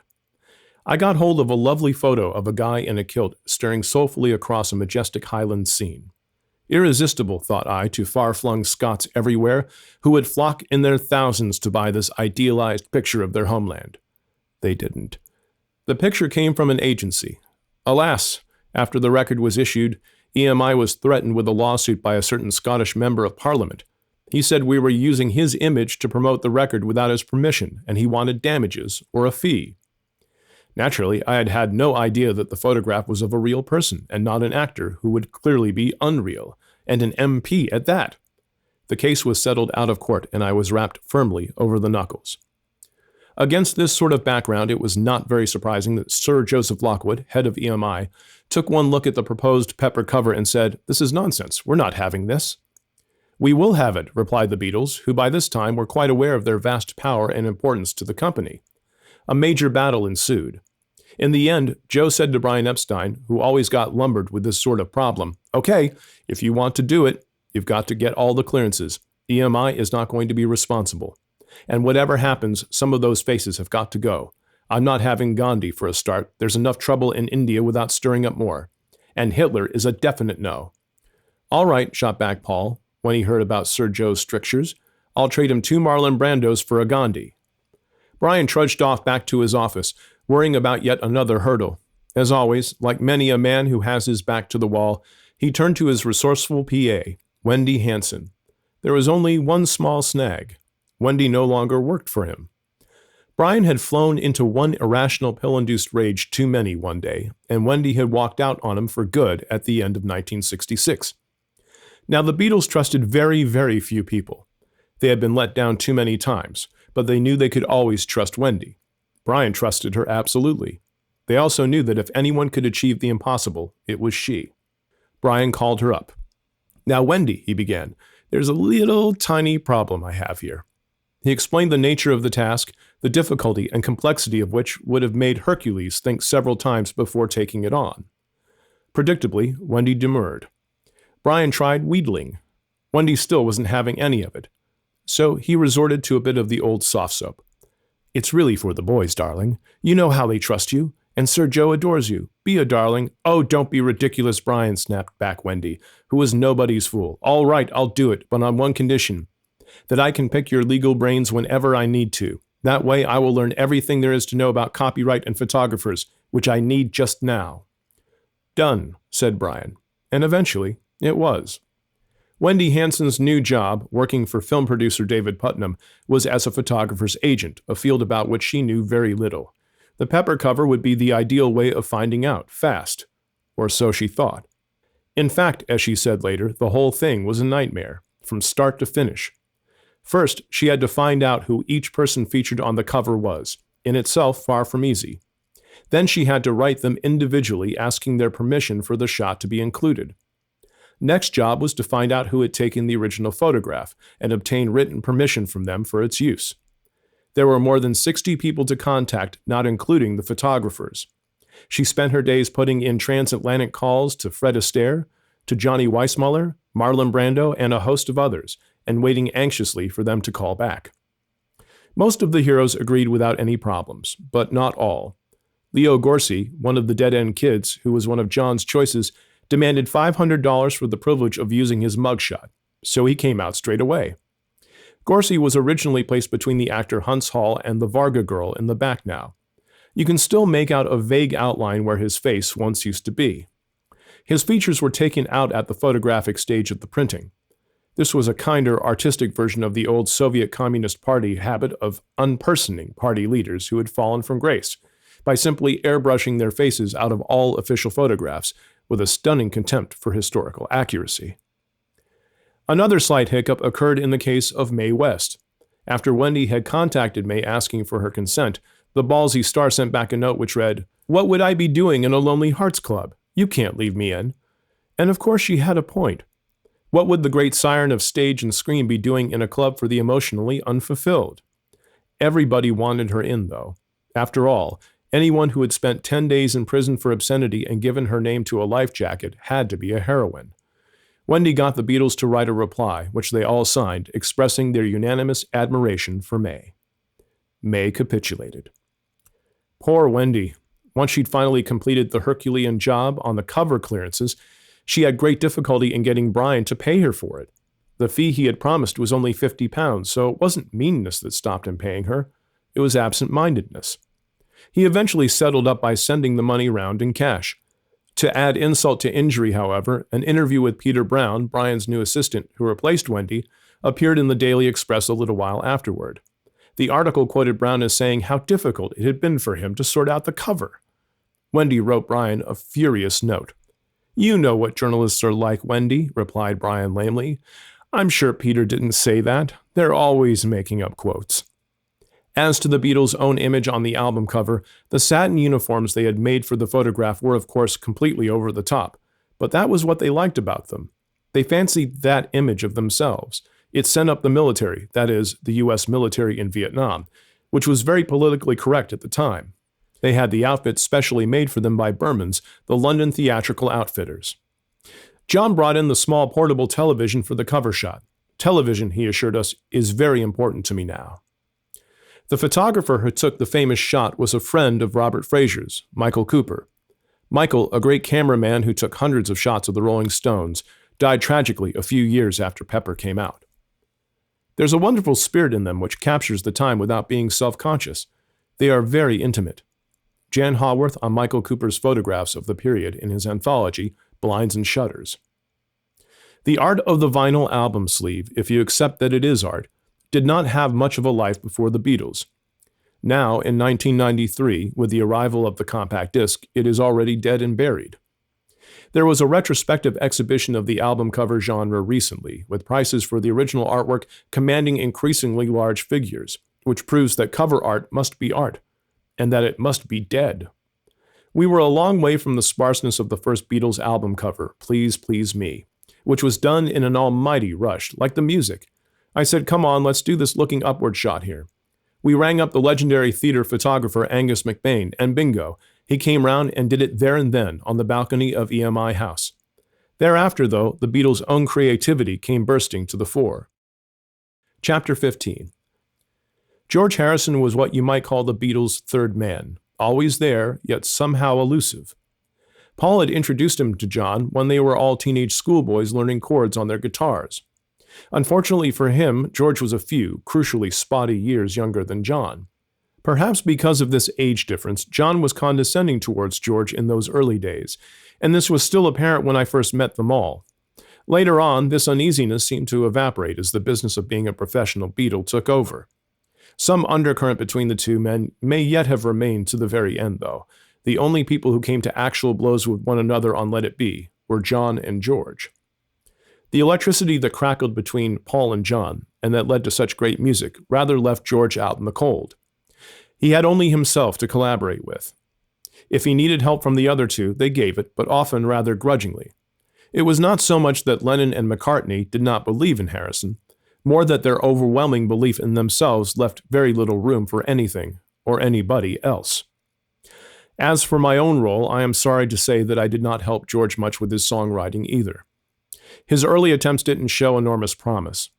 Being a very pragmatic person, therefore, I tended to go with the blokes who were delivering the goods. I never cold-shouldered George. I did, though, look at his new material with a slightly jaundiced eye. When he brought a new song to me, even before he had played it, I would say to myself, I wonder if it's going to be any better than the last one. It was in this light that I looked at the first number he brought me for the Sgt. Pepper album, which was It's Only a Northern Song. I groaned inside when I heard it. We did make a recording of it on 14 February, but I knew it was never going to make it.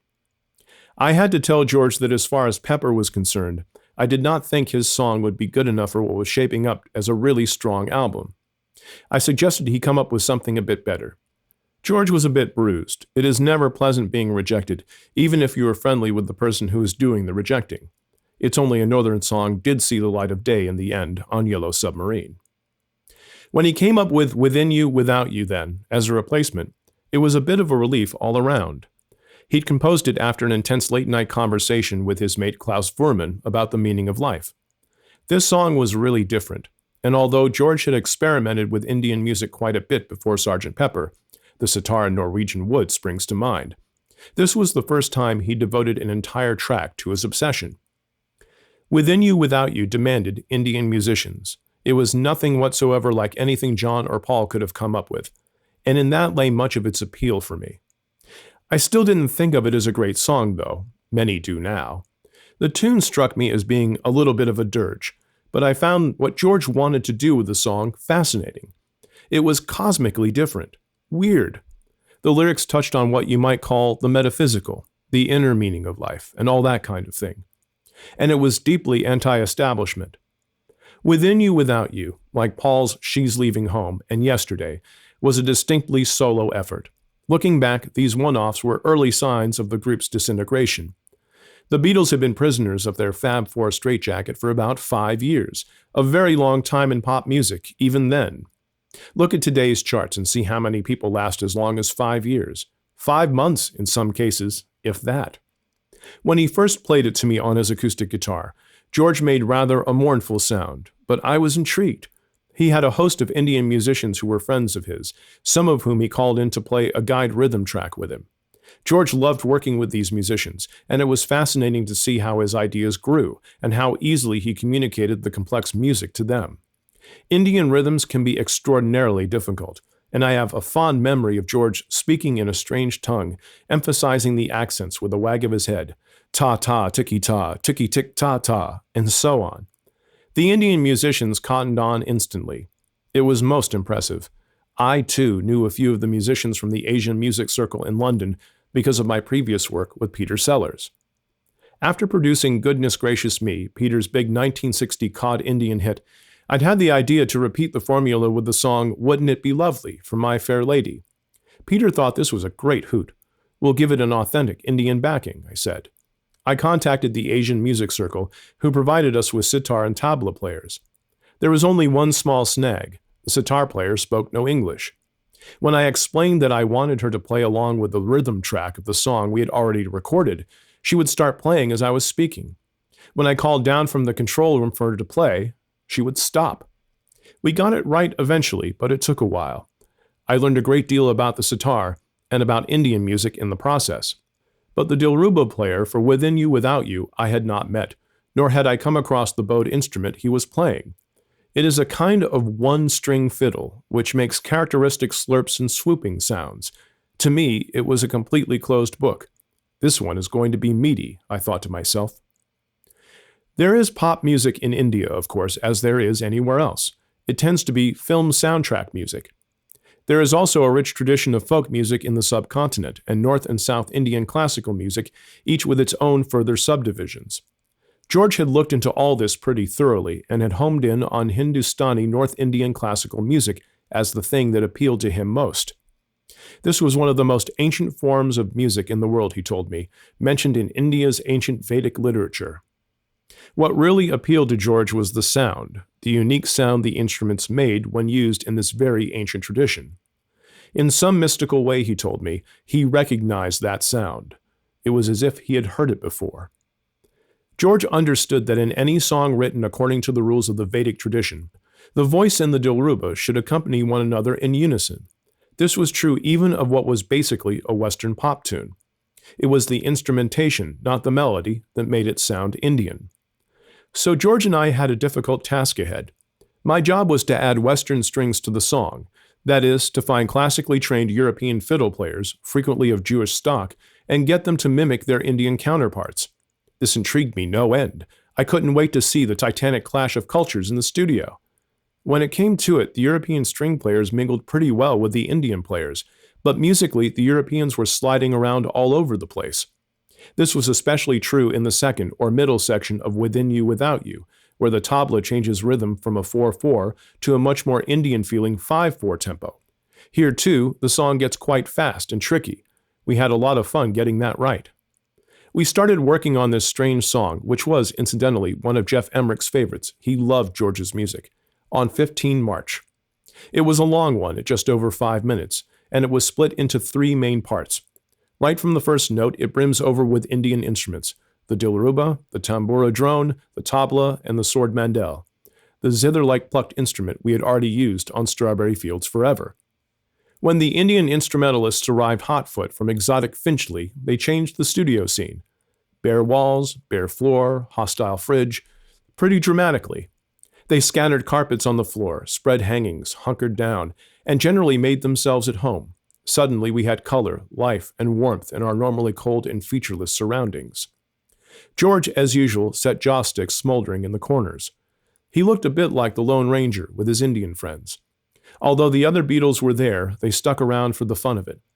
None of them played or sang a note. In order to get them to play what he wanted, George would simply sing to the Indian musicians or occasionally pick a few notes out on the sitar. On that very first evening, I met Peter Blake. He had come into the studios to talk to the boys about their ideas for the album cover, which Paul was trying to organize. Peter had never seen a Beatles recording session, and he was amazed. He thought it was a very gentle, very easy way of working. But it was all the music, really. It was George's hypnotic music that induced that strange air of peace. And so we began recording. Track 1, looking at our recording sheets for 15 March, we started off with a tambura drone, as you generally have to with any Indian track. Neil Aspinall was ideal for the tambura drone. He'd got pretty used to stroking this atmospheric instrument. He'd had plenty of practice on Revolver. We had several other tamburas going, though, at the same time to give us depth in the drone. Track 2, tabla, the percussive Indian drum sound, along with a small amount of sword mandel. Tracks 3 and 4, dilruba, carrying the tune. The song was basically this tune and the accompanying drone. There were no harmonies in it. In Indian classical music, the voice is regarded as the primary instrument. All music, according to Vedic thinking, started with the voice, so it followed that all other instruments were made to copy the voice and not compete with it in any way. We finished that night at 1:30 a.m. and left the song for exactly 1 week, until 22 March, while we were occupied with the album cover. Then we dubbed what we had done onto tracks 1 and 2 of a second 4-track tape. The tablas and tamburas were mixed onto one track, the dilrubas onto the other. We added George's vocals, and when he was not singing, his sitar onto track 4. This left track 3 for my strings score, which I still had to write. This 22 March session was another long one, winding up at 2:15 on the morning of 23 March. We were getting near the end of the album now, but there was still a little way left to go. We came back in on Monday, 3 April, at 7 p.m. as usual to finish off. We, in this case, meant George, myself, and the outside musicians. There were no other Beatles present that night. It turned out to be a marathon 11.5-hour session. We worked our socks off in the big studio, number 1, until 3 in the morning, recording the string score I had written to fit the Indian tracks we had already laid down. I had 8 violinists and 3 cellists, led again by Eric Gruenberg. They were all first-class players in their own right, and they had to be. They found it very difficult indeed to follow and keep up with the elastic swoops and wiry furrows of the dilruba. It was also pretty tedious for them, having to go over and over the same phrase until George was satisfied with it. By now, we had only 1 track left on the tape, so if we did not get everything right on a given take, we just wiped the entire take. In short, we had to get it right, but we did a lot of takes before George was pleased with the result. George's meticulousness was worth it in the end. Gruenberg's gentlemen players did the business. We had added another dimension to the song. When George was finally satisfied with what we had achieved, it was about 3 a.m., and we all assumed we could go home. The musicians did go. They couldn't wait to go. It was well past their bedtime. To my astonishment, though, George himself wanted to carry on. Propping our eyelids up with jaw sticks, we moved over to studio number 2 across the road, where we spent a further 3.5 hours mixing. I eventually got home at 7 or so, in time for breakfast. Judy got a cup of tea in bed that morning. Despite all our efforts, it still wasn't quite there. So we were back in again that night at 7 for further mono and stereo mixing until 12:45 the next morning. We did a lot of technical things, like artificially double-tracking the strings to give them more body. George wanted to dub some laughter onto the end of the song. He didn't want people to feel he was being over-earnest, boring for Britain about the meaning of life, and we found a bit of tape that had the 4 Beatles cracking up with laughter at the end of some take or other. This spontaneous hilarity was dropped in at the end of the song, and George was happy. Within You Without You is obviously a long way from your normal Western pop song. It has no harmonic structure, no chords, and it doesn't modulate as Western songs generally do. There's the tambura drone, which gives you a sense of tonality, and the tabla, which gives you a sense of rhythm. But all there is on top of that is the dilruba and vocal line, the tune itself. All the instruments are playing in unison, including the cellos, which are playing an octave lower than the dilruba. Without the strings, the songs would have sounded too Indian, if anything. We did make one concession to Western pop music, which was a tiny bit of counterpoint in the melodic line. If you listen, you will hear another line answering it from time to time, but that was the only one. The other Beatles liked Within You Without You, though they were a bit bemused by it. But then that was George, always coming up with the unexpected. They thought it was well worth putting in because of its eccentricity alone. George did plow a lonely furrow in his music. Within You Without You is very introspective, a distillation of George's studies of Eastern philosophy and music. Although Eastern culture became big during the late 60s, George was one of the first to look east, and the depth of his interest in Vedic philosophy put him way beyond the reach of the trendy pack barking behind him. Despite what I've said about the relatively marginal position that George's music had within the group, it would be entirely wrong to think that he himself was excluded from it. George had something stronger than power. He had influence. Witness the fact that all of the boys followed him to India to sit at the feet of the Maharishi. George tried to persuade me to ease my karma, too, but I excused myself on the grounds of extreme old age. The Beatles were all looking for something. They had achieved great fame and fortune, but that had made them wonder all the harder what it meant. They were looking for a greater faith than the half-baked versions of Eastern religion and culture circulating in the West could give them. They all wanted to experiment, to push at the envelope of their upbringing, beliefs, and culture. They wanted to find out what it was all about. George was able to answer some of the questions they asked, and the Maharishi seemed to answer more. He was able to bring them a measure of inner peace, which was something they had not found before. Although they became disillusioned with it afterwards, transcendental meditation was more than a passing fad for the Beatles. It lasted long enough that even after Sgt. Pepper, when the Maharishi was visiting Wales, they all rushed off again to sit at his feet. The scales fell from their eyes when it became clear that the Guru was, after all, very much a human being with feet of clay. But George still to this day will insist, okay, that's fair enough, but it doesn't alter the basic truth, by which he means the truths he learned from Eastern philosophies all those years ago. Pepper is a peculiarly English album, despite the exotic flowering of Within You Without You. I suppose it's a bit chicken and egg. It is like saying that Mary Quant dresses are English. Well, of course they are. She's English. But there is something characteristic of what was happening in England at the time, something in the air that Pepper, like a Quant design, expressed. You couldn't have heard anything like Pepper from America. Why? Maybe it is because in spite of their rebelliousness, in spite of their waywardness, in spite of their genius, it was a very disciplined Beatles sound. It was an organized, relatively controlled sound. This is a difficult concept to pin down, but it is like looking at an American car of the time, then looking at its English counterpart.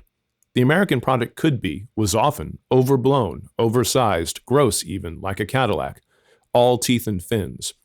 English cars, on the other hand, tended to be discreetly lined, elegant.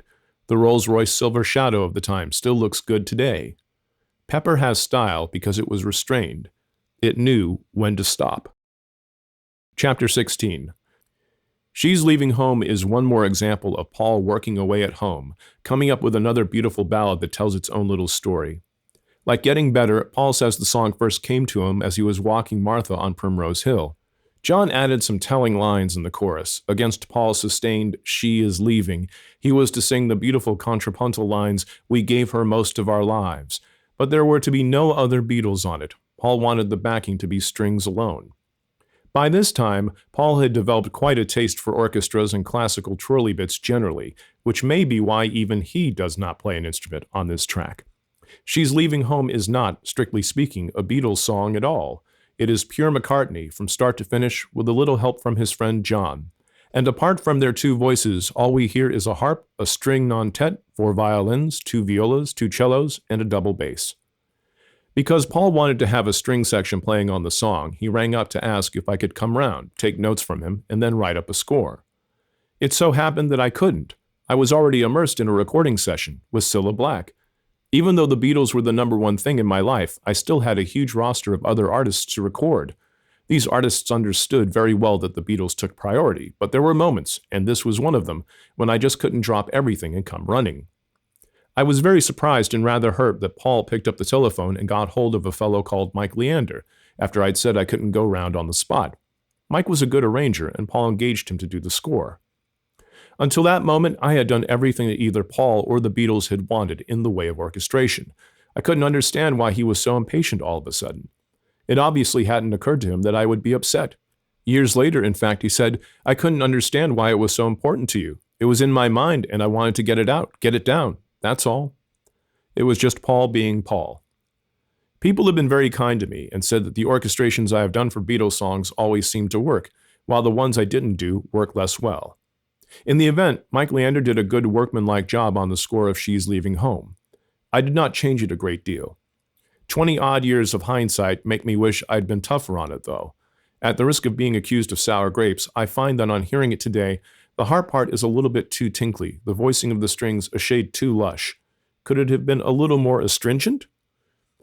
My approach to writing an orchestral accompaniment has always been to keep it sparse and to leave out anything unnecessary. It is always too easy to overdo things when you are orchestrating, on the belt and braces principle.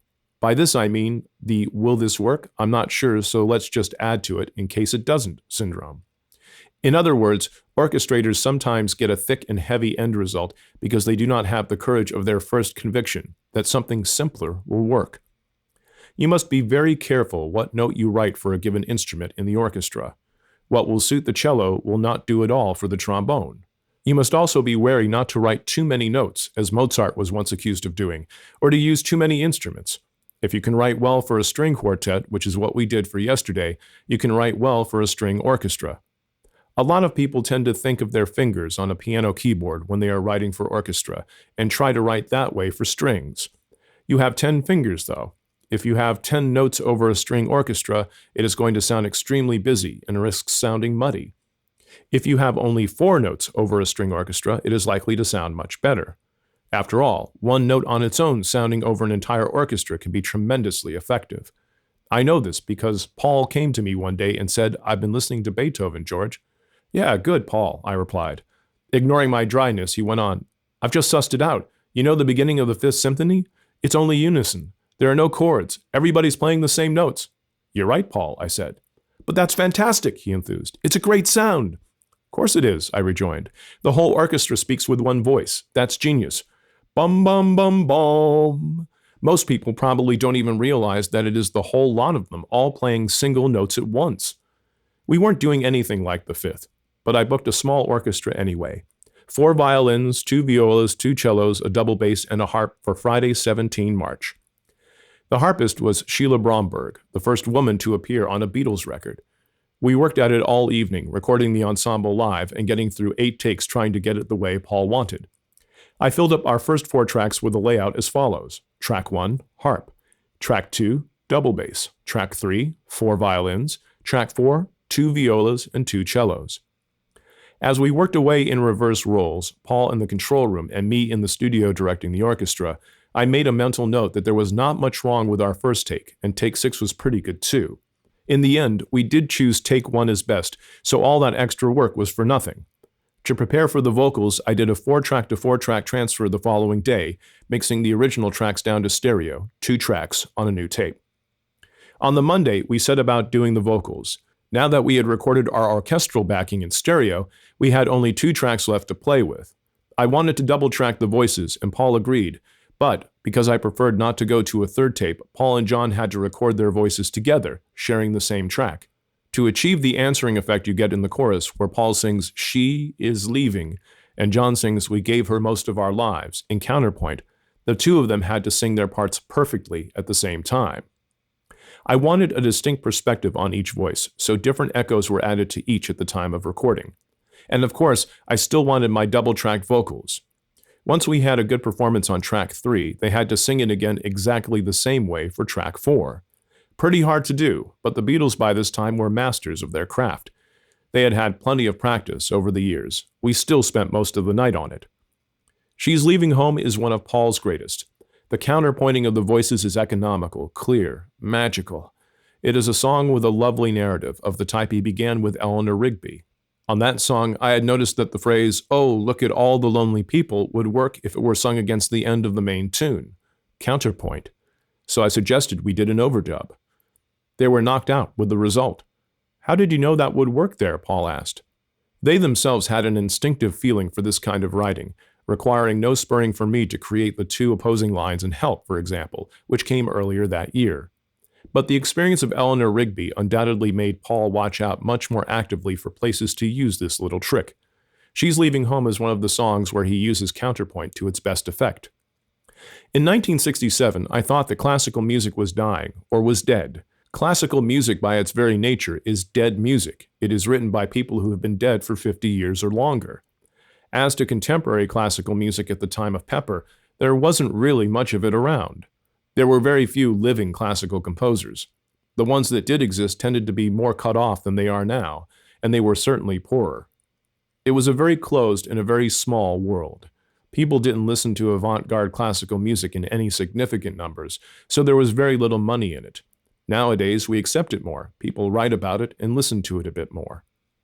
In 1994, there are about 1,500 classical music composers in Britain who do nothing else but write classical music all day. Even today, though, most of them risk starvation, and in a population of 50-odd million, 1,500 is still not very many. It is not what you would call a widespread activity, like fishing.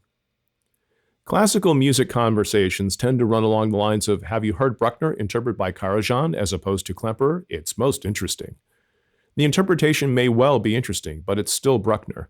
That is all they can do with it, reweave what is already there. Pop music for me was live. It was expressing what life was about, reflecting it and commenting on it, often in the best way, which is unconsciously. Pepper certainly does this. Against this background, I was pretentious enough to look upon Sgt. Pepper as contemporary art, contemporary musical art. It had all sorts of influences, from jazz, folk music, rock and roll, rhythm and blues, but it had a tremendous classical vein too. I saw the album as the first example of a new sort of music, a classical rock crossover music that tore down the snobbery-sodden barriers that exist between the two types. I always found it ridiculous that people would refuse to listen to rock music because it was considered as unworthy somehow, not as good as classical music. When we consider the Beatles' great songs, there is always one huge yawning trap we can fall into: hyperbole. It is dangerous to compare them with Schubert because the comparison is not really between like and like. How could one compare Cole Porter with Mahler, say, or Stephen Sondheim with Chopin? All the same, She's Leaving Home gets very close to that higher caliber of writing. The unfolding little drama, the everyday tragedy of ordinary folk that Paul captures in his words and music, says something truthful about a corner of suburban life. The parents' plaintive cry, "What did we do that was wrong? We did our best by her. Why has she gone and left us?" is touching. The refrain is constructed almost operatically. Paul sings the higher part and John the lower, parental voice in a telling and beautiful aria. She's Leaving Home could only have been written by Paul, by this time a master songwriter. The public in Britain tend to see him now as the softy of the group, with all those lovely and love-filled songs to his credit. In truth, he was every bit as much the rocker as John, who could be just as soppy as Paul in his love songs. Helter Skelter, a driving rocker from Paul that was about the nearest the Beatles ever got to heavy metal, is one of so many strong examples one could pick out from their work to disprove this cliché. John sang romantic ballads aplenty, like Julia and Imagine, yet he in his turn was always pigeonholed as the rocker of the group. Paul had a gift for melody that just seemed to spring from him without effort. Time and again I would be thrilled to hear a lovely tune with interesting harmonies, and I would wonder where it had come from. Oddly enough, Paul never knew either. John's music was never dull, but it was for the most part monotonous in the literal sense. He liked to weave his weird and wonderful lyrics around one or two notes. Living is easy with eyes closed. Imagine there's no heaven. It's been a hard day's night. I am he as you are me, and we are all together. All are monotone or near monotone compositions. His cleverness came from the alterations he achieved with his harmonies underneath the monotone. These completely transformed what might otherwise have been boring into a magnificent song. It was as though the ground shifted under one's feet. The result of this process was always intriguing, even if, as John once ruefully commented, you're not likely to hear I Am the Walrus being whistled by a waiter in a Spanish restaurant. Randomness as art appealed to all of the Beatles very much.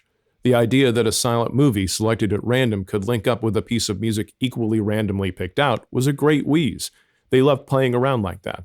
It's the "hey wow man, look at that" school of art, the art of the psychedelically or otherwise liberated consciousness that was all the rage at the time. Sometimes, therefore, they would jam for hours in the studio and we would be expected to tape it all, recognizing the moment of great genius when it came through. The only trouble was, it never did come through. This free-form associative tinkering happened a lot after Pepper on Magical Mystery Tour. It was a side to the Beatles that I found rather tedious. I used to say to them, if you want to be random, let's be organized about it, which was definitely not what they wanted to hear when they were in that mood. But they would just about put up with it, from me. When John brought along I Am the Walrus, later in 1967, I said, I see what you're trying to get out. It's very bizarre, but it's great. Let's organize it. John went along with that. I wrote out a score for cellos, wrote out all the parts for the singers, right down to the ha-ha-has and the he-he-he's, which John had suggested, sung by the Mike Sam singers. Weirdness was fine by me. In fact, I loved the anarchy of John's thoughts, if I could fix and channel them. And the random could occasionally work wonders. John thought of adding completely random sounds to our mix of I Am the Walrus.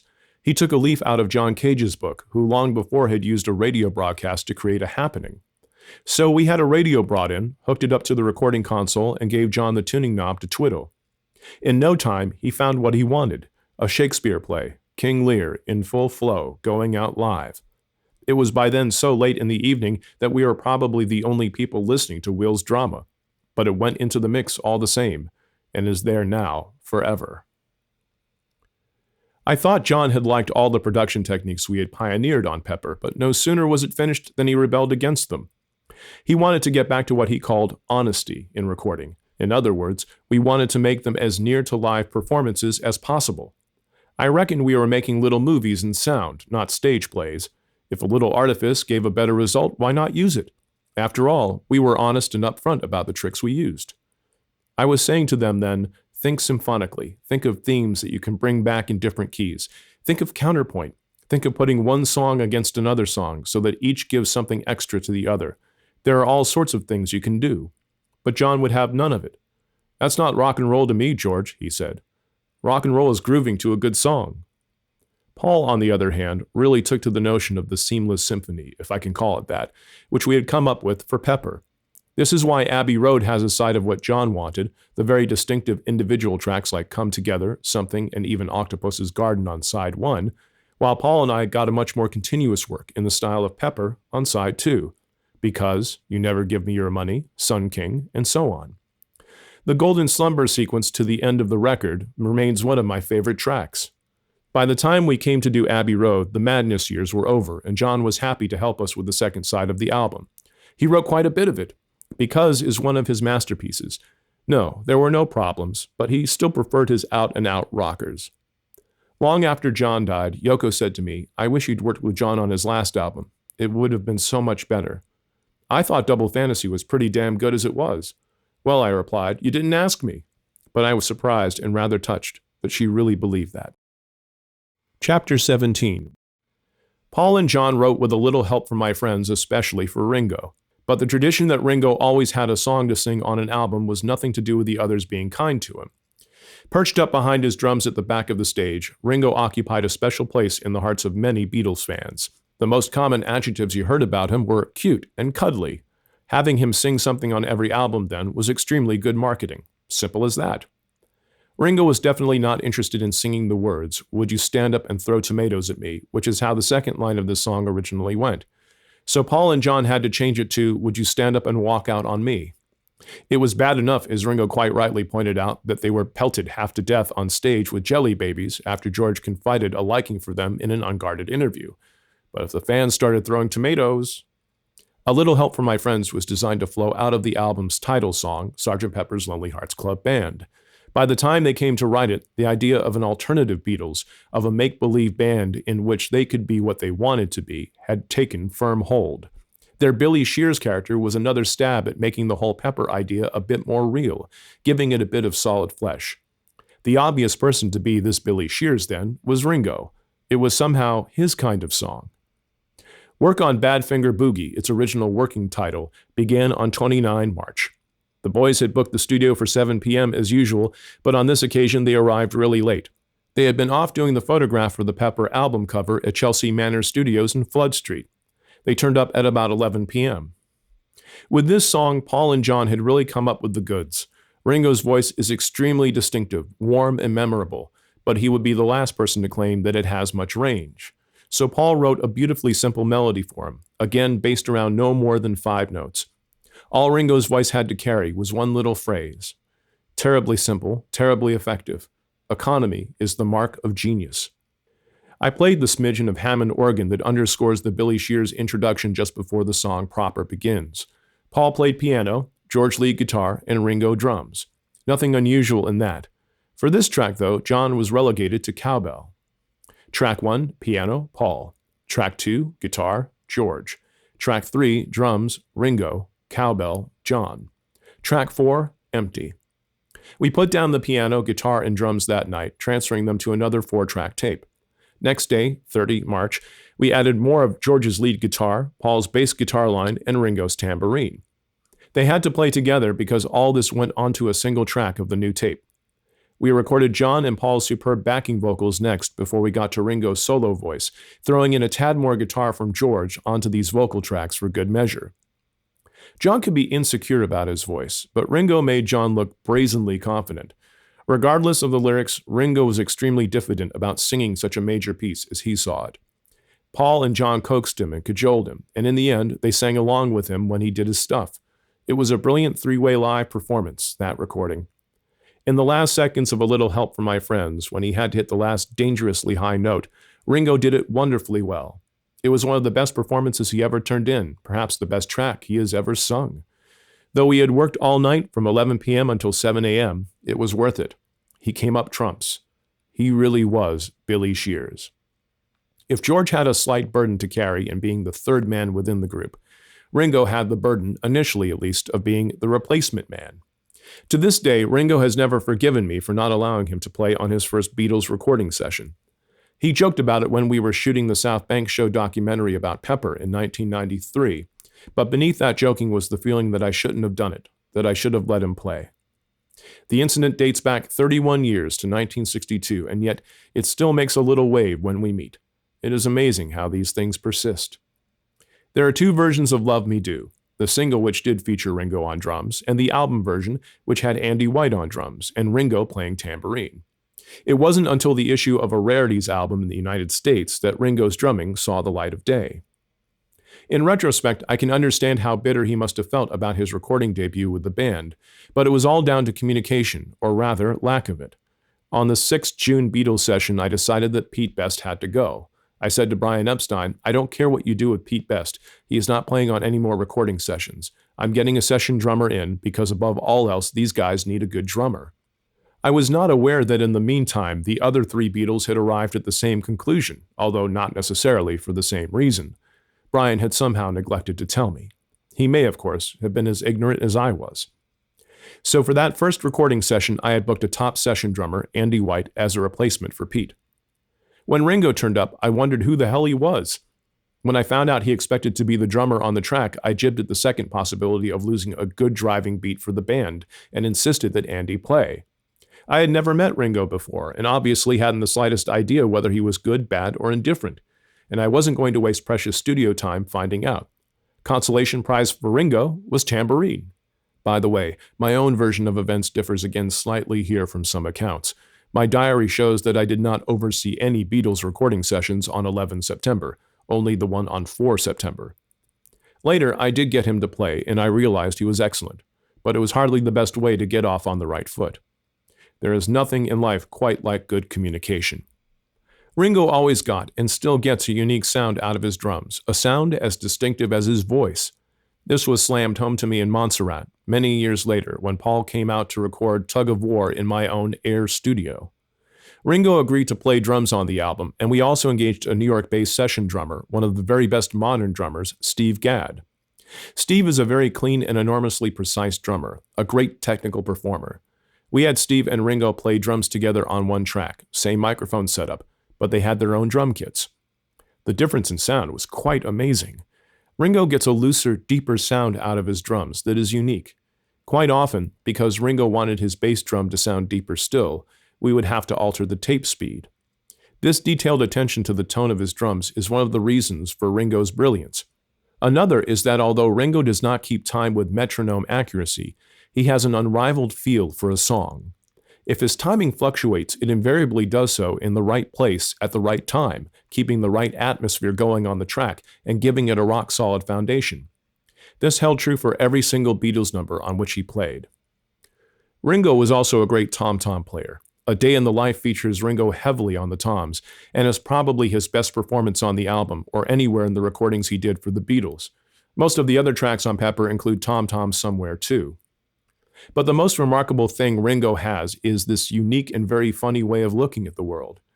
He is the absolute master of the one-liner. During the making of the Pepper television film in 1993, I wanted to give a little credit to our engineer, Jeff Emmerich. In 1956, he was very young. He'd been thrown right in at the deep end and had to cope with some very complicated recording.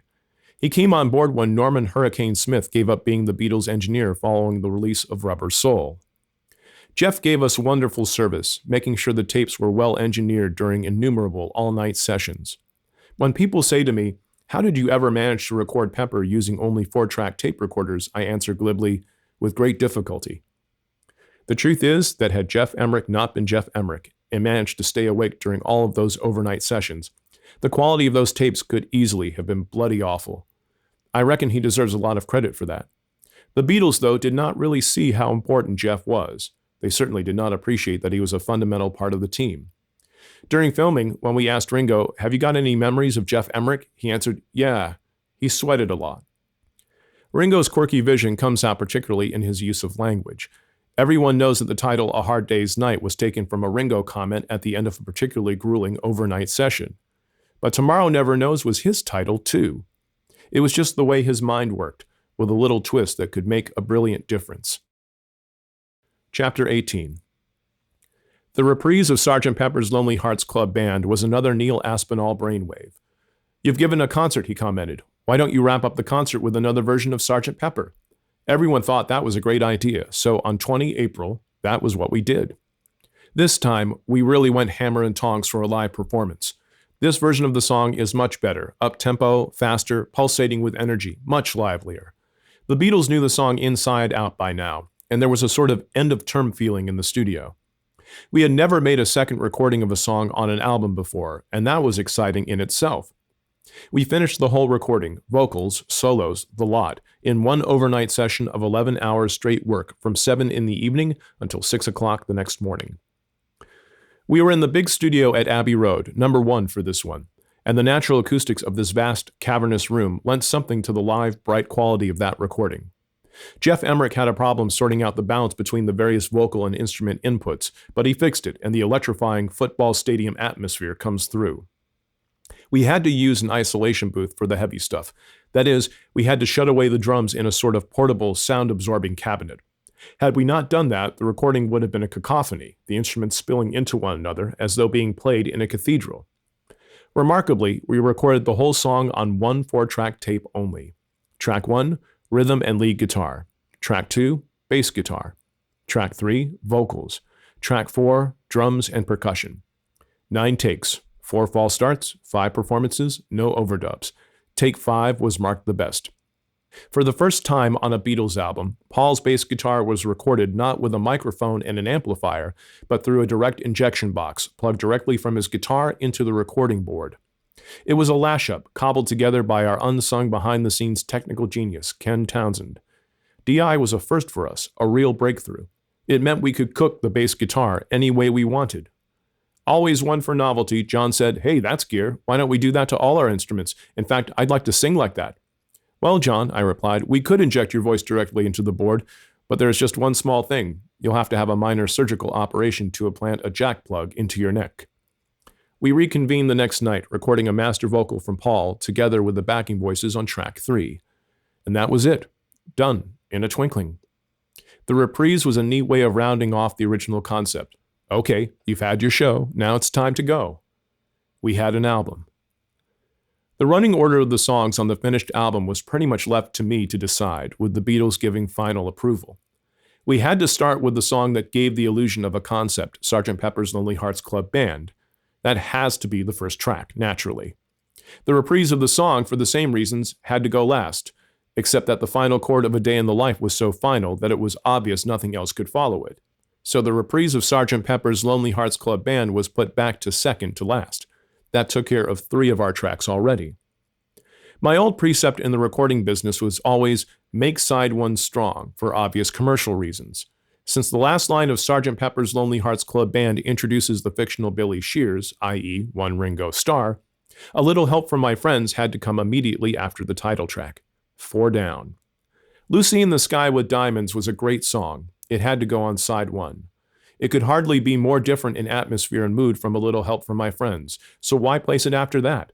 Well, it was because it was so different. It was a complete change of musical color, which was welcome. It was like saying, here's a green show with the first 2 tracks, then the lights went down and suddenly up comes a red show. You wanted to change there. You wanted to hear something really different. The phrase that opens Lucy is a great hook, very evocative, and coming here in the running order, it cools the rather hot beginning right down. Another principle of mine when assembling an album was always to go out on a side strongly, placing the weaker material towards the end, but then going out with a bang. With this in mind, being for the benefit of Mr. Kite and side 1. The songs that were least interesting had to come before that and after Lucy. She's Leaving Home was a lovely song, but it was a bit downbeat. It didn't exactly shout its optimism. So I decided to place it after the more upbeat but less worthy Fixing a Hole and Getting Better. These were all entirely subjective judgments, of course. When it came to Within You Without You, I could not, for the life of me, think of anywhere to put it at all. It was so alien, mystical, and long.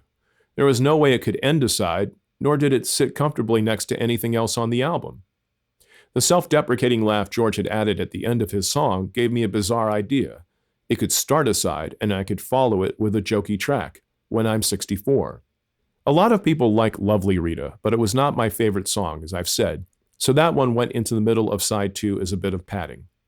Good Morning found its place by virtue of a happy accident, when I noticed that the chicken squawk on the end of the song dovetailed, or rather could be made to dovetail, neatly with the sound of the guitar tuning up that begins the title song's reprise.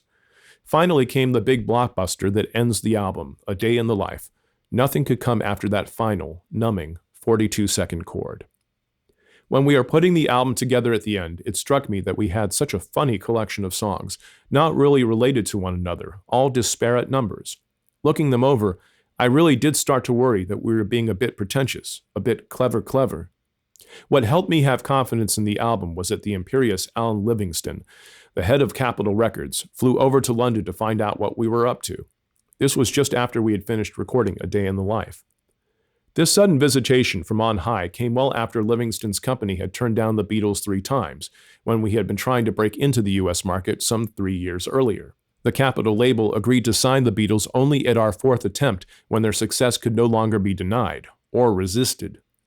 Each rejection came without a word of apology. No sorry, guys, only the reasons consistently given. They would not sell in America, and believe me, we know our market better than you do. Suddenly, now that the Beatles had become stratospherically successful, it was all, I want you to meet my boys stuff from Livingston.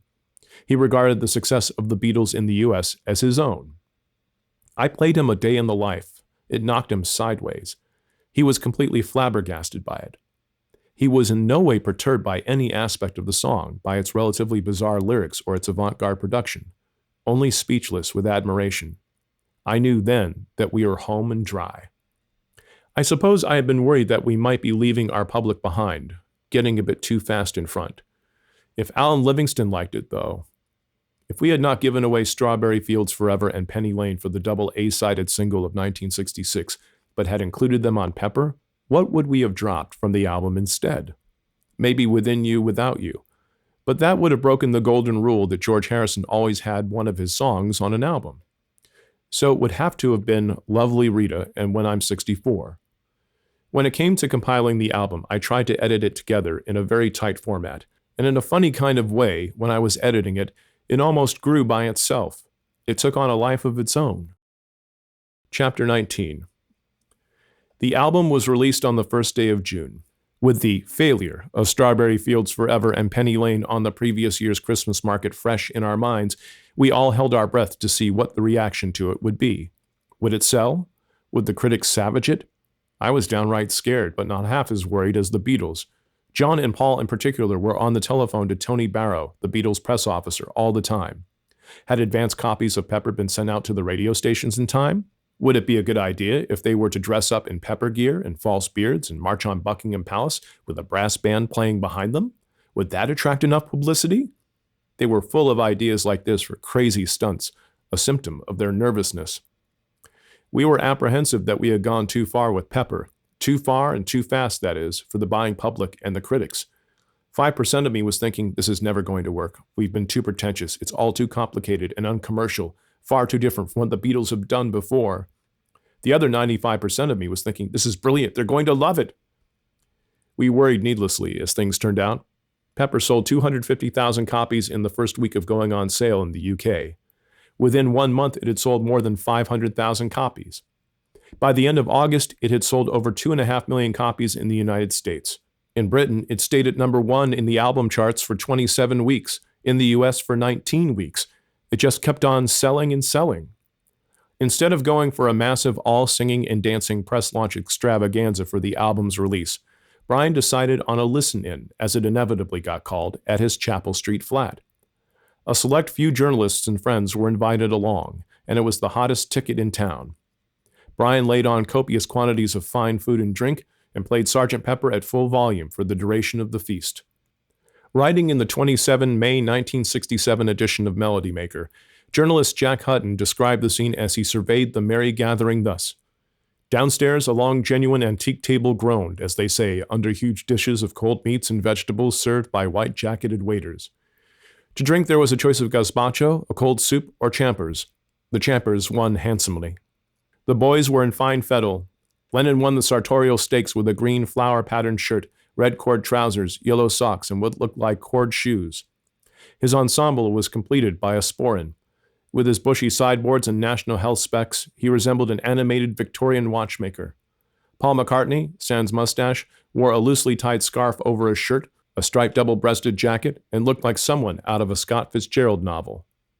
The music critics, where they could make any sense at all of the new album, reacted in ways that were as diverse as the songs featured on it, but they were generally favorable. Under the headline, "The Beatles Revive Hopes of Progress in Pop Music," William Mann, music critic of the Times newspaper, said, "Any of these songs is more genuinely creative than anything currently to be heard on pop radio stations. But in relationship to what other groups have been doing lately, Sgt. Pepper is chiefly significant as constructive criticism, a sort of pop music masterclass examining trends and correcting or tidying up inconsistencies and undisciplined work, here and there suggesting a line worth following." Alan Evans of the New Musical Express commented, "Whether the album is their best yet, I wouldn't like to say after one hearing. Whether it was worth the 5 months it took to make it, I would argue. But it is a very good LP, and will sell like hotcakes." Writing in the Sunday Times, Derek Jules said, "The new LP, Sgt. Pepper's Lonely Hearts Club Band, is remarkable. Listening to its strange cadences, the sitar passages, its almost atonal propensities, the learned critic might easily assume derivations ranging from English 17th century music to Richard Strauss. But the influences are likelier to be music hall artists of the last 25 years, and the images which Lennon and McCartney retain of their Liverpool childhoods, of places, priests, old women, young girls. Pepper is a tremendous advance, even in the increasingly adventurous progress of the Beatles. Some of the words are splendid urban poetry, almost metaphysical in Lucy in the Sky with Diamonds. The tone is humorous, sympathetic, skeptical, and often self-mocking. Musically, it is always stimulating. There won't, though, be much dancing done to Pepper. The Beatles are now producing performances, not music for frugging to. Will the kids follow?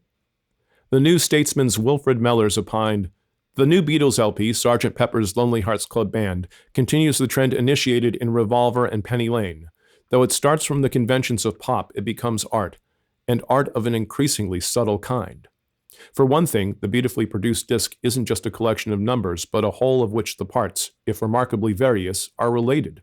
This whole is about loneliness, and the period comedy of Sgt. Pepper's Lonely Hearts Club Band, which begins as a hilarious evocation of old-style Edwardian camaraderie, is gradually transformed as the lonely elements are detached from the hearts, the club, and the band, the things that make us simple, social creatures." Mark Lewison, British Beatles guru, said of it, "Millions of words have been written about this LP, almost every one fulsome in its praise. But what surely stands out most of all is the Beatles' sheer progression to this point in time. Here were 4 musicians, raw and inexperienced in June 1962, changing popular music right about face by June 1967. It was stateside, though, that the critics really let rip. Here is U.S. writer Langdon Winter. "At the time Sgt. Pepper was released, I happened to be driving across country on Interstate 80. In each city where I stopped for gas or food, Laramie, Ogallala, Moline, South Bend, the melodies wafted in from some far-off transistor radio or portable hi-fi. It was the most amazing thing I've ever heard. For a brief moment, the irreparably fragmented consciousness of the West was unified, at least in the minds of the young." Jack Kroll in Newsweek, 26 June 1967, went equally far. "Sgt. Pepper is such an organic work," he wrote, "that it is like a pop facade, the suite of poems by Edith Sitwell, musicalized by William Walton. Like Facade, Sgt. Pepper is a rollicking, probing language and sound vaudeville, which grafts skin from all 3 brows, high, middle, and low, into a pulsating collage about mid-century manners and madness. The new Beatles are justified by the marvelous last number alone, A Day in the Life, which was foolishly banned by the BBC because of its refrain, 'I'd love to turn you on.' But this line means many things, coming as it does after a series of beautifully sorrowful stanzas in which John confronts the world's incessant bad news, sighing, 'Oh boy,' with a perfect blend of innocence and spiritual exhaustion. Evoking the catatonic metropolitan crowd, like Eliot's Living Dead flowing across London Bridge, John's wish to turn you on is a desire to start the bogged-down juices of life itself. This point is underscored by an overwhelming musical effect using a 41-piece orchestra, a growling, bone-grinding crescendo that drones up like a giant crippled turbine struggling to spin new power into a foundered civilization. This number is the Beatles' Wasteland, a superb achievement of their brilliant and startlingly effective popular art. Allen Ginsberg described Pepper as a towering modern opera. It may have met with a good reception from most fans and commentators, but even so, there were voices hostile to the new release. One Richard Goldstein, a writer on the New York Village Voice, gave the following reactions. Like the cover, the overall effect is busy, hip, and cluttered. An obsession with production, coupled with a surprising shoddiness in composition, permeates the entire album. A package of special effects, dazzling, but ultimately fraudulent.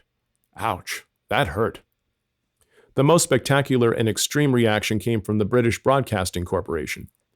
To this day, I still can't understand why the BBC banned A Day in the Life. I think if the track had just been a rhythm track conventionally recorded, no one would have taken any notice. But the anarchic sound of the orchestral climax seems to have contributed to the idea that the song's lyrics meant something nasty, something sinister, subversive even, at the very least an encouragement to take drugs. The vocal wailings in the bridge of the song definitely contributed to its reception as a marijuana dream. To us, though, those vocals were no more than an inventive way of getting back to the original key. When the controversy over A Day in the Life really got going, the British press surpassed itself, reading all kinds of sinister hidden meanings into that and other Pepper songs.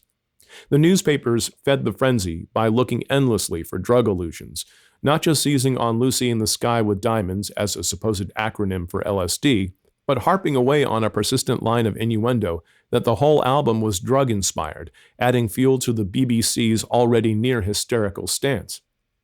It was suggested, for example, that 4,000 Holes in Blackburn, Lancashire was a reference to puncture marks in the skin from injecting heroin. Auntie BBC was only too ready to swallow this. In fact, as I've said, it was just another article from the Daily Mail's Far and Near column, one of John's strangest muses, which he had noticed while trying to compose one day. As for fixing a hole, well, that was obviously about shooting up the deadly drug, wasn't it? No use Paul protesting otherwise, that it was just about a hole in the roof where the rain gets in. If you're a junkie sitting in a room fixing a hole, then that's what it will mean to you. But when I wrote it, I meant if there's a crack or the room is uncolorful, then I'll paint it. Even Paul's innocuous line, "When are you free to take some tea with me?" This timid little clerk's inquiry to a meter maid he wants to date was awarded sinister, druggy overtones. Commentators assumed that tea here meant dope, as it sometimes did in stateside hippie speak, rather than the domestic drinkable, common or garden Indian stuff you add hot water to. Absurd. But a lot of people believed this kind of stuff then. A few still do. Come to that, there were some people who condemned Frank Sinatra's classic Strangers in the Night as a statement of homosexual love. If you do anything different in art, something unexpected, people tend to look beyond the work for a reason with which to damn it. There is a persistent element in the great British establishment that thinks if anything is radically new, it must be a threat. It's out to undermine us and our whole national way of life. Ban it. Really, the fuss over possible drug connotations was a continuation of an attitude that was clearly expressed in the group's early days. Speaking in a House of Lords debate on the problem of leisure in May 1964, Labour peer Ted Willis had this to say about the music of the Beatles. Primitive, having the same function as the war dances of savage and backward people. Phony, a ritual pep pill, a cheap plastic candy floss substitute for culture. Lord Taylor, in reply, was moved to defend the group in these terms. I personally do not think it is wicked to like the Beatles. Then the Minister of Information, Sir William Deeds, was kinder and more accurate. They, the Beatles, herald a cultural movement among the young which may become a part of the history of our times. 30 years down the road, there is no longer any debate. The cultural barricades have been stormed. With Sgt. Pepper's Lonely Hearts Club Band, as with all their music, the Beatles helped to shift the entire focus of modern British culture. Now, for good or ill, pop culture has swallowed society whole. Despite the controversy over drugs, Sgt. Pepper's Lonely Hearts Club Band caught people's imagination more than any other Beatles album. It was not just that it was a good album, that it was different and couldn't be reproduced live, all that kind of thing. There was nothing comparable to it around at the time, and it was seen as a complete breakthrough, as an album that set a new standard. It was acceptable as the first concept album, even though it was not really one. In fact, its enormous success was to have unfortunate consequences in succeeding years, when some truly awful concept albums in the style of Pepper got taken very seriously indeed by people who should have known better. But what it did do was succeed in speaking for its age, capturing the 60s and much of what that era came to stand for in sound. The psychedelia, the fashions, the vogue of Eastern mysticism, the spirit of adventure, the whole peace and love thing, the anti-war movement. It was all there and more. Pepper isn't the best thing the Beatles ever did, musically speaking. It is arguably the most important. This album did for the 60s what Frank Sinatra did for swinging lovers a decade earlier, but with knobs on. It liberated, in song, the dreams and ideals of a generation. Over the weeks, months, and years since its release, it has been a bit like watching iron fillings falling into a pattern round a magnet. Pepper, somehow, has become the 60s. It has been the most extraordinary thing to watch. Pepper spawned myth upon myth. It fed on itself. The myth of Paul being dead because his back was turned on the back cover photograph of the album is typical of how it came to be viewed. An aura of mysticism grew up around the album, which we inadvertently fed because of the silly things we did messing about. The high-pitched whistle on the end of the recording, audible only to dogs, for example, which people thought must mean something deep, certainly something mysterious. Actually, the 20,000 hertz tone went on the end of the album after I had been explaining to the blokes how there were certain frequencies that human beings could not hear. I mentioned that dogs, however, were able to hear much higher frequencies than we could. Inevitably, this prompted Paul to say, jokingly, "You realize we never record anything for animals, don't you? What about my dog, Martha? Let's put on something only a dog can hear." Or again, the silly nonsense we taped on the run-out groove at the very end of the record, which turned into something rude if you played it backwards. Actually, we mumbled a few words into tape, cut the tape up, and recorded the result backwards. The bizarre nature of the sleeve, Jan Haworth's cutouts, the mustaches, the sergeant stripes, and so on that came inside the original album, all this stoked the fires of public and press imagination. It is ironic that the last Beatles concert should have taken place in Candlestick Park, San Francisco, when that city's Bay Area gave birth to the whole drugs counterculture in the first place. There is no doubt that the experience of taking drugs, and in particular LSD, was one of the main reasons why groups like the Beatles moved the pop song away from the old 3-minute rock and roll formula to a much more experimental, much freer musical form. Tomorrow Never Knows, or Within You Without You, could hardly have been more different from She Loves You if they tried. This holds good for nearly all of the songs on Pepper. If the Beatles as a live touring group died in San Francisco, Sgt. Pepper was born there. If the Beatles' professional career were to be plotted on a graph, then Pepper would be the high point. Rubber Soul and Revolver were also peaks. Magical Mystery Tour was a definite dip. The Beatles, the so-called White Album, was a straight line on the graph, a plateau, extremely accomplished and different in its own way, but not as unified as any of the other albums in terms of overall sound. Let It Be was also a bit of a downslope on the graph, whereas Abbey Road was a lift, a great album, which I prefer to Pepper. Somehow, though, none of these other albums, great or good, has ever attained the status of Pepper. Although we had been concerned about reaction to the album, we didn't just sit around chewing our blankets, waiting to see what would happen. Pepper had set the Beatles' creative energies bubbling, so he plunged headlong into more recording. First the beginnings of Magical Mystery Tour, then in no time at all, we were on worldwide television singing All You Need Is Love. If Sgt. Pepper was the definitive hippie symphony, All You Need Is Love was the hippie anthem par excellence. Its message is positive. In fact, it is viciously idealistic. It is John Lennon in full awareness of the power of television and popular music as the means of mass communication, putting over his vision of a universe free of war, hatred, poverty, and problems. The song presents the possibility of a perfect world and insists on the ripeness of change of the very imperfect world he saw around him, on its willingness to change.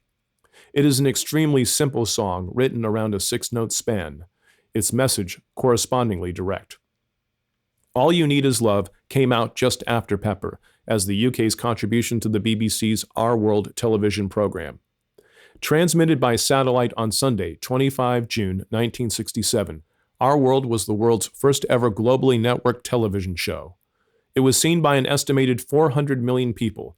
Not quite the 1.5 billion who watched the first Live Aid concert in 1985, but pretty awesome for its day.